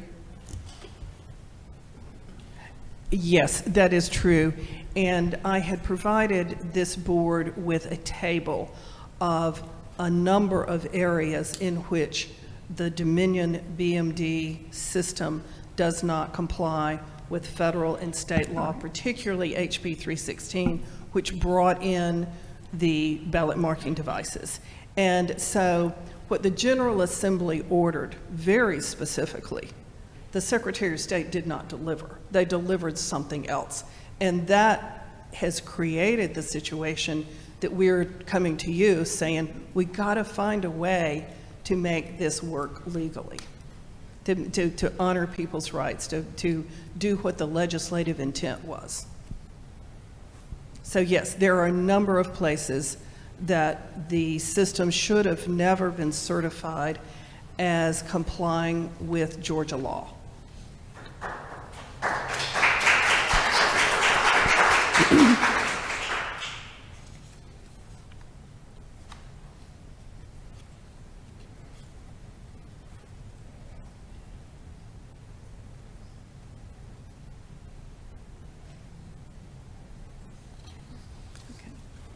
Okay, Dr. Johnson. Board Member Gazelle? Just briefly to thank my fellow board members for their very careful reading of this. And I really wanted to tell Ms. Marks how much I appreciate the level of effort that has gone into this and the amount of work. And just reiterate my commitment to continue working on these issues to make sure that we do come up with solutions and rules that work for the counties and to respect the rights of the voters. And I appreciate you bringing these up, and we will continue to work this. Thank you, Board Member Gazelle. Just to conclude, I think we had a good discussion about, on my questions about ballot security, I think I raised some questions that might need further work. And I felt like you felt constrained to stay within the existing regulation and amend it as little as you could to try and, yeah. And I had a law that I was working on that passed in the last session, and I wrote this beautiful law. It was 20 pages long, and they're like, no, we want it as short as possible. So I understand. So, but I'm going to kind of invite you to go the other way, and just if you need to have a completely different rule, just create your own rule and start, build it from scratch. So I think you might have felt constrained to stay within, trying to fit too much of a square peg in a round hole. But it's not bad. I mean, it was a good it was a good idea, but I think there's still more that needs to be refined. And I'll let you respond. Well, thank you, and we would agree there is a lot to be done. Yeah. But, you're already complaining at me about giving you so much that I'm just teasing. But we were trying to take this one necessary step at a time. Yeah, I understand. And I guess I would say that my understanding was that this board certainly could have the opportunity to edit, tweak, add, subtract, and then put these rules up as the process for feedback from the public, feedback from the General Assembly. I thought that was the whole idea of having a proposed rule and then a comment period. Yeah, I agree, and I understand the point, but unfortunately, the rules say we've got to accept it or reject it. But even though if we were to reject it, that doesn't mean we can't take the good ideas and keep processing them and introduce rulemaking in the future. So yeah, the rejection doesn't mean that the issue is gone. The rejection simply means within the limitations of our existing rules, in order for us to continue to study it. That's all we're talking about. So at this time, I'm going to let the board make a motion. We can treat them all together. We can treat them separately. What's the board's pleasure? My inclination is to take them separately. And so I will hear a motion on ballot security amendment to 183-1-12-.11. If anybody has a motion? I moved to defeat it. Okay, there's, and we'll make my commentary after I make my motion. okay, there's been a motion to reject the petition on ballot security. Is there a second? Second. There's been a second. Now's the time for discussion. Just the only thing I'm going to add is, once again, I think it's worth saying repeatedly that this doesn't mean this issue is gone. It just means that underneath our existing rules, we have to reject while we continue to study it further, and with the intention to see if any additional definitions need to be put in place over and above our prohibition that we already have in the rules. I just want to make that clear. Any further discussion? Okay, if no further discussion, we're ready to have a vote. All those in favor of rejecting petition 1 would say aye. Aye. All those opposed would say no.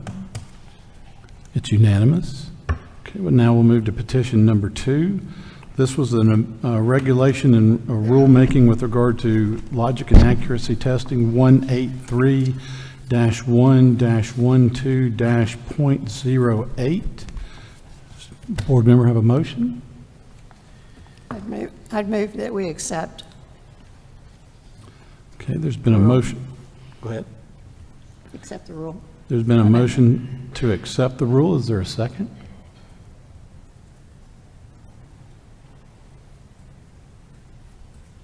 Okay, the motion to accept the rule has not been seconded, and so therefore the motion to accept fails. Is there an additional motion? Move to reject. There's been a motion made to reject. Is there a second? Second. There's been a motion and a second. Discussion? Well, for the same reason that I stated earlier, that I think this needs further work, and I think Dr. Johnson, even while she expressed some general support for it, also made a point of believing that additional definitions were needed, and some tightening of it was necessary. And since at this time we have to either accept the rule or reject it, we need to reject it at this time, with the idea that we will look at it further to see if anything, any additional rules need to be put in place, and what exactly needs to be done. And we can do so in a more deliberative fashion after today. Okay. Any further discussion? Dr. Johnston? No. Okay. Board Member Gazelle? Just that I am wholly supportive of meaningful observation of this, of this, and encourage the public to do that, and we will continue to work this to make sure that that becomes the standard. And to work with our local counties to make sure that we have a rule that's workable in each of the 159 counties. Mm-hmm. So there's been a motion and it's been seconded. Any further discussion? Okay, we're ready to vote.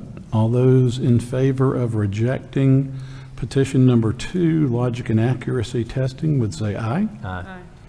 All those opposed would say no. No. Motion carries 2-1. Now we'll move to the third motion, cybersecurity. Correct me if I'm wrong. I think I got this right. This is also an amendment, a rulemaking for 18-1-12-.11 as well, right? So it's a different rulemaking on the same rule, right? Okay, that's what I thought. That's what I thought. That's a different topic. This is cybersecurity. This is the third petition. The first one was secrecy? Yeah, Oh, okay. yeah. Yeah, the first one was ballot secrecy. I might have mispronounced it and said security. Yeah, I think you did. Okay. Was there confusion? There Okay, was. let's go back then. Okay, I misannounced the first one as ballot security rather than ballot secrecy. And so Dr. Johnston has asked that we reconsider that vote with me pronouncing it correctly. So let's go back and do that. So the first petition is ballot secrecy, 183-1-12-.11. Is there a renewed motion to reject? So moved. There's been a motion to reject the petition regarding ballot secrecy. Is there a second? Second. Okay. Discussion. No discussion. Okay, thank you for correcting the record, Dr. Johnson. I appreciate it. All right, so those in favor of rejecting the petition regarding ballot secrecy would say aye. Aye. All those opposed would say no. Okay, that motion is reconsidered and carried. Okay, now the third one, and it is also a rulemaking regarding 18-1-12-.11, but under the name cybersecurity. Right? Okay. I'll take a motion on that petition, the petition number 3, the one we heard third. Looks like I get to do all three. Motion to reject. There's been a motion to reject. Is there a second? Second. Okay, there's been a motion to reject and a second. Any discussion? Now, once again, for the reason that I stated, we have a very fluid situation in which we have the General Assembly conducting hearings on the adequacy of the present system and what additional safeguards need to be put in place, or whether or not the Secretary of State has adequate safeguards in place. I think those hearings need to continue with us observing them. And we also need to be talking with our local counties in terms of what they think needs to be done in terms of making sure that their local counties' systems are secure before we come up with a rule at this time. Okay. So there's been a motion and a second. Further discussion? No further. Okay, we're ready to vote. All those in favor of rejecting petition 3 would say aye. Aye. Aye. All those opposed would say no. Motion is unanimous. Petition 3 is rejected.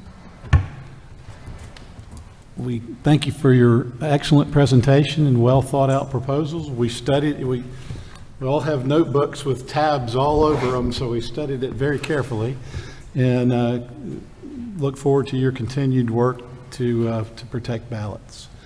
This time we'll move to public comment. Take her first.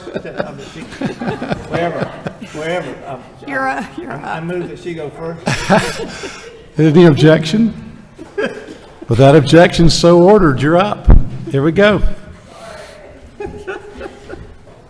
For public comment, we are going to have people with different opinions. In public comment, we are going to have people with different opinions, and so I'm going to ask for the courtesy of the group here. Everybody's put in a hard, long day, but let's be respectful of other people. And so no booing or cheering would, we're going to go with the jazz hands, okay? Was that cool with everybody? All right, so let's be respectful of each other, and let's have your comments. So give me your name so I can take you off the list. It's Ginger Hermans. Ginger. And I'm representing the GeorgiansForTruth.org. I'd like to... Give me just a second. Okay, if you'd please limit your comments to 2 minutes. Yes, sir.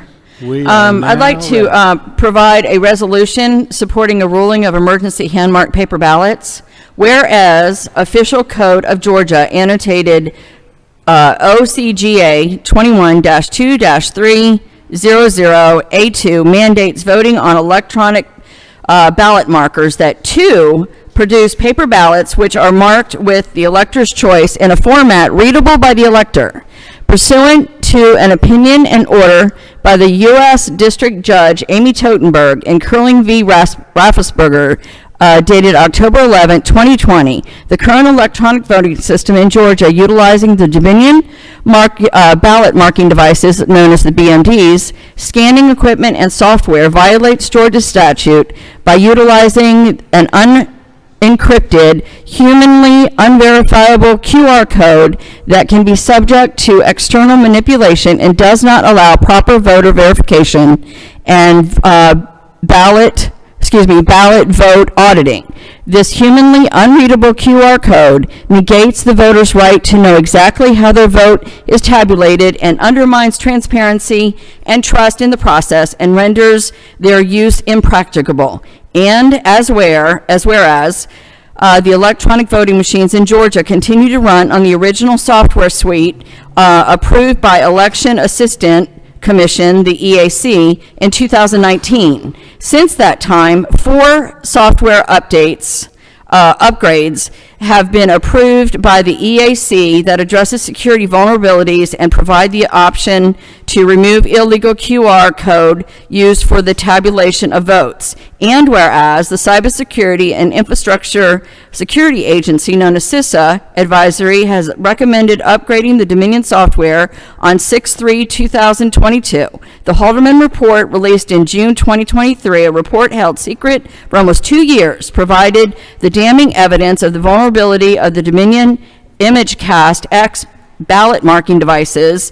The Secretary of State defended his inaction based on the MITRE report. This was also followed by a letter from 29 cyber security experts demanding a retraction of the MITRE report as dangerous and misleading risk assessment. And whereas Dominion software updates are released in 2019, 2020, 2022, and 2023, yet there's been no effort to install. Secretary of State Raffensperger has known of the Haldeman Report since October of 2020. In addition, the Secretary of State has had the CISA advisory since June 3rd, 2022. The failure to implement the EAC-approved software updates and correct the vulnerabilities is ongoing. In fact, based on these third-party reports... Thank you. Okay. Thank you. Okay, next will be Gary Coates. Gary Coates. If you don't mind, sir, my name's Sam Carnline. If I could break in line to finish up what we started here with this report. I don't know if Gary Coates is cool with that. Gary Coates? Is Gary? You're cool? All right. All right. I don't want him to take your spot without your permission. Okay. All right, Sam? Thank Sam you. Carnline, I'm from Grady County. I got you. All right, so in fact, based on third-party reports and advisories on the security of software, the Secretary of State might be guilty of violating OCGA 21-2-324 and 21-2-379.24. Further, municipalities are to provide voting machines in good working order per OCGA 21-2-323. The election superintendent, board of registrars, board of commissioners may be complicit of wrongdoing by certifying future elections that lack appropriate cybersecurity updates. And whereas ballot marking devices were intended as an accessibility device, not mandated for 100% of the voters, and did not meet the requirements of House Bill 316 to provide for absolute secrecy, this violates Georgia law and federal laws guaranteeing the right to vote by secret ballot. And whereas since the QR code does not meet the intent of 316 and Georgia statutes OCGA 21-2300 and 21-2-7.1, the electors are mandated to vote in a format that is not readable by the elector, therefore the elector is injured. And whereas because of the unreadable QR code, the true intent of the voter cannot be determined as the QR code represents a foreign mark that spoils the ballot. Now therefore be it resolved that the ballot marking devices, as currently implemented, creates an impracticable situation for local boards of elections and election superintendents. And be it further resolved that OCGA 21-2-334 provides in a method of nomination or election of any candidate or office or of voting any question is prescribed by law in which the use of voting machines is not possible or practicable, or in case in any primary election the number of candidates seeking nomination or nominated from any office renders the use of voting machines or such office as such primary election impracticable, or if for any other reason at any primary or election the use of voting machines wholly or in part is not practicable, the superintendent may arrange to have voting for such candidates or offices for such questions conducted by paper ballots. And be it further resolved that citizens for paper ballots desire the Georgia State Election Board provide clarity to election boards and superintendents for their authority under the law to utilize emergency emergency hand-marked paper ballot rules, procedures 118. Be it finally resolved that a copy of this resolution be delivered to the Georgia State Election Board, Secretary of State Raffensperger, Governor Brian Kemp, Attorney General Chris Carr, Speaker of the House John Burns, Pro Temp Kennedy, as well as election boards and election superintendents. And we got 35 signatures on here, and we're going to give you a copy of it. And thank you for your time. We hope that you guys will understand that voters are being injured by the way we're voting, and we want to change it. And you are the board, and y'all can. Thank you. Thank you. Let's be fair to the other speakers. Thank you. And you guys can also send this electronically. Okay, Gary Coates. Good, good. It says good morning.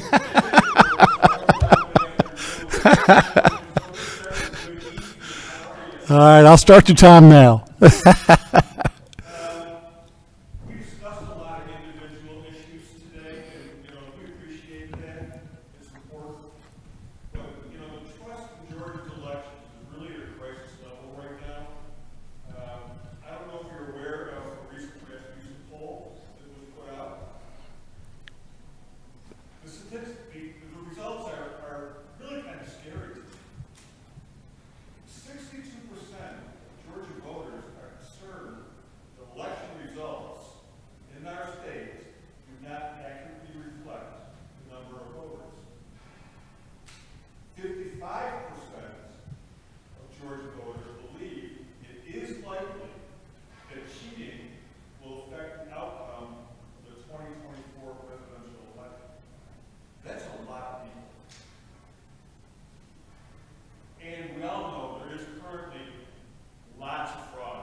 Okay. There can be no perception of fraud, misdoings.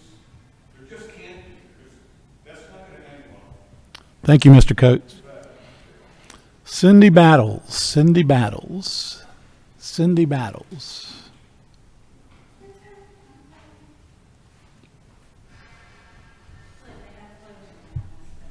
What happened?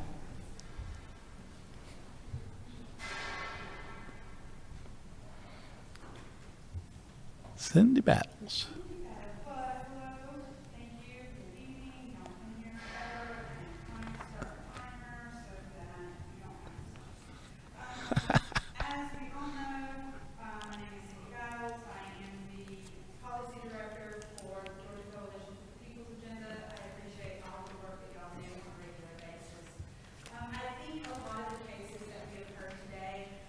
Really emphasize some of the things I'm going to say. Let me let this right off from the bottom of my heart.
You're doing good.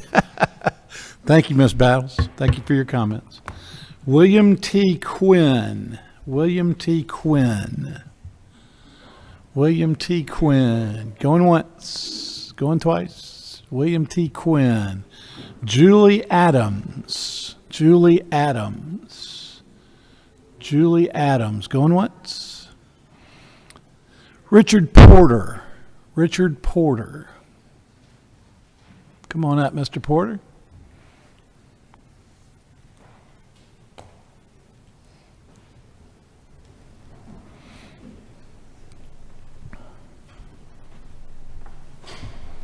Good evening, good afternoon, evening. Good evening. Richard Porter, Gwinnett County. I've been thinking about something I want to share with you. More than 60 years ago, in August 1963, Martin Luther King spoke at the Lincoln Memorial. It was my 11th year. I was ready to attend a separate and unequally funded black school. I had worked with my parents and others to register people who were denied the right to vote. They were black. Many today laud Martin's speech, "I have a dream." Often the loudest praise comes from those who, and their progeny, who stood against Martin and the voting rights and civil rights movement. Many of us have not even listened to or read the speech in its full context. We speak of his dream only in our limited perception without context.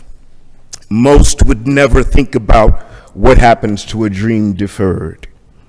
Most often what we miss in Martin's speech is the litany of the 100 years. But fourscore years ago, Martin said President Lincoln signed the Emancipation Proclamation, but 100 years later, the Negro is still not free. He is sadly crippled with the manacles of segregation and chains of discrimination. He lives on a lonely island of poverty in the midst of a vast ocean of material prosperity. 100 years later, the Negro still languishes in the corners of American society. But Martin was not the first to speak of a dream. In his 1951 poem, Harlem, Langston Hughes asked, "What happens to a dream deferred? Does it dry up like a raisin in the sun, or fester like a sore and then run? Does it stink like rotten meat, or crust and sugar over like a syrup is sweet? Maybe it just sags like a heavy load, or maybe it explodes." Some ask, Martin said, when will you be satisfied? And he said, never, as long as a Negro is a victim of unspeakable horrors and police brutality. And never if our children are stripped of their selfhood and robbed of their dignity. Just because you say something and repeat a lie does not make it so. Everybody has the right to vote. That is what we should be ensuring, and I thank you for doing that. Thank you, And the Mr. people Porter. who Thank do. you for your comments. I skipped over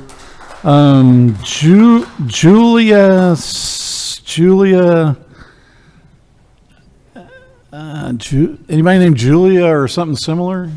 Writes in cursive? Prints in cursive? Okay, no? Okay. Patty Nathan? Oh, Julia.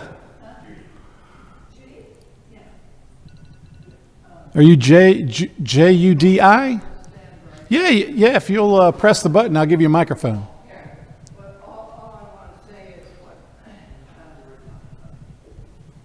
There you go, you're on. Okay. You're on.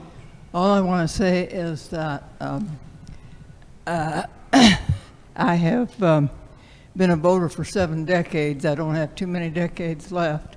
But what I've got left is I plan to help everybody to vote and make voting easier. Voting is the basis of all of our other rights, and so we need to make it as easy as we can. We need to help people who need help, including both voters and poll workers and poll watchers. Thank you very much. Thank you for your comments. Okay, let's use our jazz hands. All right, Patty Nathan. Patty Nathan, you're up. Patty Nathan.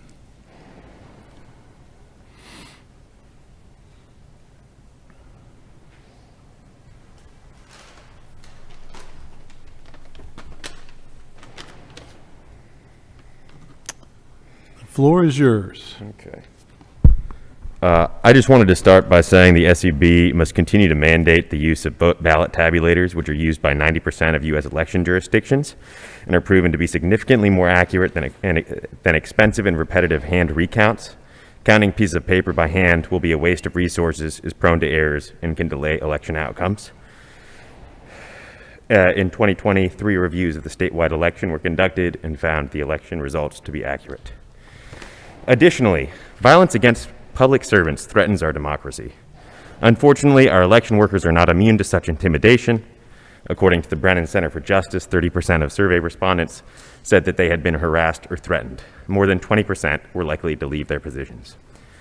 I would like to see the Elections Board take a proactive role in combating this menace. Public statements from such an authoritative body denouncing the violence would be a good start. In addition, perhaps you could provide funding so that our election officials are better protected. Furthermore, you are in a unique position to petition state lawmakers to enact harsh penalties for those who threaten or commit violence against election workers. The high turnover adds significant costs in hiring and training replacement staff. The loss of experienced workers helps fuel the rhetoric that is spewed by election deniers. Given that some, if not most, Georgia counties will be subject to such turnover, I urge the state board to provide the necessary funding for training election workers. Protecting election workers against intimidation and violence should be your highest priority. Thank you for your comment.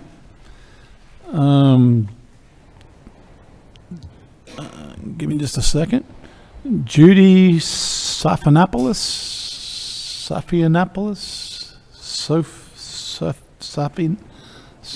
Judy. Oh, that was Judy. Okay. Kristen Neighbors. Hello, Board. My name is Kristen Neighbors. I'm the State Director for All Voting is Local. We're a nonpartisan organization that advocates for policies that aid counties in running safe and secure elections. I was here over the summer to talk about the need for guidance on voter challenges. I completely understand why that has not been released yet. I do hope you all will continue to move that forward and release it as quickly as you are able. Challenges have continued this year. Again, we're seeing mostly in counties with high proportion of voters of color. We expect the pace to rise dramatically in 2024. Since the beginning of 2022, more than 80,000 Georgians have had their ability to vote challenged by just a few dozen of their fellow citizens. And even when these mass challenges are dismissed, they tie up the time and the resources of election offices.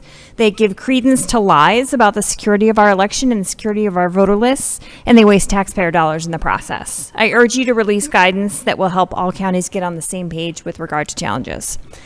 Secondly, I wanted to address the push to hand count ballots as opposed to using machine tabulators. Across our state, both here at the SEB and in county election board meetings, activists have been pushing to expand hand counting beyond the risk-limiting audits that we already do after every federal election. I think their efforts are misguided on 2 fronts. First, I believe that the activists overlooked the many drawbacks of hand counting. So even apart from the additional cost to taxpayers from a hand count, election experts overwhelmingly agree that tabulators are the way to get the most accurate count. Hand counting is tedious and monotonous. Humans are not great at tedious and monotonous tasks. My deputy and I were monitors in 2 counties for the RLA last year. We saw honest human errors made even when counting ballots in small batches. Nothing fraudulent, just people getting distracted. So there's a reason that calculators are more reliable than humans at adding up numbers with a pen and paper, and machine counts are the same. The 2022 RLA proved that our machines counted the results accurately and that our election officials conducted a secure election. The second reason I believe that the push for hand counts is misguided is that I see these arguments coming from the same people who have historically spread conspiracy theories about the security of our elections. We're living in a time of rampant disinformation, and this cannot be the basis for introducing practices that don't work. Discrepancies between a machine count and a hand count are to be expected due to human error, but any such discrepancy, no matter how small, could be used to cast doubt over the final count or fuel conspiracy theories, possibly even about the hardworking election workers doing the count. So I urge the board to resist any pressure to support in any way the hand counting of ballots. Thank you for so your much. comments. Thank you for your comments. Okay. Next is Lori Tuttle. Lori Tuttle? Not Lori Tuttle.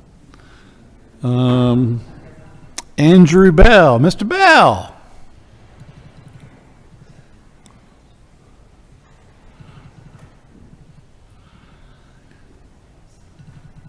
The floor is yours for 2 minutes, Mr. Bell. You sure? I'm positive. Because still ain't got the time clock up here yet. You know? And I don't think I really trust you guys that well. First of all, let me get this on the record. I was the only independent candidate whose cumulative total wasn't on this validation statement. I told you, I sent you guys a letter and also told your investigator that.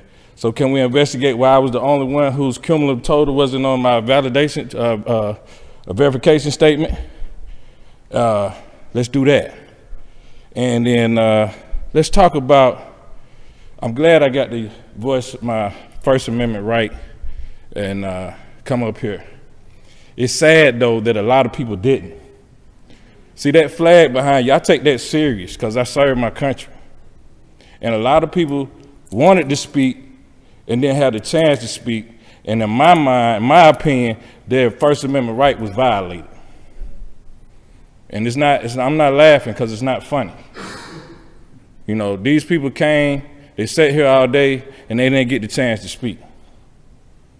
And you want to know why people you having a hard time finding people to work in the polls? You guys made my point today. People are gonna watch that and they're gonna see that this is a farce, that this is a joke, and you guys are in charge. So if it's writing at the top, what's it gonna look like at the bottom? I got 20 seconds. You do, you're right. You wanna hit me out? I'll be gentle. You guys need to do better. Seriously. Thank you, Mr. Bell. Next will be Kelly Persons. Kelly Persons, there you are.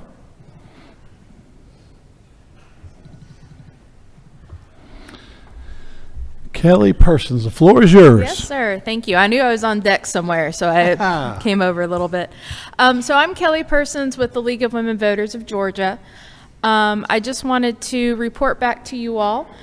We made public comments in June about our concern with the new Jarvis system. The main concerns were voters that were removed reappearing and issues with counties not being able to get their precinct cards out. We have heard from those counties that it's improving, so we want to say thank you for whatever you all have done to help improve that.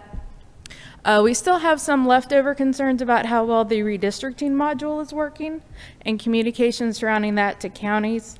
We know that there are a couple counties that are looking to add precincts, but they're not really sure the availability of that tool. So we just wanted to extend that to you all and to see if we can help them add precincts and make their job a little easier. Thank you. Thank you very much for your comments. Denise Cobb. Denise Cobb. Denise Cobb. Joy Wasson. Joy Wasson. You want to stay there? Okay, I got you. Okay. Test it out, see if it's working. I supported the proposed rules presented today by the Coalition for Good Governance, and am disappointed in your votes. I urge you to reconsider adopting common sense rules to protect voter secrecy and to ensure the security and accuracy of our election system. Consulting with counties is important, and I want to support election offices in doing their work. But the proposed rule on LNA testing would have brought logic and accuracy testing guidance from SOS into compliance with Georgia law. This issue needs addressing. A ballot secrecy rule was proposed by CGG more than 3 years ago. You tabled it for further study. Please use your authority to protect voters. Thank you for the difficult work you undertake. Thank you for your comment, Ms. Watson. Next, Liz Troop. You okay? Gabriel Sanchez. Gabriel Sanchez. Welcome.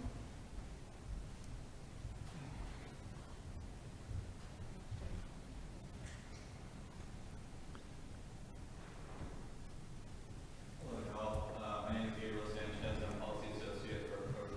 We're a nonpartisan coalition working on voting rights. I just wanted to talk today about the voter challenges. I know the board is talking about changing the rules on these, and so considering that, and we'd love to work with you on that or have more conversations around that, because we really believe that these voter challenges really want to have control out of hand. They're a very big waste of resources for taxpayers and people's time. And also, we have seen tens of thousands of superfluous and unnecessary voter challenges that election officials are forced to implement, no matter how unsubstantiated they are.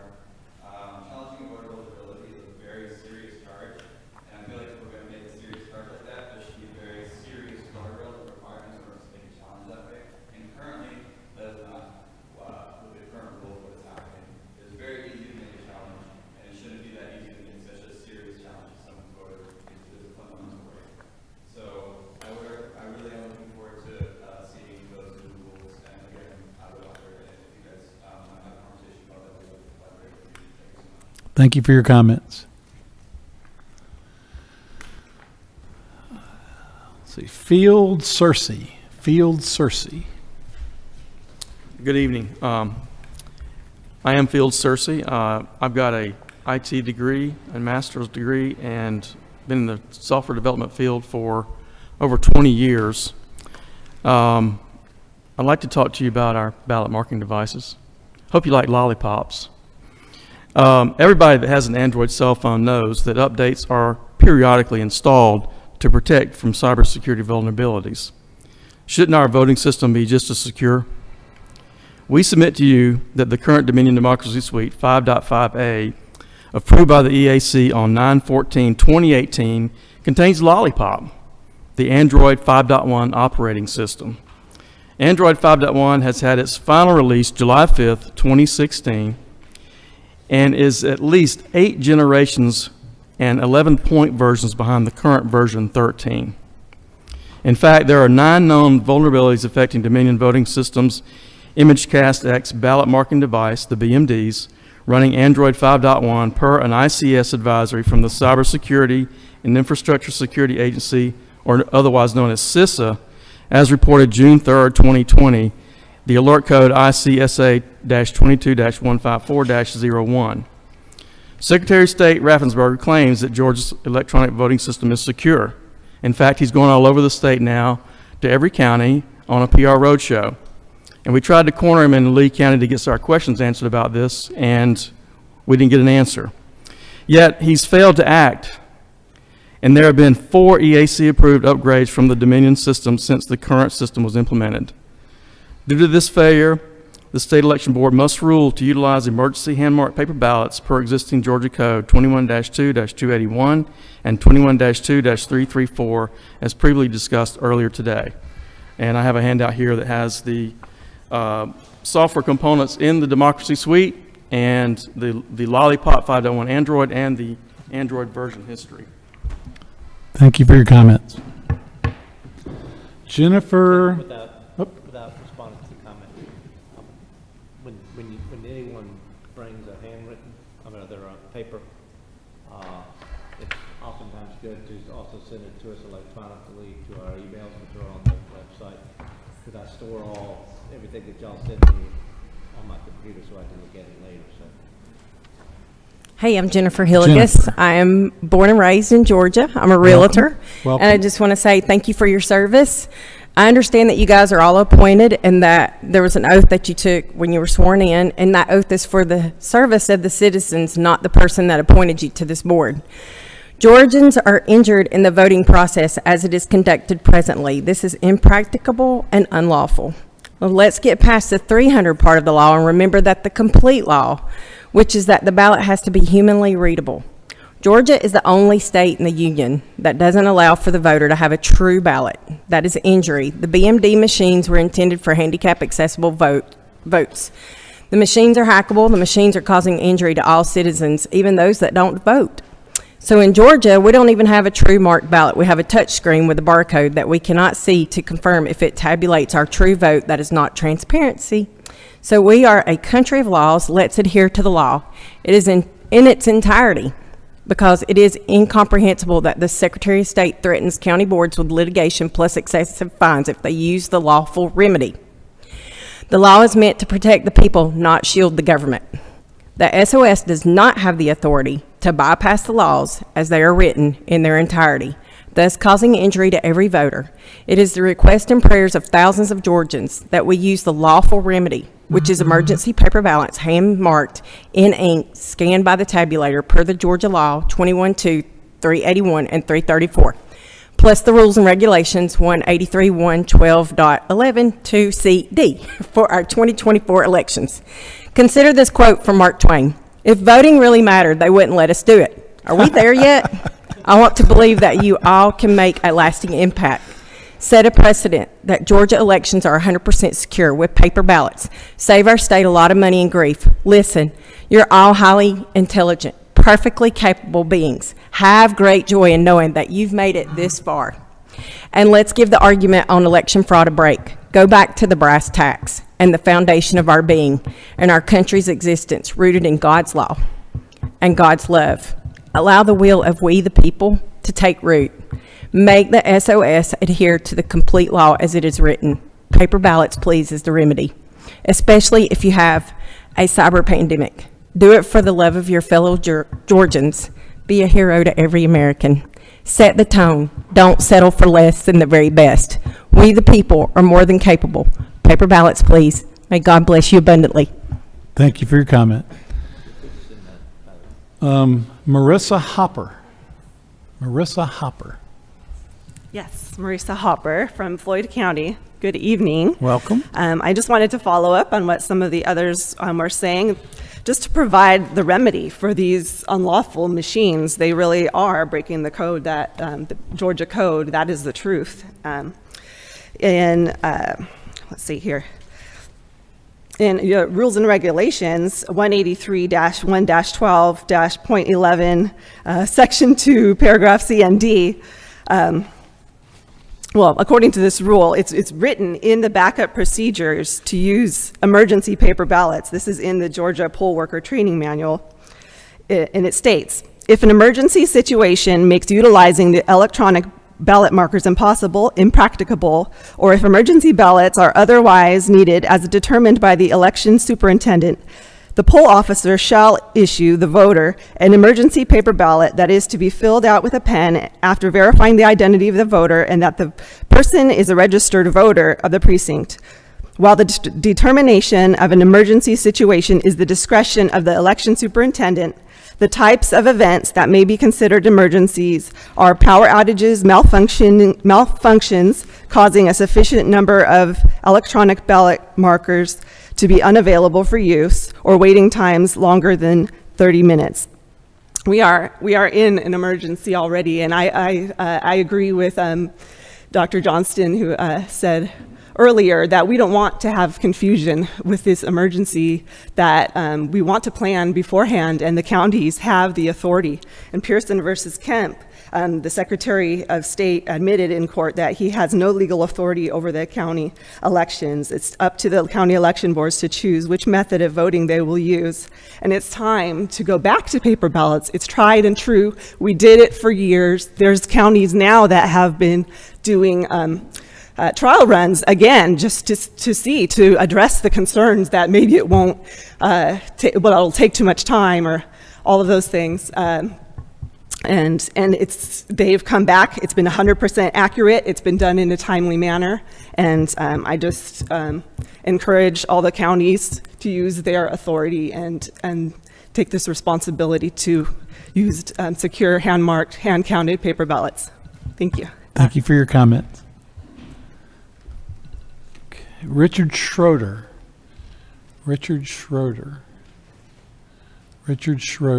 David Cross. David Cross. Did you not sign up? No, not today? Okay. Earl Ferguson. Earl Ferguson. Earl Ferguson.